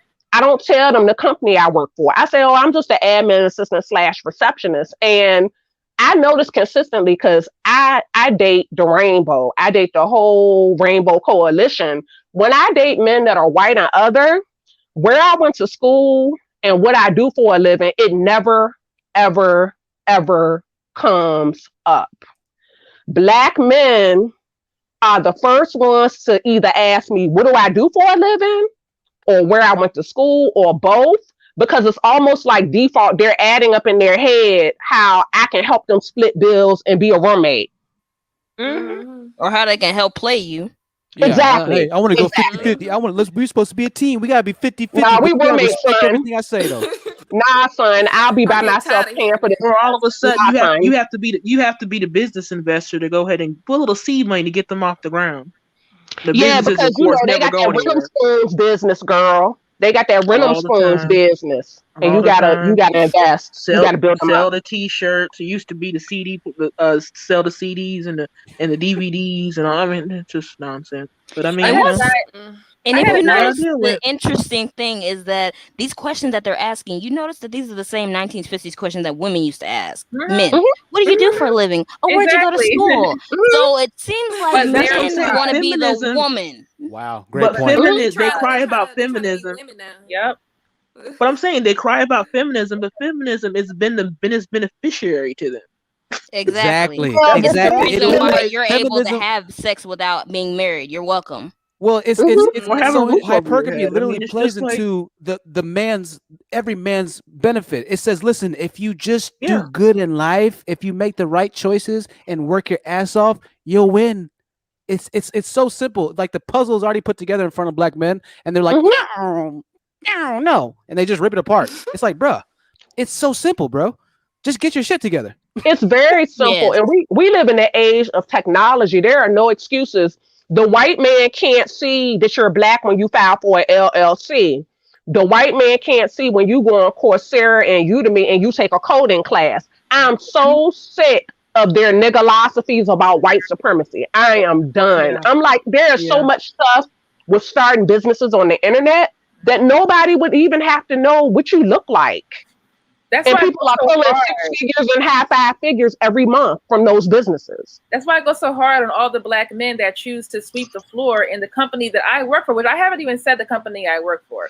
But Mhm. that's why I go so hard when I see all these white people having these high-powered jobs in these high-powered positions, even if they're not tippity top, they're at least in the building. And I can't. It's been like years and years and years of me seeing black men here doing the most menial thing, doing the most Girl, my menial job thing is the ever. same way. My job is the same way. There are no black men in my company. I am the only, well, my company is the New York City office. It's about 50 of us. I am the only African American woman. The other, what is three other women I work with, they're Caribbean. One is an attorney in compliance. One is like an executive EA personal assistant. One, she handles stuff tied to IT, and they're Caribbean. We don't have any black men, and then we have a sprinkling of Asian men, Yeah. and we have a couple. We have like 2 white Latinos, and everybody else is white, and it's about 50 of us. And you know, I haven't been in the office because I've been working remotely for the past year. So you're right. Like the black people that I always see, that are black men specifically, their security and facilities. Exactly. Mhm. Exactly. Facility. Mhm. You know, you will call the black guy to come fix the water machine or something like that, because that's what they're there for. And like Actually, in my building, it's the black people that are facilities are actually even fewer. The most of the black people are actually security, Yeah, because security is the the main. facilities in my building, they do higher end stuff, like they'll fix the AC, They don't be doing like little repairs. They'll do like major stuff, But like tied to the at AC least and other that's stuff more like of a that. trade. At least that's more of a valuable trade. Like, you know what I mean? Mhm. I can kind of be okay with that. You know what I mean? Like if I saw more Absolutely. black men doing that, I'm not trying to come down to a Absolutely. black man that has a job, but I'm just over this bare Mhm. minimum bull crap. And then And it's being happy acting with like it. they're all And high being value that we should be chasing. And but not expecting even us that, to be happy High with value it being too. stuff. Where are all these 6-figure black men at? Where Just And then they? I was gonna tell non-existent y'all, there's VP. black men are so defeated. Every little obstacle they run into, they tuck their tail in between their legs. I'll give y'all an example. I have a girlfriend. She works for NYU. She is an executive admin to a dean on the medical side of the school. She's been working remotely from home too. A couple years ago, she was dating this guy, and he didn't have a job that paid very well. She met him through an online dating site. This was a black male. She actually would see jobs that would pay closer to 6 figures and more. And she'd tell him, she'd be like, look, why don't you apply for this? You even qualify. Oh, I don't know whether I would get that or whatever. She's like, what do you have to lose? Just apply for the fucking job. And he wouldn't do it. And she just got tired of him. He didn't want to travel nowhere. He was scared to fly. She was like, well, we can travel and do road trips. He didn't want to do that. And everything was an excuse because he was broke. But you had an opportunity to break out of that, and you wouldn't. And then, they're I content. noticed They're that content in their station in they life, and that's are, the and it's sad like thing. every little. And I think about black women. We have so many obstacles because a lot of the racism that we deal with is in healthcare and in academia, and it's in the corporate workplace. And we have this resilience about us. Like the stuff stresses us out, but we still figure out how to navigate and Right. survive and shake it off. No, it's so true. And I think the bigger point is this: we're not getting on the black men for having the security job, but it's the rhetoric that people like Tevin Whammill speak on, which when a black woman is in some of y'all's positions, she's expected, and it's her job to find a man and to coddle a man that isn't in her position that she can't find or secure. It's not expected that she just try and push a man to be in a position or push a man to be better, but that she has to settle for the lesser man and be okay with him settling for the less in life, for the little And, in life. With and the men keep trying to deny it's the just why, polarity.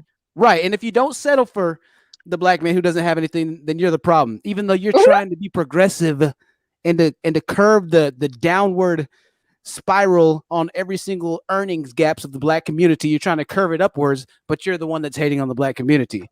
But you're Really supposed quick, to help him build, though. Truth. They say we should choose better, but then right. they will also say that you're supposed to help them build. And if anyone understands anything about masculine and feminine polarity, it's the equivalent of like the woman is the architect, and then the man goes out and and then it goes from there. Or even you can look at an outlet on the wall.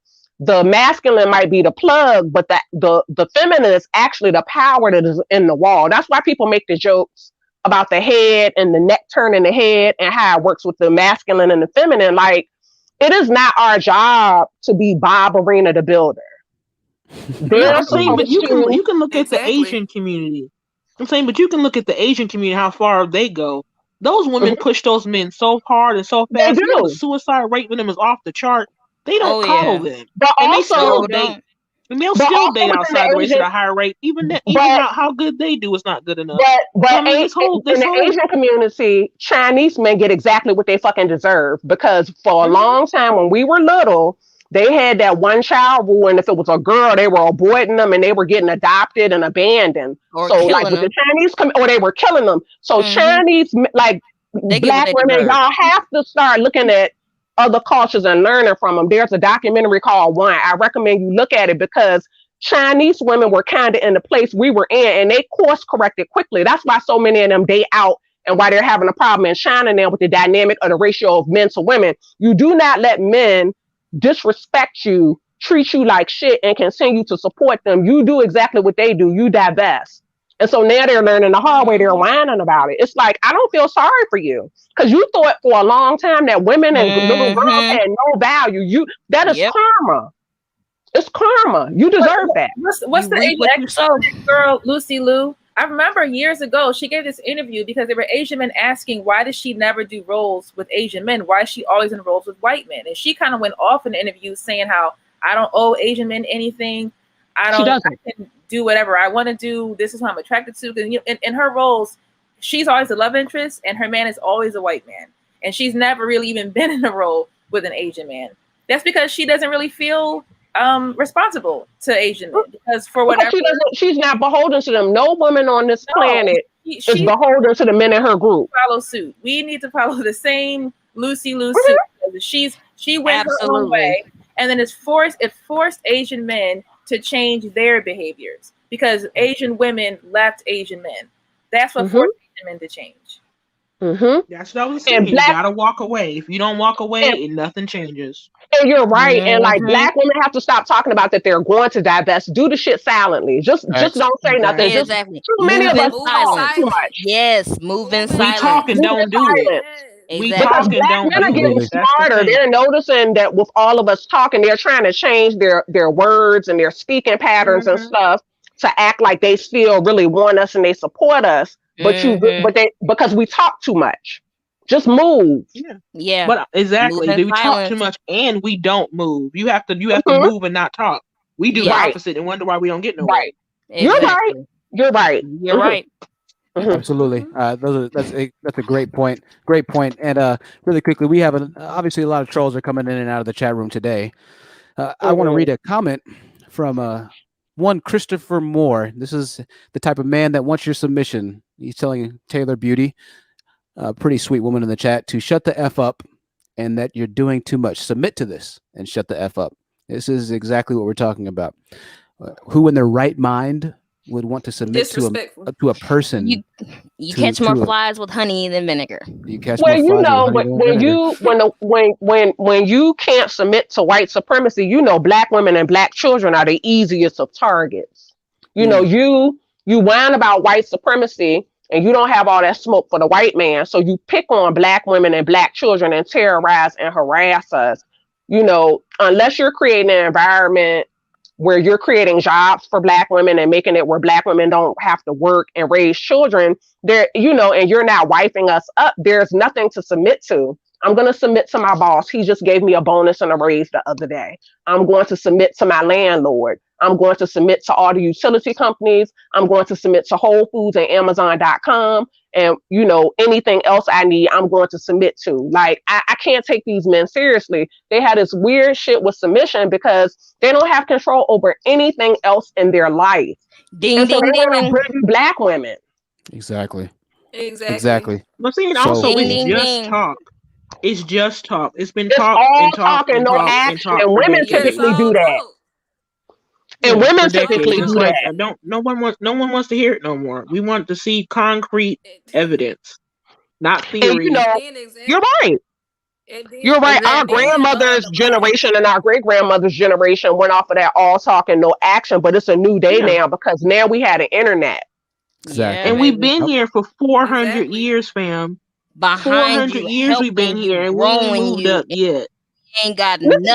I mean, let me read a comment. Here's another Manosphere man.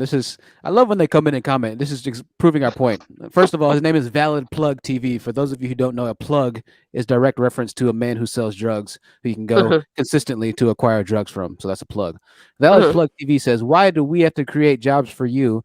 Why don't you create jobs for us if we do equal?" Which obviously isn't correct grammatical English, but for the sake of the internet, we'll just go ahead and assume that he meant to put so or something along that lines. Just he's trying to say, why do we have to do for y'all if we're equal, right? Because why do we always have to do for you first? In a community, dummy.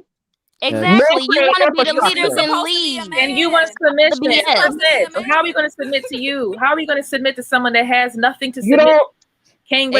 Submit to what? Right, you don't get to lead simply because you have testicles, sir. I mean, you can miss me with that.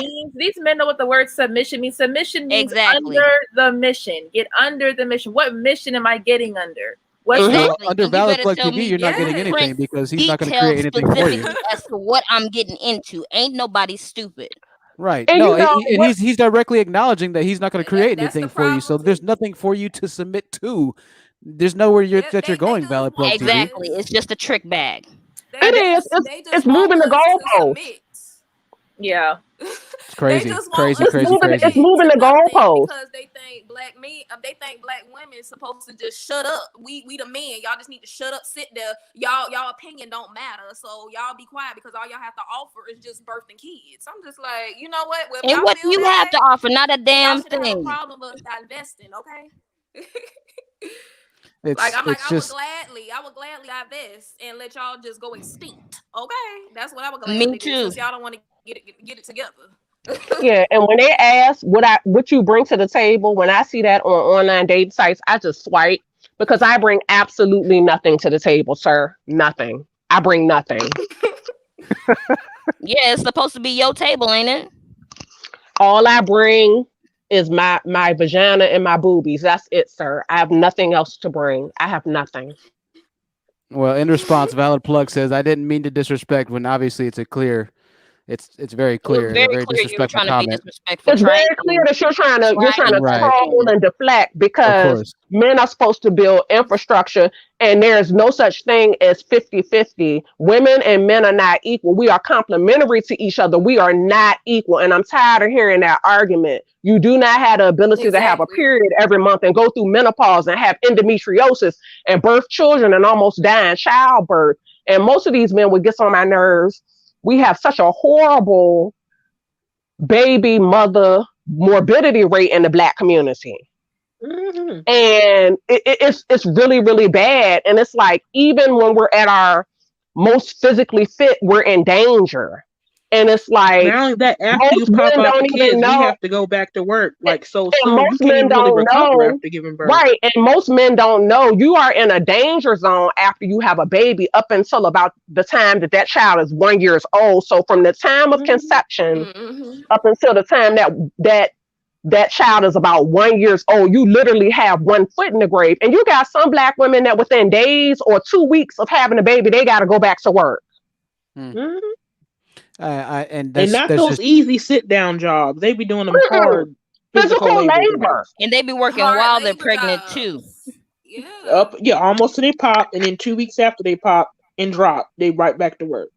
Yeah. Yep, and be working Yeah. hard. Some of them, I've heard crazy stories, but sometimes pregnant women were working 10 and 15-hour days. my Mhm. God. No, no, Mm-hmm. no. And that's what they My want. That's what they girlfriend that's a advocate nurse, for. she had a girl she was working with. She fell for the okie doke. She was dealing with this hotep guy. And Oh she really no. wanted to be married. He saw about some marriage was just a piece of paper. She stuck with him anyway. Mm-mm. She got pregnant by this fool. And she was like, Janier, she told me, she said, yo, like, she told me that like her commute going back and forth to work while she is fully pregnant, like it's like an hour and something each way. And Mm-hmm. and mind you, this is the man has no problem with this. If and this is the reason I don't have a kid now is because I knew that I'm not ready for a kid, and I love my future child so much that I want to make sure as a man I could do everything and have them at the right time. I understand that things happen and that kids come, but even then, there's no way I could feel comfortable with having my woman in that situation. I would move literal heaven and earth to make sure that I did everything in my power to make sure that she could have that not happen to her, right? And I Because understand you're once a again things decent, because happen. you're a man. Like Absolutely. men who are A real masculine and one. think about those. You're a man that is masculine and thinks about those things. And another thing I've had people Mm-hmm. tell me that are birth workers, and it makes my flesh crawl. And why I think Black women need to divest is that I had a girl told me she quit being a doula. She said there were always monetary issues with people paying her when she dealt with Black people. And she said that Black men consistently, they didn't care about the mother and baby. They were just concerned about when they were going to be able to have vaginal access again. She said it grossed her out. She said she got so fed up and burnt out, she quit. And then Wow. another girlfriend of mine that does labor and delivery nursing, she's like, she says, I repeatedly hear BM say, we don't let them leave. But she was like, in a hospital situation, that's a perfect opportunity where they could step up to the plate and assert themselves. She said, do you think they do? She said, the woman will be in all kinds of scenarios where he should be stepping in and intervening and asking certain questions. he busy playing games on his phones or plugging in a gaming system in the hospital or looking goofy like a Oh child. my god. He's plugging in the PS5 that he just bought. He's trying to play Yeah, and she PS5 while also his child told being born. me, because she's done travel nursing all over the country, she would tell me, she said she'd be with one woman in labor and delivery, and the dude would come. And she said she would notice he would keep disappearing. And she said she had a couple times where she realized the reason he was disappearing is he had gotten 2 women pregnant at the same time, and they were at the hospital at the same time. So he was running between more than one room. And then she told me, Wow. and then she told me that it was very common that she would get women where they would be pregnant and have more than one STI. She told me this story about this woman. Her genital warts were so bad, her vagina literally looked like a cauliflower. Jesus. Oh So my these God. men don't even care what they dip their penis in, and they don't like to wear condoms. And I've even heard gay black men say that black men don't like to wear condoms in that phase of the world, like they're allergic to condoms Ew. and accountability. How Incredible. convenient.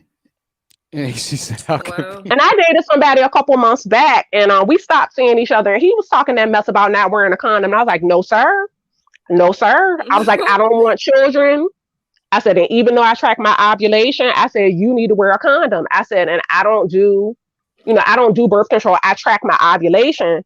And I was like, you're going to wear a condom. I said, and if you don't want any more children, I said, you need to get a vasectomy. I said, I'm not sleeping with you without a condom. You all, you have children and have never been married. I'm not becoming the next baby mama. And yeah, your children are grown, but like you, that is irresponsible. I don't care if we're in a committed relationship. Like, that's very, very irresponsible. You know that I still had a capacity, even in my 40s, to have children. Exactly. You got to be your own planning parenthood, because God forbid I they would would get on actually here, we step be up kissing and or do whatever. I'm half like, of it as well. condom, get the condoms out the drawer. Get those condoms out the drawer. He's trying to Tay be actually slick. said something that I think is really good. If the black man's even there for the delivery of his child, there's a 50-50 chance that he's going to be a completely mentally unstable bum that will show up to the hospital. So if he even shows up, which you're lucky to get going to begin with, then you're And that's battling usually whether or the not he's case that my competent. girlfriend told me when she's in labor and delivery. And I also have heard people say that I remember there was this divestment blog. Excuse me. It's from I think it disappeared, but it was around about 10 or 15 years ago. And back in the day with the OGs, they were on YouTube. They had blogs talking about divestment, and they would call it BWE and different things. They didn't necessarily call it divestment. And one of them, she actually was she practiced family law, and she said it was eye-opening to her because she talked about how there were men who were so-called high value, as Kitten Hill says. Come on, I know the story. Unbelievable how many of them didn't want to pay child support. They were like, well, I don't understand why I have to pay her child support and blah, blah, blah, blah, blah. And like she said, this would be a constant thing. She said a lot of the Pookies and Ray Rays didn't show up to child support court.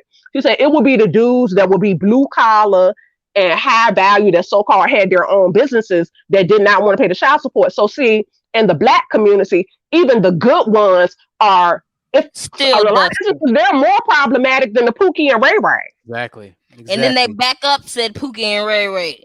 That doesn't make any sense to me. How are you supposed to be the good guy? They defend them. You covering for the bad guy. I'm like, I'm I'll tell you saying, but why you're covering for the bad guy, because you wanted to be the bad guy, but you couldn't. So you're gonna let him do it. But I respect Pookie and Ray Ray more because what you see is what you get with Pookie and Ray Ray. Whereas with these other dudes, they have PhDs and master's degrees and suits and businesses, and they try to pretend they're so different and they're so much better when really they're degenerate. Do you know how many women? This is something that needs to be talked about in the black community. They're always bashing single mothers. I read a study. They said that when women young girls get pregnant as teens, a lot of times it's statutory rape. The men are in their 20s, 30s, and 40s knocking up underage girls. That they did a study on that. They said that for being a teenage mom, but y'all don't have any smoke for the adult men that are screwing children. Right. And another thing we need to talk about in the black community. And Exactly. they are. But another thing we need to talk about in the Black It's community because is they okay with stealthing. it.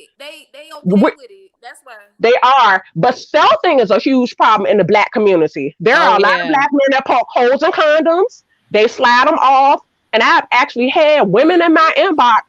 Oh, this guy got me pregnant. He slipped the condom off, and when I went to him and told him I was pregnant, he would say shit like, "Well, we were already talking about marriage anyway," or they would laugh. I said, Yeah. "Girl, if you don't go get an abortion," I said, "run to the abortion clinic, run." I said, "He is trying to trap you." And one girl, she even told me, she was in my inbox. She said, "I told him I was pregnant. He's trying to set me up. He ran and told his family that I was expecting. And then they're calling me saying, oh, you shouldn't terminate the pregnancy and whatever else," trying to guilt trip her. I said, "Go to the abortion clinic." Like they I said, was "Take your gonna help her. You want me to And kill that's the the baby, thing but that you want me to help that's me the kill the problem baby? I have in the Black community. You tell Don't us to kill choose, my baby, but you don't don't, want to help. but he don't. And she had a conversation with him that because they were friends prior, which made it more screwed up. They had known each other for years, and then they ended up getting together. She had expressed to him that if they were going to be together, he was going to have to level up financially. She had told him that. She said, "Look," she's like, if you want to be with me for the long haul, you are going to have to level up, and then we would get married and then we would have children. Like, you're not fit to be in a long-term, relationship and then marriage with me with the way your finances are looking right now. And he still tried to sabotage her anyway. And there's a guy on YouTube, I can't remember his name, but he's Black and he's Christian, and he does workshops for Black men on relationships and manhood. And this man has been doing workshops for years. Do y'all not know every time he does a workshop, he asks Black men, how many of y'all have tried to get a Black woman pregnant even though you didn't love or care about her? Do y'all not know almost every single time he does a workshop, nearly every Black man in the room raises their hand, and they're all different age ranges? Incredible. Absolutely incredible. But they're good guys though, y'all. They're They'll good laugh and joke guys. about it. They'll laugh and joke about it. And I've heard this myself as well. Whenever one of the guys that I'm playing basketball with, or whatever it might be, I can listen to the conversation. Man, she's bad, bro. She's bad. I'm trying to lock that down, fam. I'm trying to lock that down. I've heard this conversation multiple times. They So tell the me I fact got that you have childbearing hips. I roll my eyes. That's not a compliment, sir. I don't find that to be a Yeah. compliment. Talk about somebody got childbearing hips. That shit is disgusting. Exactly. I'm not a rental. Yes. I'm not a womb for I'm rental not space. I'm not an animal for breeding, sir. Exactly. I'm That's not what they cattle. Not want only us that, to be. No, but I'm saying I agree with that because there's a guy in the Black Manosphere who basically said that that's all he basically wants to use a Black woman for is basically to birth his children, and that's pretty much it. Yeah, That's he why wants they her to don't. birth That's his why they kids, don't want but us to divest. you know she ain't gonna go nowhere. But they don't want us to. That's why they No, don't he want us doesn't to care if she divest. does. He just wants to have a Exactly. child. He wants the child to be Black. Only a Black Yeah. woman can give him a Black child. But what happens to the woman? He don't care nothing about that. He just No, literally he wants her to doesn't. birth his Or children. that child That's it. either. No, they He wants don't. to be able to create But I'm something saying else. he has said this out loud several times, Mhm. and he has over Yep. 3,000 subs. But Did that's y'all see my comment that I put earlier about the Jamaican American man that I used to work with a long time ago? Did y'all see my comment in the chat earlier? No. Oh, so I Yes. used to tip at this real estate company that did affordable housing. And the guy was Jamaican American. And he made a comment that he wanted a child in every nation with a straight face. This is a man that's in his 40s. I said, how would you take care of him? He said this, y'all, and I swear to you, he said it with a straight face. He said the earth would take care of him. I walked away from him. I walked away from him. I was like, I can't. I said, the negacity. I said, I cannot. Wow. I cannot. I was like, not today, I Satan. never Not heard that today. one Not before. today, That's a good Satan. one. JD, your stories are on another level. These That men is are saying some hilarious. crazy I've had stuff. friends tell me they're like Jay, you could write a sitcom or you could do a TV show because the level of stuff you've experienced with dealing with men and dating in this city, Oh they were my like, it's gosh. really, really out of control. They were like, That if I is didn't know you, I think you were lying. JD, if you're in New York, I can see that's where I stopped dating. So I was like, these guys. I am in New York, and I'm actually trying to exit here, ladies, because I've been here for 19 years, and I should have left a decade ago. And it's not working Lorenz for said me. the same thing. It's not working for me. I'm looking at moving to like Phoenix. I'm gonna do some traveling this year to determine where I'm gonna move, and I'm gonna try to get out of here by the end of 2022. I've had my fill because the dating here and just the encounters with like people in the As workplace. long as you don't move to Atlanta. No, absolutely yeah, not. that's a bad My one. first Oh, choice no, of I'm not moving. moving to no My, I think they I- said the three cities that are worst for Black women. I think they said New York, LA, and Atlanta. Those are like No, Yep, I'm the moving worst that to for sounds Black about women, right. period. my first choice is Phoenix, and my second and third choices are Albuquerque and Reno. Yeah, I've heard Phoenix is actually really nice. A lot of people are Yeah. going to Phoenix. Albuquerque, don't do it. There's a lot of What? homeless people. It's a lot of Albuquerque, New Mexico. crime. Albuquerque, New Mexico. No, that's a bad one. Mhm. I know a lot of people are moving to Texas. I'm in Texas, you know, and I'm so not interested in Texas. yeah, I don't okay. blame you. Not. I'm Yeah. really not. Georgia and Texas it's something about them. I feel like they're like an alternate universe. I have no interest in. Yeah, that's true. Florida too. Yeah, it Florida is. is also. Yeah, Yeah. Florida's They have their definitely own, in their there own too. little thing. Oh, Florida's beautiful. Oh man, I love You know what I'm Florida. saying? The place is beautiful. The It is not worth people, it down here in are Florida. just they're not sane. No, The something. people are not sane. Yeah, they're Yeah, definitely the Florida man is definitely a stereotype meme, right? The crazy Florida man. But Yeah. man, the best 3 days of Yeah. my life, Florida the middle of guys, December in I don't Florida. even date It's them. great to I'm a vacation. millennial, It's horrible to live. but I Mhm. feel you.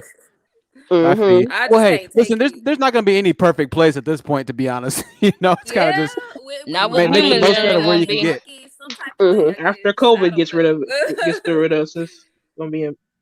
Hey, H-Town in the building. Some of our subscribers down here. Oh, One of our yeah, I see. moderators. Yeah, you know, I'm a Aw. big gun guy, you know, so I love my firearms. That's why I love Texas, you know, but Yeah, maybe there's some. I do like the appeal of living out west because I like being physically active. So Arizona is like my top choice with Sedona because like I can, when it's not too hot, I can hike. I can get a gun. Mhm. It'll be easier for me to like access because a Very lot of true. classes and stuff aren't open now because I want to do Krav Maga. Okay, I see Um, that. I see you. yeah, because And I know these men are Arizona. crazy. A lot of people, you can they kind of Arizona's a good hub because you can travel to California, or you can kind of get to Colorado quicker. It's a good location for you at Yeah, Las Vegas if you want to get out there. Arizona's a good spot, to be honest. A lot of people do stay there, yeah. and the property taxes is great. The property's great as well. You get Yeah, I want to get some investment property once I get settled, and I'm about to start to. One of my friends, he's going to teach me how to trade. okay.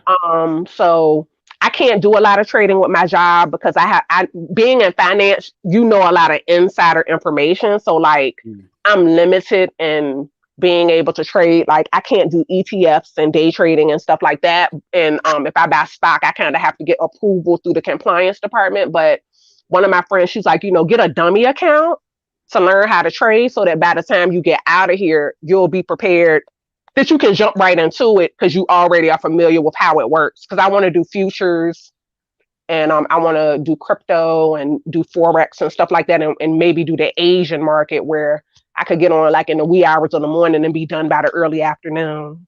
Definitely. Uppity Unicorn says Las Vegas housing market is superior at the moment, so might be something worthwhile. I know that's the Yeah, I'll look into Vegas and Reno because Mhm. I've heard good things about Reno as well. But I'm gonna and I'll make sure when I go to Reno that I actually make a trip to Vegas too. Definitely. I couldn't live Well, in Vegas, man. Damn. I ladies, People are too much. we're getting to 5 hours here on the stream. I can't thank you enough for being here. Y'all have been You are true so life welcome. added to me. You're welcome. I can't believe we've been I going for tell you almost what, this 5 hours. yeah, this show wouldn't have been possible. It's not possible without y'all and all your support. The love, the embrace that the community here has had for this channel and for other content creators like Uppity Unicorn that we have in the chat right now. Make sure you check out Uppity Unicorn's channel on YouTube. I think Mocha Mami was here earlier. And so we have a couple content creators here. Make sure you check out the comment section after the videos are posted to see the affiliated content creators. the support that we have here, the community that we're creating here, the numbers. We just broke 100 live concurrent viewers for the first time on this live stream. And so this is growing. The movement is growing. Slow and steady progress is the name of the game. Consistency is the key to success. As long as quality is in the consistency as well. So I just can't thank y'all enough. Y'all are hilarious. You're smart. You're classy. You're the embodiment of what human beings, not just Black people, should strive to be. At some point or another, the tides of the sea might change in our favor. But we know that right now we are in a very vicious rocking of the ocean. There's a lot of commotion going on in the seas that we are trying to navigate. And so I just want to thank you all. We're going to go ahead and wrap this one up really quickly. But before we go, I'd like to give final words and make sure I lend the olive branch of invitation out to all of you who are a part of the channel, and especially the ladies on the panel. You are more than welcome anytime that I have a live stream. It's been an honor. So we'll start with Kiara. We'll work our way down. If you just have a really quick recap or anything that you want to cover on your way out, we'll do that, and then we'll end the stream. Kiara, go ahead.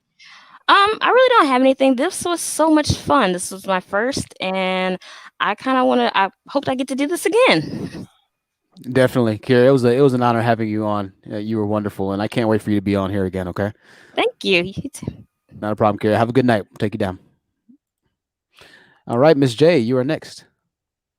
I'm just saying, Black women, we need to support the right type of channels. Don't hate watch other channels and give them views.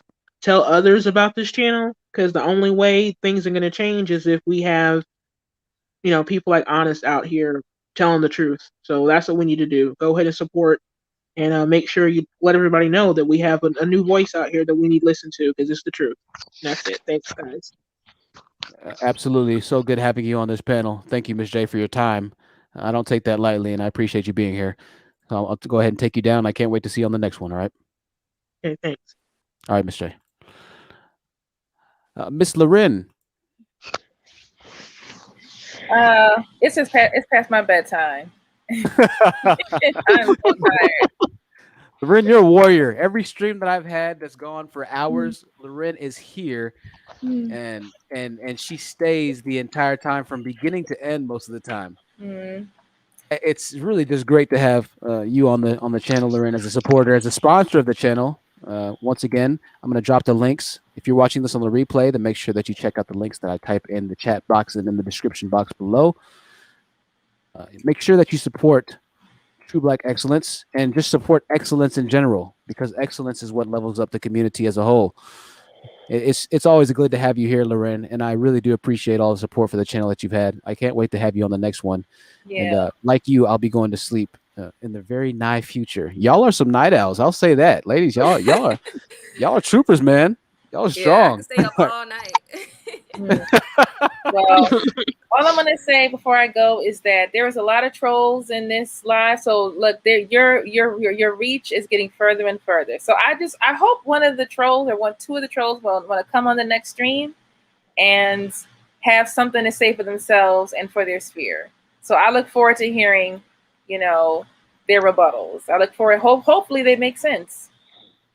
Absolutely. Probably won't though, but we'll see. I look forward to that. Until next time. Until next time, Loren. Thank you so much for your time again. We'll see you soon. All right. Bye. Bye. Bye, Loren.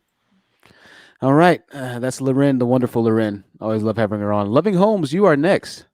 Yes, all I want to say is thank you for having me. I'm so glad I came around this channel because it was so hard for me to find channels that speak about truth and stuff that a lot of our Black community doesn't want to hear. And also, ladies listening, it's just like you need to learn how to just love yourself. Like, don't do that struggle love no more. Leave that struggle love in the past. Just learn how to just love yourself up internally. Internally is very important because when you work on the internal, the external will show forward. So always keep that in mind. Absolutely. Great last words, Loving Homes. And I had a great time with you here. This is the first time on the panel. Make sure that you're not a stranger. No pressure, but whenever you want to come back. I'm going to come back. I'm subscribed. All right. So you'll see me around. All right. I love it. I'll go ahead and take you down. We'll see you soon. Be safe. All right. All right. Bye-bye. Bye-bye.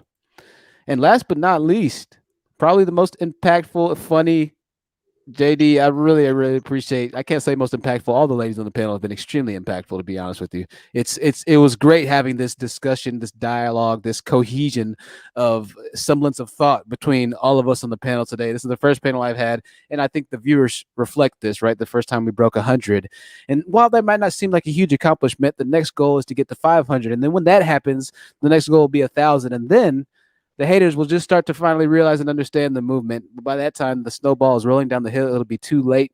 JD, I leave the last words with you. Honest truth, I really appreciate you and your channel and what you offer. I like that, you offer a voice of reason. And I just want to say to all of the ladies as a older woman that leveling up is not just your external, it's it's mental, it's physical, it's spiritual, and consider to, keep working on that, do shadow work. And don't let what these weirdos are saying get to you. You're deserving and worthy of the very best of everything that life has to offer. And I love you guys. Oh, awesome. Thank you so much, JD. Great, wise words. And we take that wisdom as a person, a human being. I take wisdom whenever I can find it. And there's been a lot of wisdom that's been shared on this stream. I really appreciate you. The stories, as Uppity Unicorn says, were peaceful at points. She says he's dozed off on JD's talking, and her horror stories have me having nightmares. Dope storyteller. JD, your stories were phenomenal. Your friends are right. You could have a sitcom, a book, an autobiography, whatever piece of work made off of your life experiences. It is absolutely, fantastically, mind-bendingly fascinating to have you on here on the panel. So I really Thank appreciate your you. time, and no pressure, but whenever you want to come back on the stream, you're more than welcome. And it was an honor, JD. Thank you. I appreciate you. Good night, all. Good night. All right. Well, thank you so much for everybody that stood from the start of the live to now. Some of you are still here. Thank you to all the moderators. Asia Gazalia, who's in the building, has been moderating successfully, recently promoted to moderator, not promoted, but it's an honor to have you moderating, Asia. Organic Black, one of the biggest contributors and supporters on the channel. Thank you so much for moderating. Organic Black consistently stays from beginning to end, and these are no short stream, around 5 hours right now. So this time I don't take for granted. All the ladies had all the words that I could ever think to say for the last word, so I'm going to just end it now. It's been an honor. Folks, ladies and gentlemen, make sure that you keep your head on the swivel as you go about on your day-to-day activities in society. Hug your loved ones, tell them that you love them, and make sure that you live every day to the fullest extent. Live your best life, because in the days, the times that we're living in, life is precious. So it was an honor being here with you tonight. We broke 100, the next step 500, next step 1,000, and then, as Buzz Lightyear said, the wise words of the toy figurine action. I'm 5 hours in. Y'all bear with me. To infinity and beyond. This has been an Honest Truth, True Seekers production. I'll see you soon. Good night.